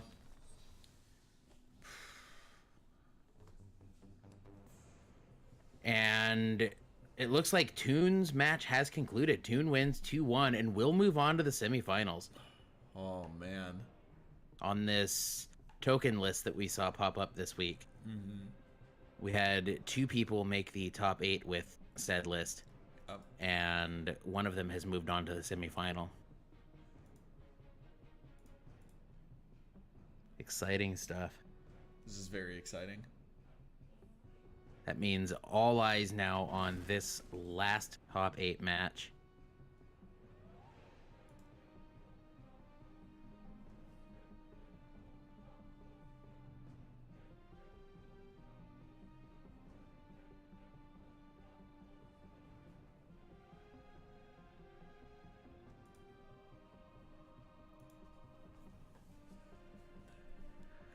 Jocks over there got their calculator out right now, trying to figure out exactly how much damage they can deal in one turn again. And I mean, when you put up as swap. much as Jock's been able to do. Yeah. Sidecar. Oh. Oh. It's a lot of damage. Looking a lot like game Wake 1 the bones. with that damage coming out of the blue. Oh. If we could see a hopeless into sickness, we'd be in a whole different realm right now. Mew's going to swing in for 3.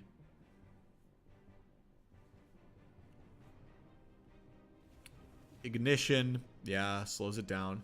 Gallus Boy getting burned. Not finding any real use in these games. Yeah, it's been kind of cool to see the Gallows Boy not quite able to do what it typically does in Endo's deck, because the way you play this matchup has to change so much. Yeah, for sure. You just have to be ready to deal with it.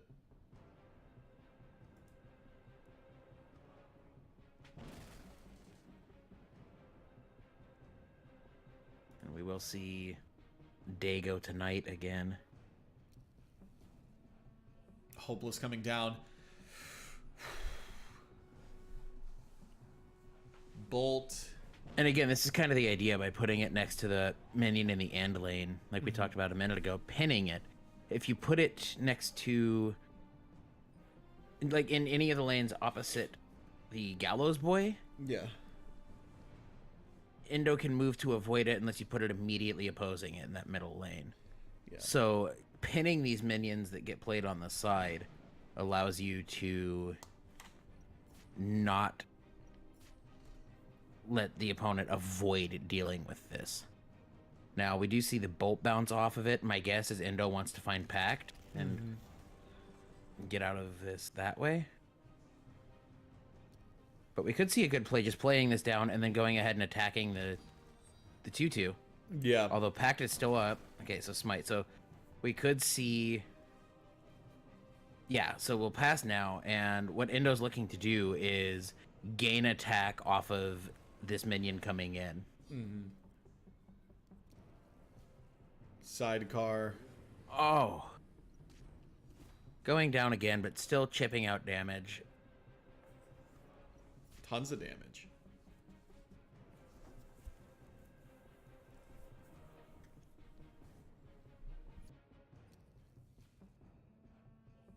Heavy coming down. Oh no. Volkov Heavy, the big boy. Makes me wonder what he kept Endo over do the now? sickness. Just what would you have kept? Extract life going up to 10. What a game. Oh man. I feel it. It's been quite the match. I feel another Match of the tie day. coming on. I can see it. do not. I don't quite see this one ending in a tie. Maybe that's just optimism. But we'll see what happens. Oh man.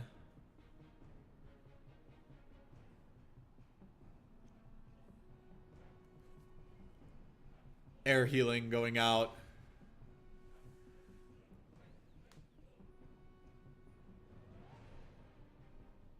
So now Endo's got a choice to make with that Gallows Boy Yep. in the middle between blocking the 6-8 and although it doesn't stop the damage, it does put damage back on it. Okay. This is big though. That is very big. If Now, do note that we can still push in damage on Jock's side. Oh, Oh, and that's it. Jock has defeated What a EndoZoa. Wi-Fi Hunter. 2-0-1. What a match. The first 2-0-1. Solid showing by EndoZoa. As This always. is the only weekly open in which EndoZoa will be out of it by the semifinals. What a match. I enjoyed that. That was fantastic. And now we do have our top 4. Jock versus Burn. NUMAROS versus Tunestar. We are going to take some time to go over some more statistics now that... We're doing these somewhat quickly, though. Yeah. Not looking to hold people up all night long. Yeah, now that Jock is still in and it's about 4 in the morning, we are going to be going over the most played rares for this week's Open. I liked this stat this week. Yeah. and we see a lot. Yeah, we do. A lot of choices. Why don't you give us a little look at all of these, and then we'll fill in the context. So we have the most played rare being Fire Song Prodigy and Parry at the Gates with 13 copies. Extract Life with 12 copies. And then Cataclysm, Wonder Drug, and, of course, Magmatar with 11 copies. Yeah, I like seeing, one, how close this is with just one copy between each level of play. And two, seeing this many chosen. Like, we've got 6 things being shown to you at the moment. And it's cool to see nothing being unopposed as the best choice. And I'm liking that a lot. Yes, and we also do have the most popular paths. Yeah, path selection this week was kind of cool to see, as we typically have seen the 2 most common paths this week be the common paths each week leading up to now. So those 2 look to kind of be notched at 1 and 2, but it's that last spot below them as we see these less used paths kind of shuffle in and out of use as people begin testing things with them that I like to see, and I'm anxious to see which one begins to kind of maybe push itself up into that 2 slot.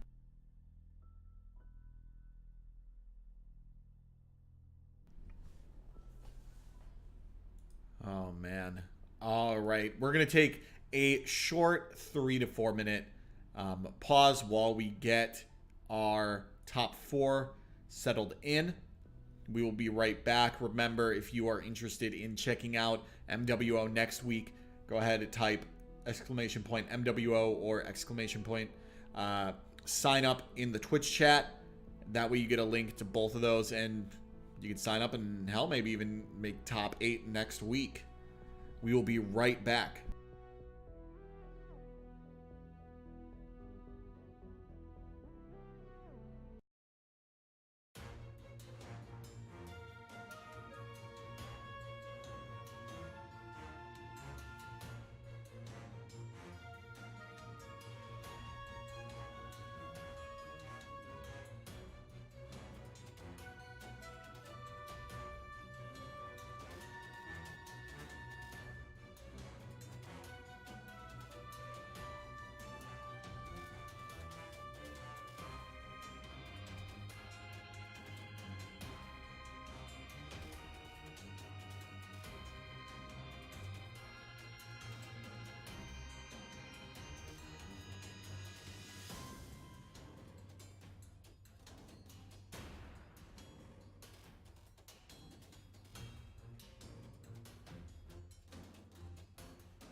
All right. And welcome back to the top 4 of the Mythgard Weekly Open Week 3. We are going to be watching in this feature match the other half of the bracket, NUMAROS, reigning defending champion of last week, versus Tunestar. This should be a hell of a match. Noah's excited. I'm I am. excited. Let's get them in there and see what we can do. I mean, a lot goes on between these two decks, I think. yeah. Because Toon's looking to continue to play out these tokens.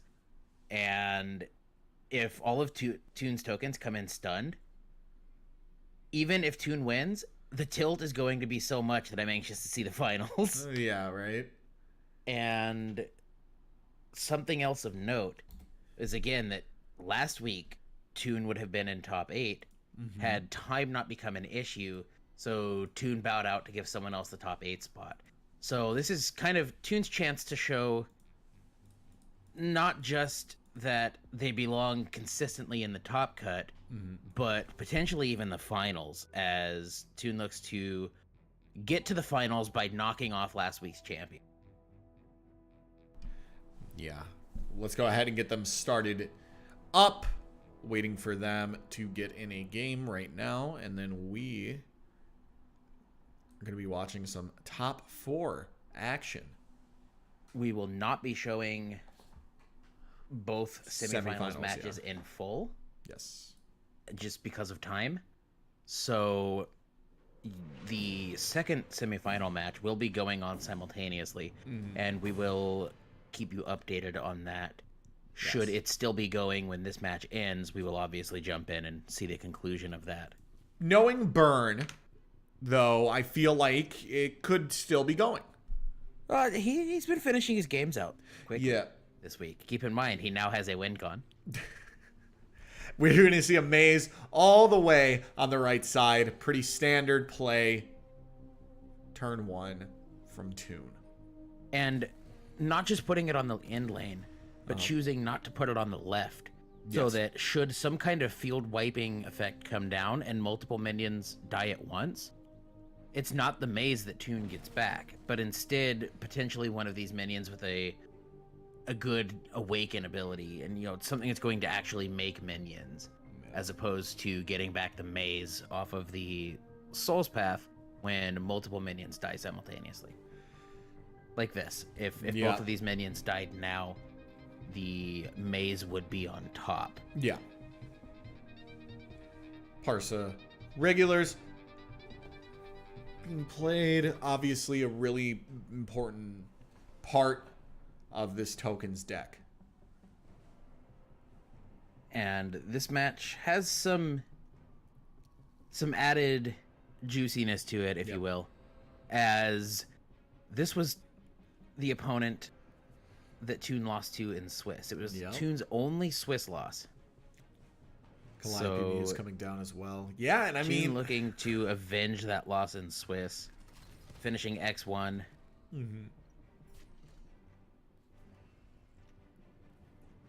But if you're in NUMAROS' shoes, you've already won once. Yeah, you feel good. You've won it once. You could do it again. Long winter coming down. This is what could be deciding in this matchup, in my opinion. Yeah.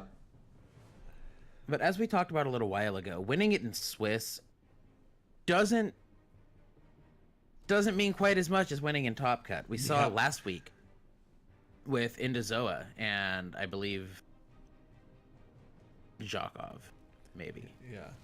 I mean, we saw it. Endo lost the last match of Swiss 2-0, just to then 2-0 the same opponent in Top Cut in the next match that they played. Yep. And move on. Yep. Extract Life coming out.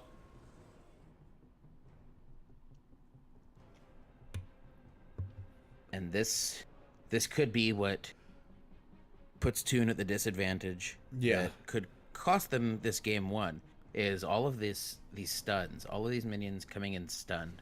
Yep. Seal going away. Black Cadeo coming down. Not not really doing anything yet. Parsing units coming down as well. Eager recruit coming down.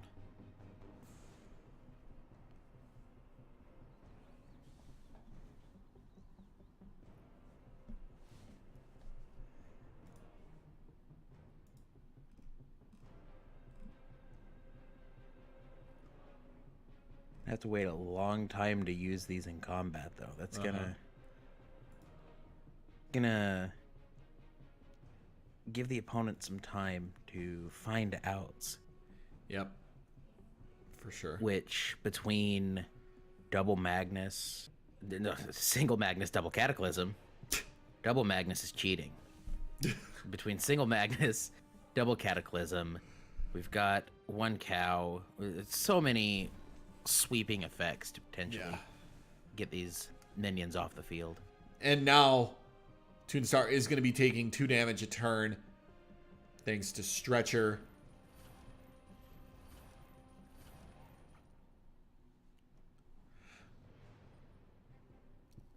Perry going away. A second Kadeo coming down. Zergian Soldier or Saboteur coming down. Potentially take one of those out. No, we talked last week about... No, it wasn't last week. It was this week in chat about the usefulness of Loki's Veil against this deck and deciding what to actually shut off with it. What do you think Toon should kill with that minion? Cancel that. Cataclysm. That's big. That is very, very big. Now, do we see a bolt in hand to get one of these Kadeos? Ignition, just as good. Very, very good. I mean, you have one Kadeo. And this is the issue with the stun is Toon's just not able to put the damage in by the time the field has been wiped. You know, you get to play all these out again, but in a deck that wins solely on combat, getting stunned out and being made completely non-combative, it's just going to shut you down. Now the bolt cleans up the Kadeho. Allowing for another Cataclysm if it were to happen, but Long Winter keeps him stunned for a total of 2 turns. Yeah, doesn't matter right now what happens. Yeah, you don't have to Cataclysm now. That's the thing, is these minions won't be able to attack next anyway. Yep.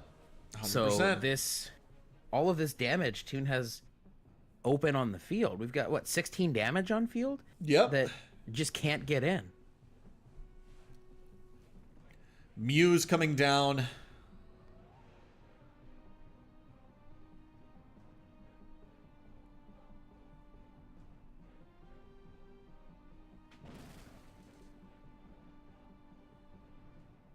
Maximizing that damage input with Smite. Looking to get in and whittle Toon down little by little as Toon's not able to quite do anything about it. Wonder Drug trying to draw anything.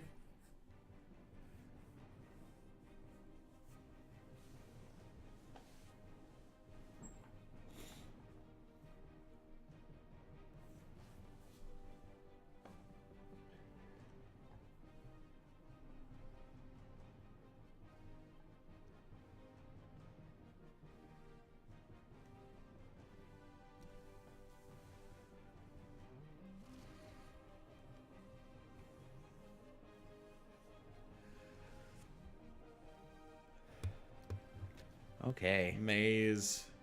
It's just, I don't know what do we good see it's here? gonna do. What do we see? I think a sweeping effect now effectively seals this game. Yeah, but should we not see any... Now, it's not likely we see no kill spells, but should we see no kill spells? Toon's opened up a lot of damage. What would this be? It'd be 11 going in, 12 with the infuse? Yeah. Although we could see the infuse on the minion in the middle lane, which would then push in all but 1 damage needed to take lethal. Yep. So I like this attack with the Calliope Muse. Magmatar coming down. Oh, no. Oh! That might seal the game. Oh, man. It's painful. That wasn't fun to watch. That felt bad.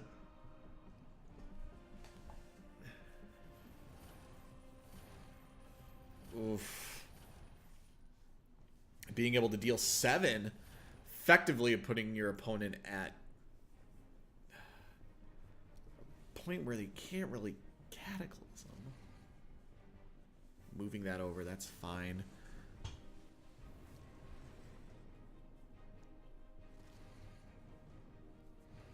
But unfortunately allowing Numaros to draw 2 more cards. This is looking like a tough matchup. Yeah. And I think it's mostly been like we talked about leading in. It's been decided on this stun. Yep, for sure. And having open lists, you know to expect it, but at the same time, with it being a mythic, it does feel a little bad losing to the one of. Oh, Enforcer.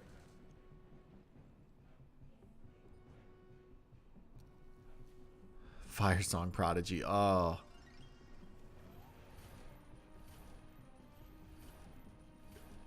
Talk about feels good. Indeed. Ooh. We have stocked up on coffee again. I'm good to go. We'll do a second event back to back.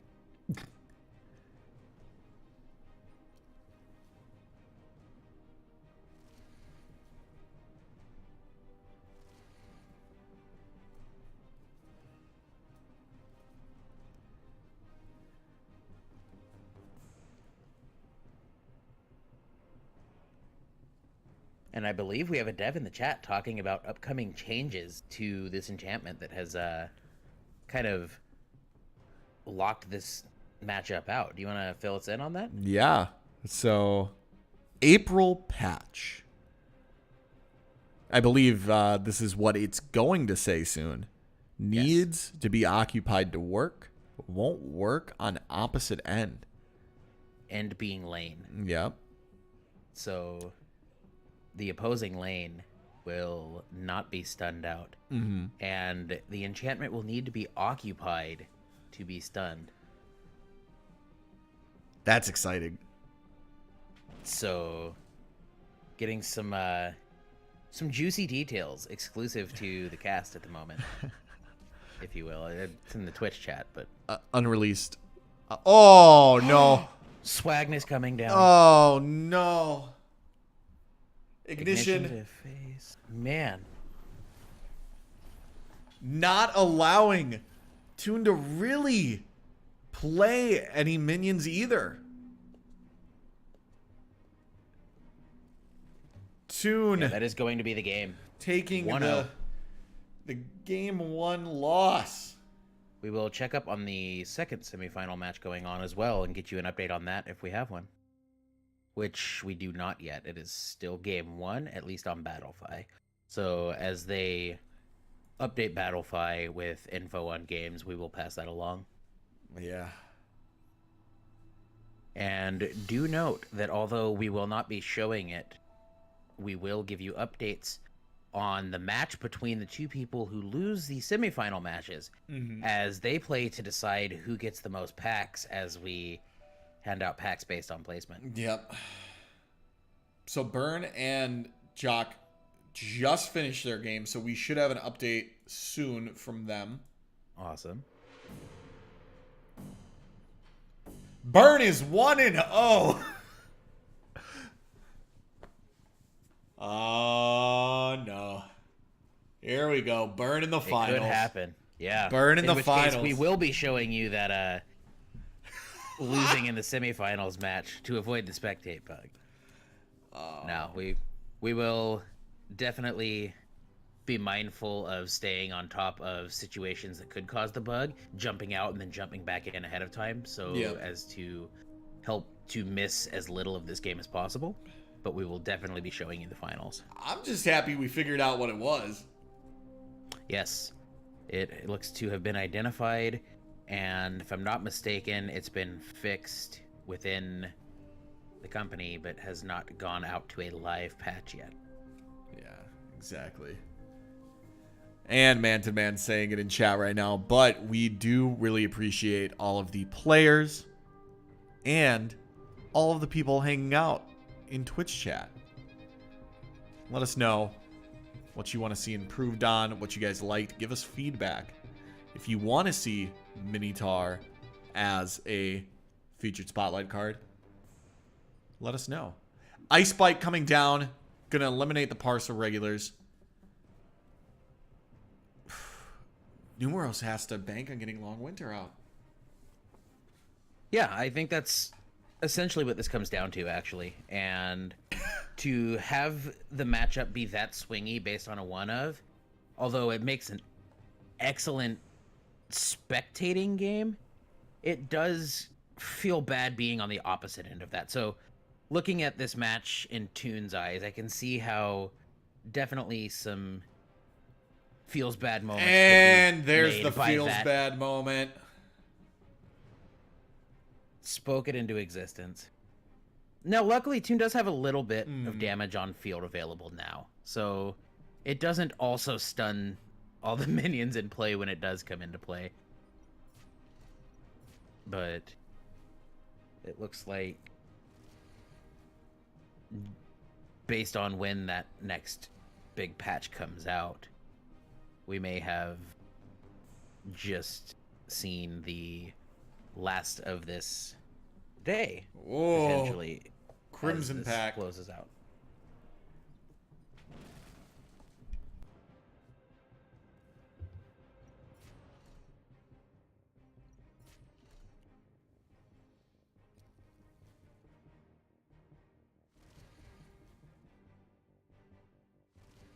And we've touched on a bit in the past, but we will go ahead and mention it now again as well. Should we not see that patch between now and next week, we will not be banning anything based on just being too good. We don't feel that it is the job of the Weekly Open to implement custom balance in place of the game devs. So as much as we talk about how bad this must feel to play against, we say that with no intent of issuing a ban outside of bugs that affect gameplay a significant amount. Yeah, there's nothing. Yeah. There's nothing we could really do. We're not gonna make those judgment calls, you know.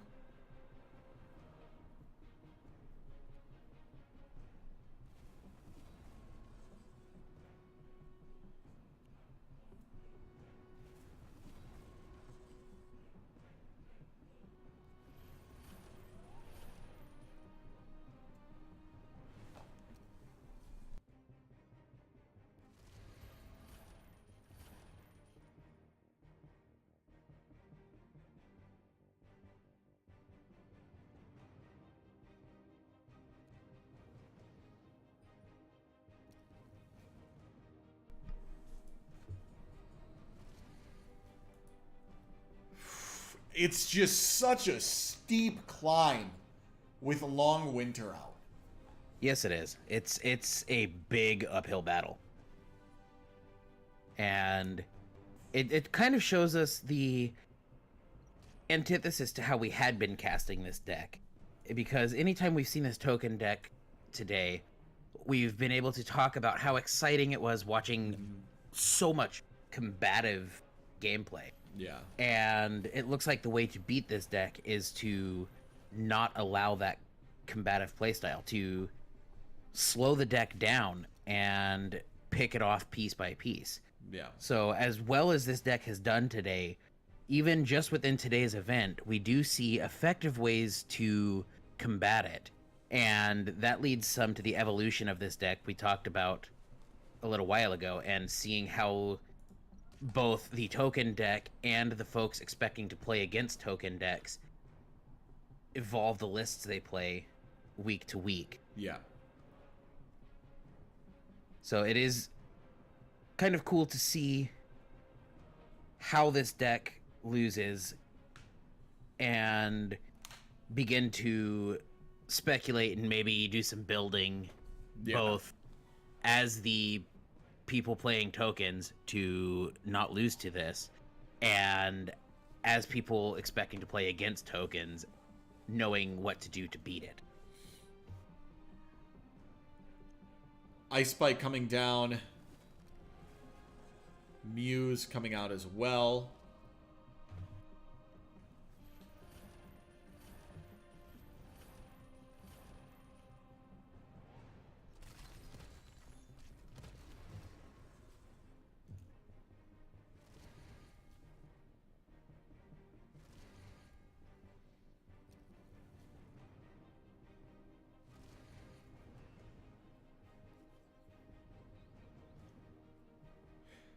Oh,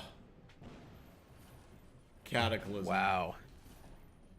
Now this is an iffy Cataclysm though, because this does go to 5. So if we don't see enough kill spells now to deal with this new onset of minions, although it will be a bit slow to get to it, Toon could potentially get to that lethal damage getting to attack in with these minions. Yeah, but being able to draw so many cards, oof. That feels bad. Playing the Muse, and then that just feels like a lot of danger for Tunestar. Yeah, the divination's going to help a lot in finding those kill spells like we talked about. Sure. Ignition. Oh, just pushing for the damage at this point.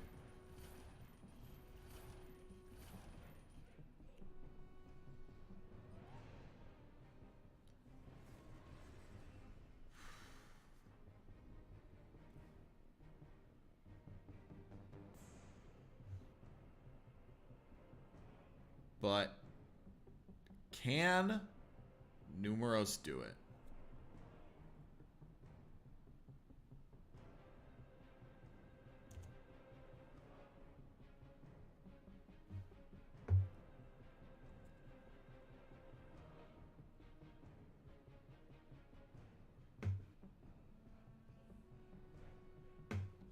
This is the time that a misclicked Cataclysm followed by an oh no would be quite upsetting. Yeah. I don't think we've seen anything like that yet with actual misclicks causing issues. I think no. We've definitely seen some misplays, and we do what we can to highlight them without putting someone down. And, kind of accentuate the best options instead. Numaros admits defeat. Didn't have it. Wow. In the unlikeliest of situations, actually not finding the sweeping effect, even just like a well-placed kill spell could at least block lethal. But no, Toon's going to take that game. Yep. And we do get to see the final game of that match. We will check up. We still see 1-0 in the second semifinal match. So no update yet on that. But as soon as we get one, we will pass it along.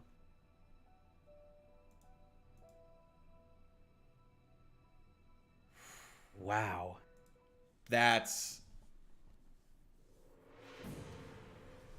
So Toon having enough minions to show enough potential damage. Yep. That without finding the kill spells, the token deck, well, having its ankles held onto, if you will, as it was stunned out, was able to put up enough of a field that when the stun was out, it was indeed the end of the game as we move to a 1-1 match in the semifinals.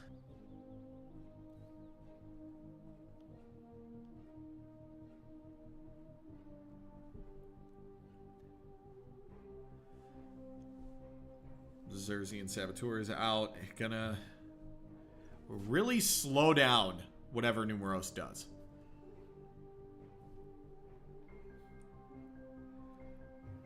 I mean, possibly. Still tons of time to, potentially Ignition now as an example. Still plenty of kill spells to get that off. But yeah, definitely could be good at keeping things by the wayside until a kill spell is found.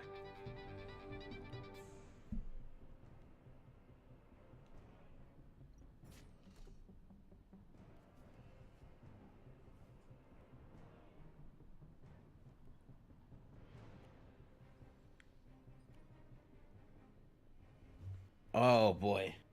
And we do see it again. That is one thing I saw being talked about. It was EndoZoa and possibly Envisi that I saw talking about it this week. That the big hand size and small deck size allows you to play these 1s and 2-ofs and still see them consistently. Yeah. And the discussion was about how nice it was to be able to play 1 and 2-ofs and not get stuck in a position of just not seeing them anytime you play them. Yeah.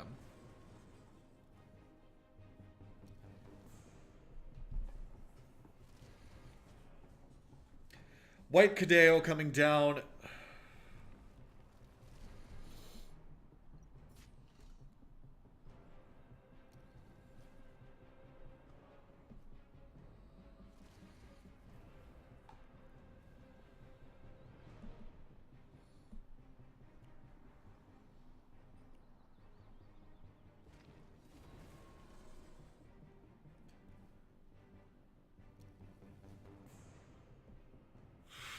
Oh.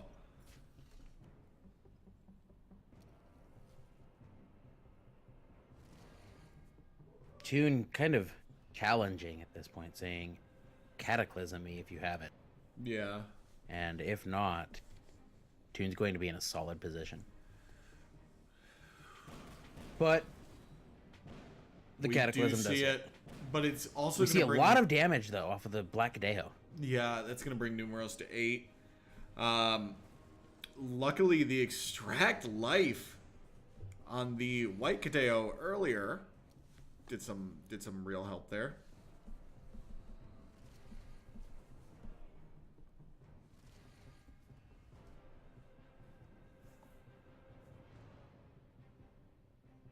And we do have someone behind the scenes compiling top 8 specific data. So we potentially will be able to show some stats. Well, not show. We'll be able to talk about some stats specific to the top 8 as opposed to the field as a whole. And if we get those in time while the finals match is going on, we will have some discussion about them following that. This is a rough spot to be in. Yes, it is. Looking down a lot of damage with not a lot of life. Thunderclap! Oh, no! But this path, just giving Tune so many minions back. Yeah. That's one thing I've noticed as this matchup has played out, is even being field wiped so much, this token deck does still maintain a hand off of this this path selection. So this Soul's Path, definitely a solid choice in this token deck.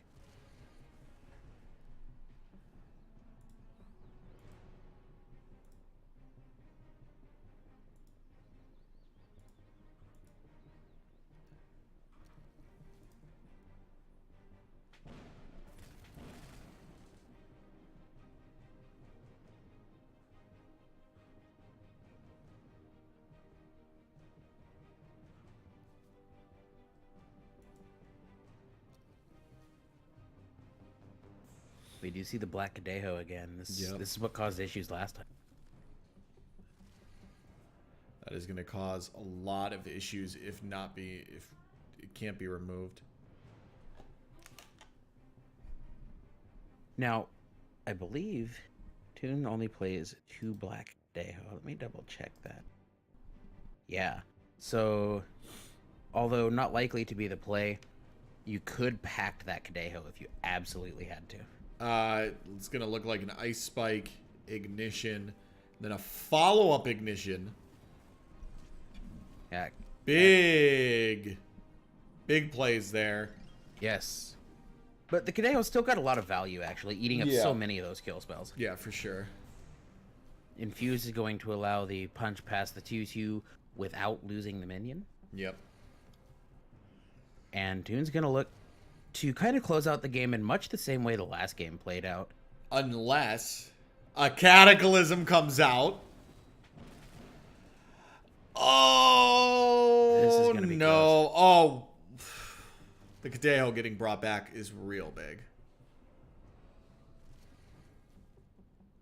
Pretty much requiring an extract life and then like a magmatar the next turn.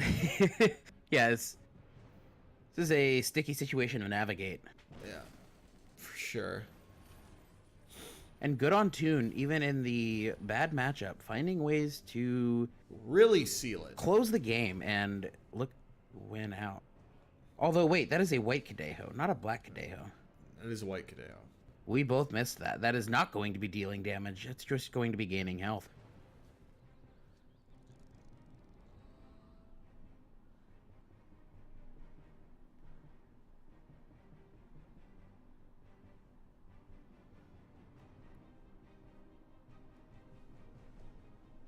And it looks like we have an update on that second match. And NUMAROS has conceded, bringing Tunestar to the finals against Burn. Oh, no. Those of you who follow the chats actively should know that this is quite the matchup, as these two meet up quite a bit outside of the weekly open, as they just happen to be playing out. And so both of them going into this definitely knowing how to play the matchup. This is going to be very interesting. We're just going to have them start, and then we're going to go over any remaining stats after quickly.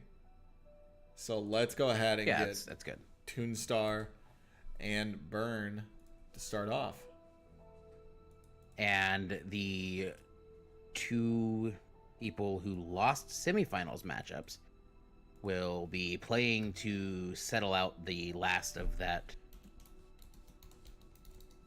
pack giveaway. Well, giveaway I guess isn't quite it, but yeah, they'll be playing to decide who gets the most packs between the two of them. Yes. And we do have the finals of the Mythgard Weekly Open Week 3. Burn versus Tunestar. One of them is going to walk away with 25 packs. Yes, we are going to be constantly looking out to make sure that Burn does not break the spectate mode. Yeah, we joked with him a little while ago that if he made finals, we'd be showing something else instead. But we will be giving you this match.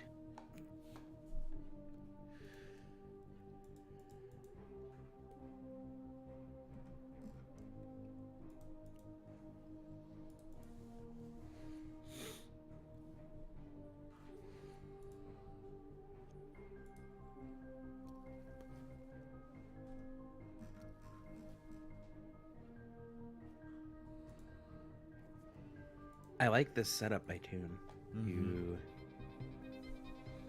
keep both mazes in positions that they don't block minion movement. Yep. But not put one all the way on the left to get back should a sweep happen. So good heads up play now, bolting, getting that out of the way, and making it the bottom minion should this souls go off anytime soon on this path.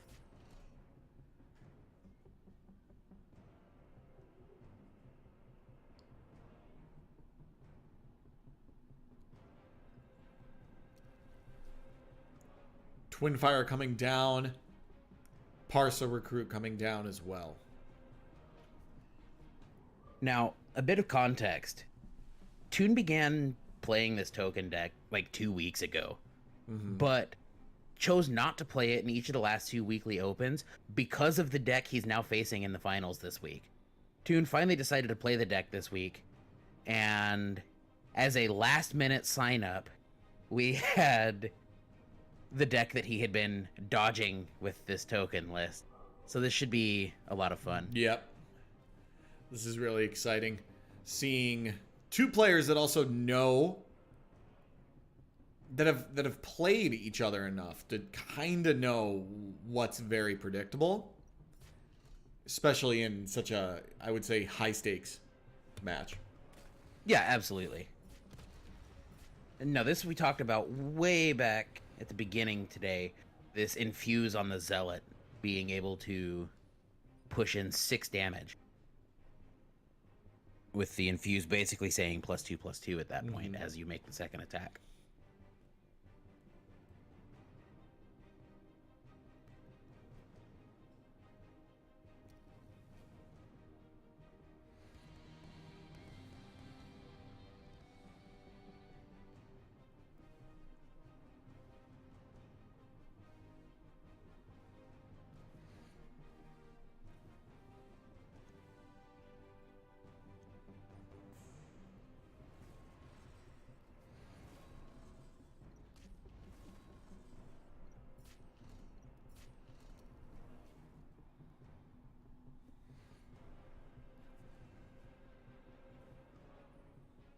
Parsa regulars coming down, making Insurgent.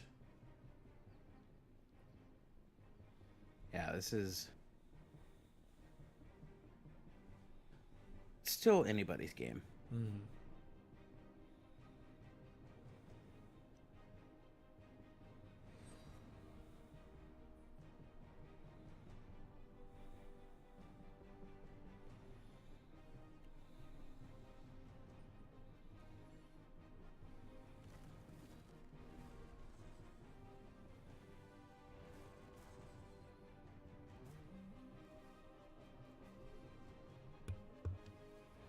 So, we've seen a lot of good play today, and we will continue to as we finish out this finals match. What has been one takeaway off of this event as a whole that you kind of look at and go, we didn't quite see this level of play last week?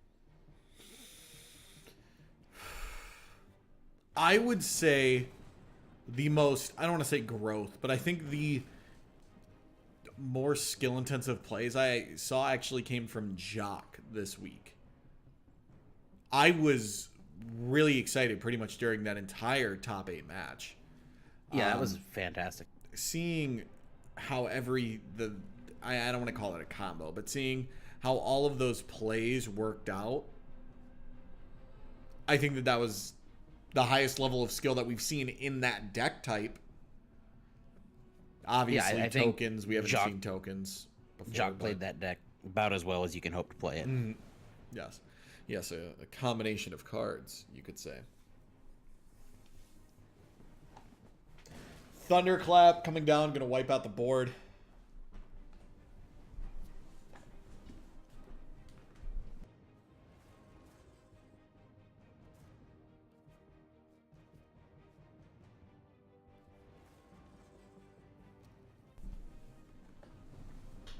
Now, Toon's got this game close to finished, but it isn't quite yet done, and we've begun to hit the point that Toon needs to close this out, because if not, the combo-heavy potential of this deck is going to hit the point that Toon won't be able to close the game out. Yeah, for sure. And it would suck to get so close and then just have it all ripped away from you.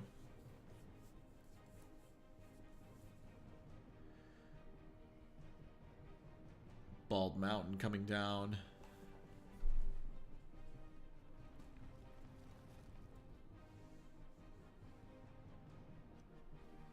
Thunderclap again. Oh, no. Switching opponents, but can't escape it. Nope, cannot.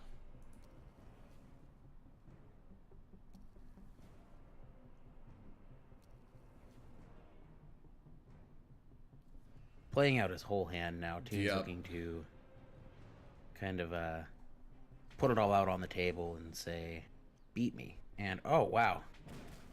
Well, that's one way to do it.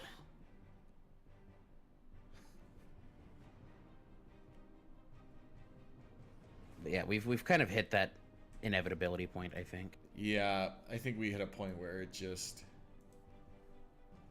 It's,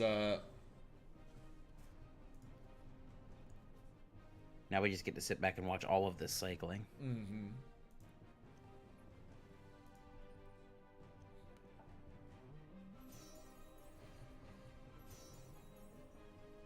That's potentially awesome against Tune's deck, getting all of that mana as all of these tokens come into play. Yeah.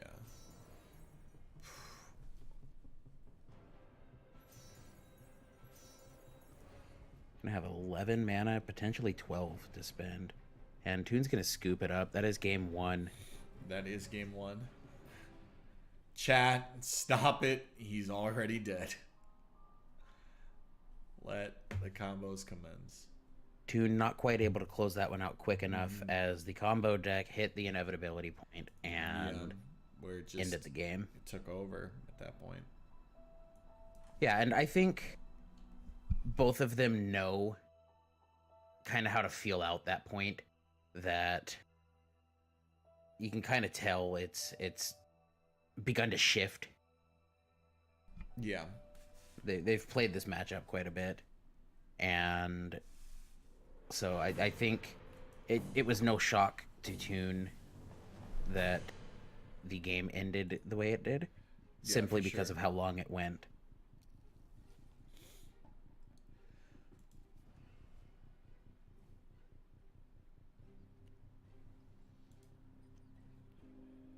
Maze coming down pretty standard over to the side. Okay. Band coming down. Yeah, getting this out now could be big. That's gonna allow for this a lot. lets you hit the mid game when the mid game isn't supposed to be happening yet. Yes. And in a combo deck, you can establish pieces of the combo. Yeah. By doing so.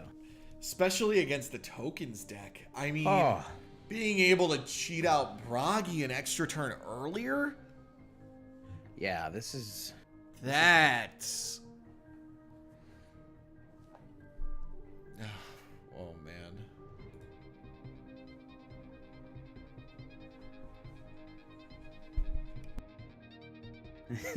One of the things I like about the closeness of this community is, as the final match is being played, we see both people in the finals talking in Twitch chat. Yep. Having themselves a good time, 25 packs on the line, but at the end of the day, both just out looking to have good games. And that's something I've enjoyed about this community. Bolt follows it up with another bolt. Bragi just gonna draw a card.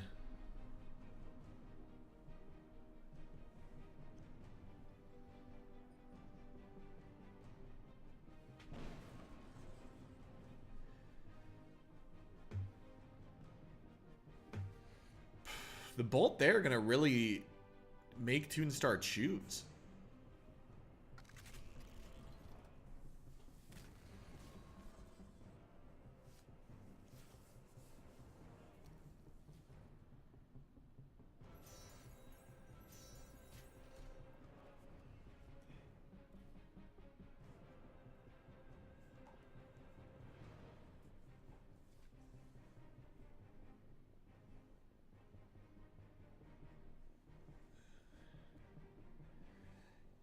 Air healing coming out. Raid the tombs.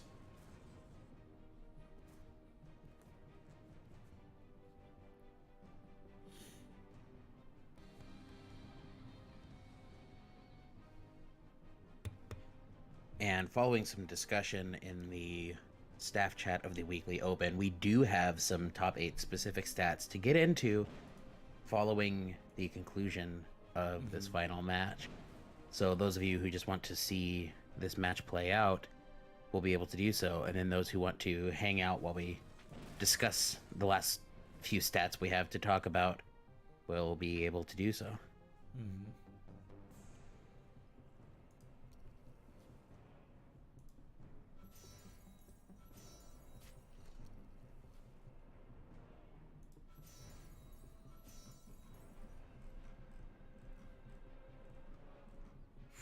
It's just not looking good. I think this is okay still. It's not looking bad enough at this point that the game is essentially decided. It's still anybody's game. We've got a lot left to play in this game too. Hopefully in this match, I would love to see this go the distance.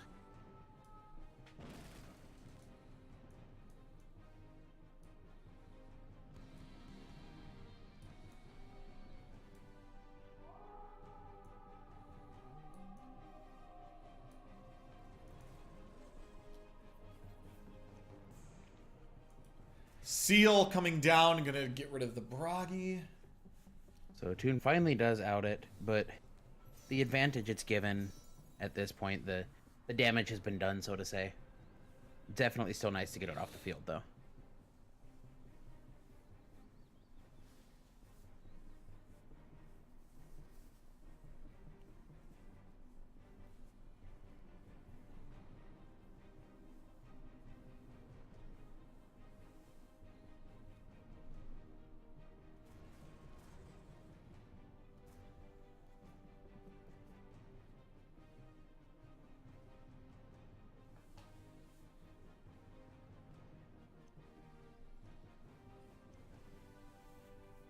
We do see the detain.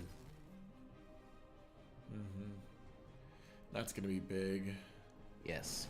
Because even after that, you can just deport it, and it's just.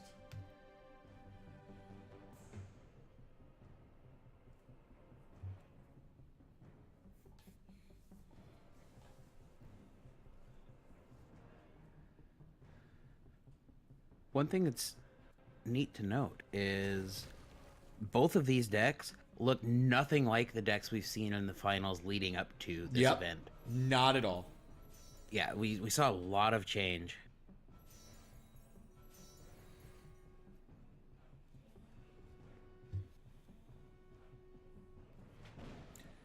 Oh no, and the thunderclap.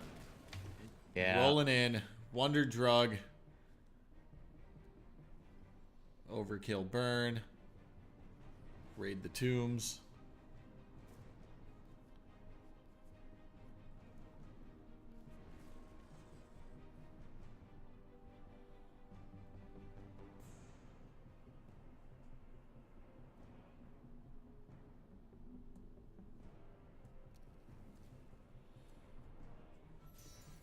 So one thing we've talked about as the day has gone on is the viability of budget decks in the competitive scene. Mm-hmm. Looking at the top 8 data this week, we had this token list that Toon is on, 2 people topped on this list, and that is 8,000 SN. Yep. We also had Jock, who we talked about a little while ago as making some excellent plays and playing a deck that I think we could see some evolution on as time goes on. Yep. And Jock's deck was actually one of the cheapest decks, essence-wise, of the day, coming in at just above 5,000 essence. Jeez. To give some context, Toon is playing a deck that costs almost 25,000 essence. So we do see 2 decks coming in at 8,000 and one at about 5,000. So definitely still seeing a lot of viability in these budget decks. For sure. Coming in below 10,000 essence. Yeah. And putting up consistent top 8s week to week. Yeah. And that is excellent to see. Yeah, no, that's great. It's always good that you're able to, you know, come in and play an honest budget deck and do well. I feel like it adds a lot more to the game. Adds a lot Definitely more does. to where you don't have to. You can if you want to, grind and get some huge deck, but Oh, yeah.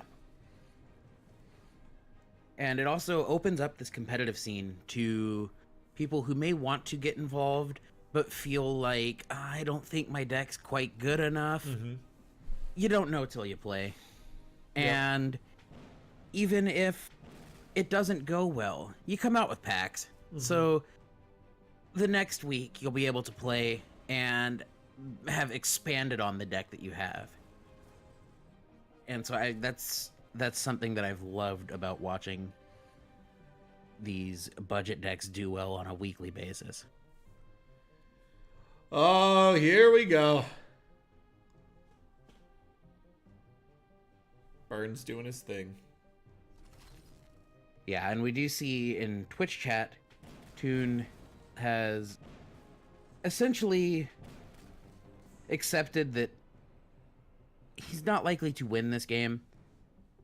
They'll be playing out the full game so that we have a full game to show, but effectively a concession in the chat as we have again hit that inevitability point we talked about last game, that the combo deck is just gonna combo, and that's about it. Yeah, for sure. But it's not even like, okay, now spectating bug's gonna break. So not Now we may have issues. Yeah, it's not even like oh, it didn't break there. No, not yet. Should this cataclysm come down again, I believe it will.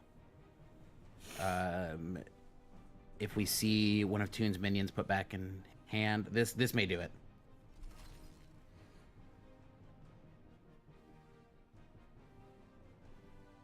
Potentially. Yeah, bugging it out. That's bugged for sure. Yeah. Toon so makes we will jump out and jump back in. Bird makes too fast a plays for that. Yeah, and we do see now.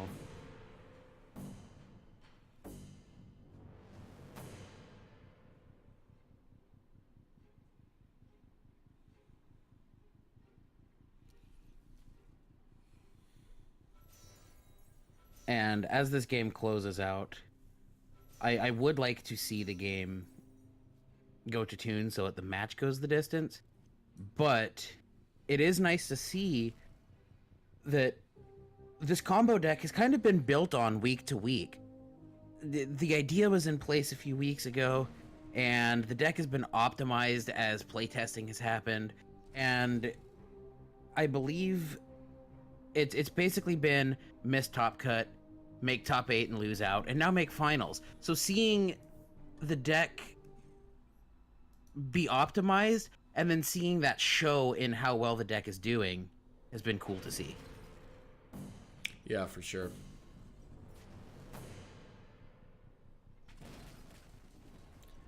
And I believe we are going to see the game end shortly. I didn't notice I was spectate bugged. Yep, I immediately jumped out.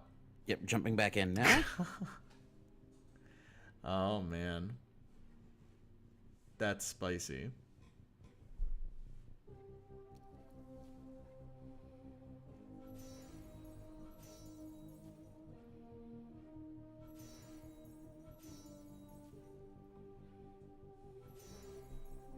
So Toon looking to build up some defenses, but not likely to mean much. This should cause the spectate bug. We'll jump out and jump back in.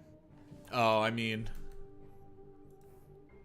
there might not be If we jump back in time. Yeah, there might not be a game anymore. Yeah, it could just be done. It is indeed done. That is the 2-0. There we go. We And have a Bird champion. walks away. The champion of the Mythgard Weekly Open Week 3. Good stuff. Good win. Well played.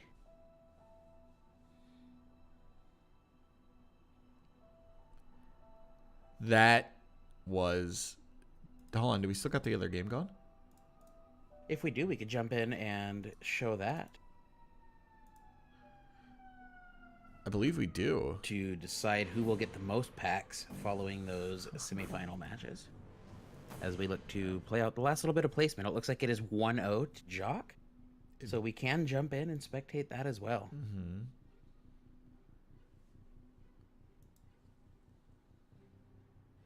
So the finals have concluded. This is not the final matchup, but this is to decide who gets the most packs. Yep, out of the 3rd and 4th place.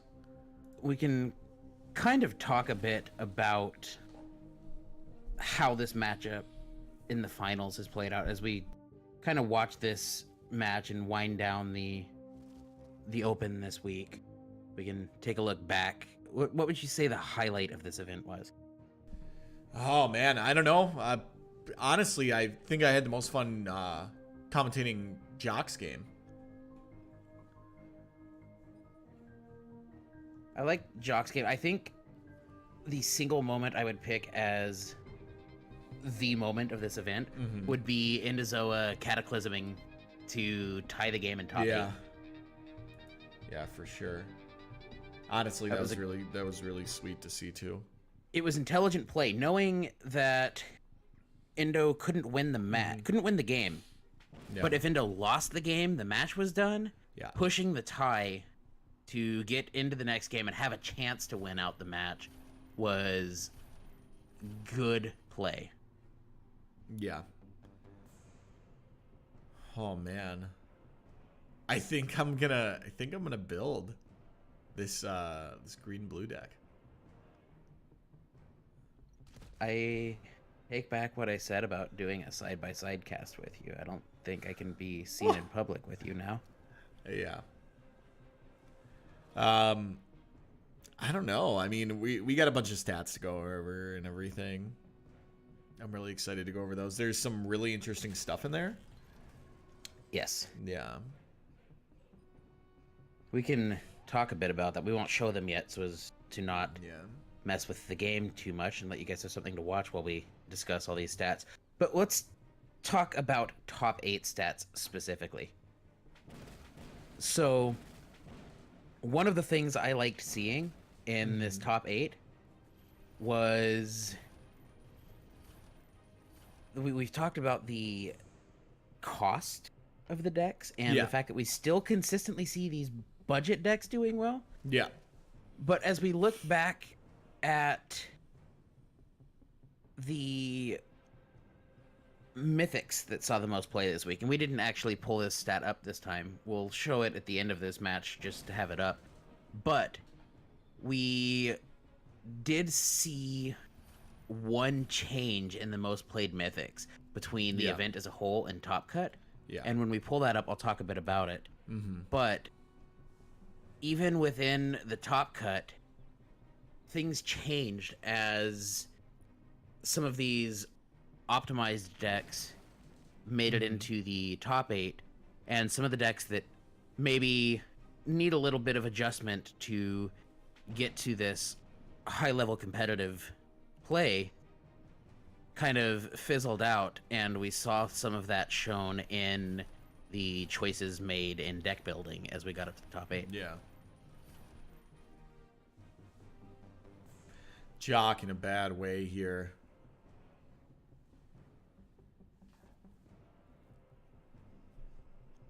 Yeah, definitely not looking good, which means this could go to a final match. Or the final game in this match, as I do believe Jock's up 1-0.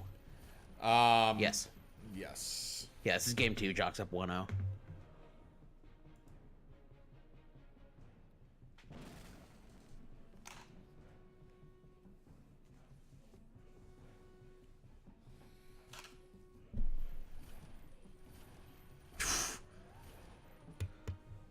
Something else I enjoy is just how much gameplay we get to see out of this event each week. Yep, for sure. I had just finished my lunch when we began today, and I just had to switch my lamp on because the sun has gone down. We get a lot of gameplay in these events. And that was something that was brought up, is the Swiss. Unfortunately, there's nothing we could really do to shorten the Swiss. I mean, it's... Besides shortening the total amount of time that each round could take, we're going to average it down a little bit more, since the average round time is 45 minutes. unless you're playing something dirtily on purpose. But yeah, there's nothing we could really do about that. Hell, I mean, once we get 64 players in an event, we have to do 6 rounds minimum Swiss instead of 5. Yeah. And that's I think should we get to the point that we see events that big, we may even move to a 2-day style of play with the Swiss playing out one day and the Top Cut playing out the next. We'll have to adjust that as time goes on. Yeah. And I mean, I think the most rounds of Swiss I've ever played was 13 or something ridiculous. It was way too long, and there was no 2-day. It looks like we'll be having a 5-minute gap between the last game of that match. So instead of showing that, we will just update folks when it is concluded. Let's go ahead and get into some stats. Yeah. We've got the most played mythics that we talked about a minute ago, which we'll pull up in just a minute. Yes, 6 rounds of Swiss and then 4 more rounds of single elim. All right, so we're going to start off with the color breakdown of this week's MWO. Obviously, the multicolor, I mean, there's not enough multicolor cards to really accommodate that. A big jump in orange. Yeah, and then we actually saw that again in the top 8. I have the same stats, but with top 8. We don't have an image made of it, sadly, so we won't be able to show you side by side. But when it comes to that same statistic in the top 8, we see 21.9 in the field as a whole and 20.9 in the top 8 cut. So it definitely didn't fall off as we went into top 8. And we've seen essentially the same thing happen with yellow, but yellow actually went up 11 to 18. And I think that shows that people haven't quite optimized all of these lists yet. That maybe we still have some deck building to do in a lot of these decks. Yeah, and I think the more we see time go on, we're going to see a change. Obviously, right now, blue's really dominant, red's really dominant. Is that going to change when artifacts have durability? Who knows? I mean, it sounds like a lot of people are going to be switching up things and testing out new things. And honestly, until people have full collections, we're just going to keep seeing changes happen. And that's pretty exciting. Yeah, it is. I think some of what we've seen the last couple of weeks has been, we had so many people as a community playing some of these decks that a lot of fine-tuning happened to them, and in the meantime we had some decks kind of get tossed to the wayside that have now begun to get picked up and looked at and evolved, and we see that showing as these top cuts become less one-sided. Yeah. And what other stats did we have to go over? We've got the mythics still to discuss. We do have the most played, most popular mythics when it pops up.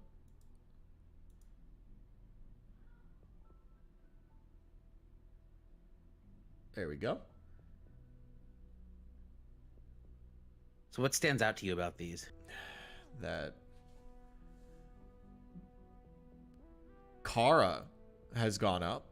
Yes, and that was the neat stat to me. Was that she was not in the mythic cut the last couple weeks, but we talked about it last week and said this is one we expect to see jumping up, and it has done so. Yeah, especially now that people are able to play her. I mean, we have more access to essence and yada yada yada. So people are going to start building more mythics, and we're going to see different mythics.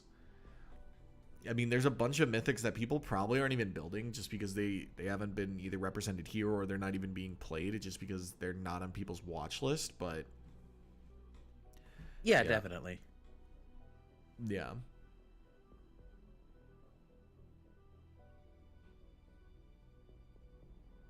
Let's see. Any other interesting stats, Noah? Not off the top of my head. We do see the Magnus keep its spot at the top. And what's funny, a little bit of inside info to the chat. When we make these images, I've made a Photoshop template up that I use to do these. And what we do is we get the images off of MythDB, scale them down a bunch, and then scale them to fit the template so that they all fit in line like this. When I did this week 1, Magnus was the most played mythic. So, this way back in the test event like a month ago. So, I kept Magnus on the left-hand side and used that as my scale. And I have not had to do anything. Jeez. I've had to only do 2 mythics each week on this template because Magnus has always been in that spot. So I haven't had to change that mythic out in the template. And so the mythic stat actually takes slightly less time to make than anything else because Magnus always stays as the most played mythic. Yeah. Oh, man. Well, I believe we're going to end this here for the VOD. I'm going to hop back on in a moment and just kind of talk with chat. But I am going to end this here for the VOD. No, are you going to be around or are you signing off for a bit? I'm going to go ahead and sign off. It was excellent casting with you today, as always. We saw a lot of good play. Yeah. And a lot of adaptation of the decks. So not only did we see that high technical level of play, but we saw a lot of new decks. Yeah. And I'm excited to see what that holds as we move into next week.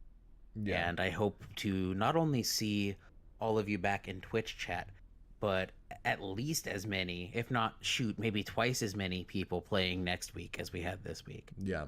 So it's been fun. I'm signing off. Thank you. Have a good week. Yeah. Take it easy, Noah. Talk to you soon. All right, everyone. And before we go, I do want to give, a little sign off myself. I want to thank everyone for today's tournament, because honestly, it would not be possible without, the viewers like yourself. Remember that you could support the tournament in your own way by following, subscribing if you're able, or just hanging out in the Mythgard Discord and then the Mythgard Weekly Online Discord and just chatting with us, helping us grow as a community. That's going to be the most important way. And then secondly, for the players that played that are still in the Twitch chat, honestly, thank you guys. You guys have made this possible. We've been growing each week. The time change kind of limited that this week, but we're going back to the old one next week. And yeah, I'm really excited that we got to see some new people top 8. Some people that started building decks 2 weeks ago even. And yeah, if you guys want to reach out, you can always message me or Noah, give some feedback on the tournament and what you guys like to see. So I am going to be ending the VOD here. And then we are going to be posting results, doing all that stuff, but I'm going to pretty much kick it back on after I end it. So I'll be right back.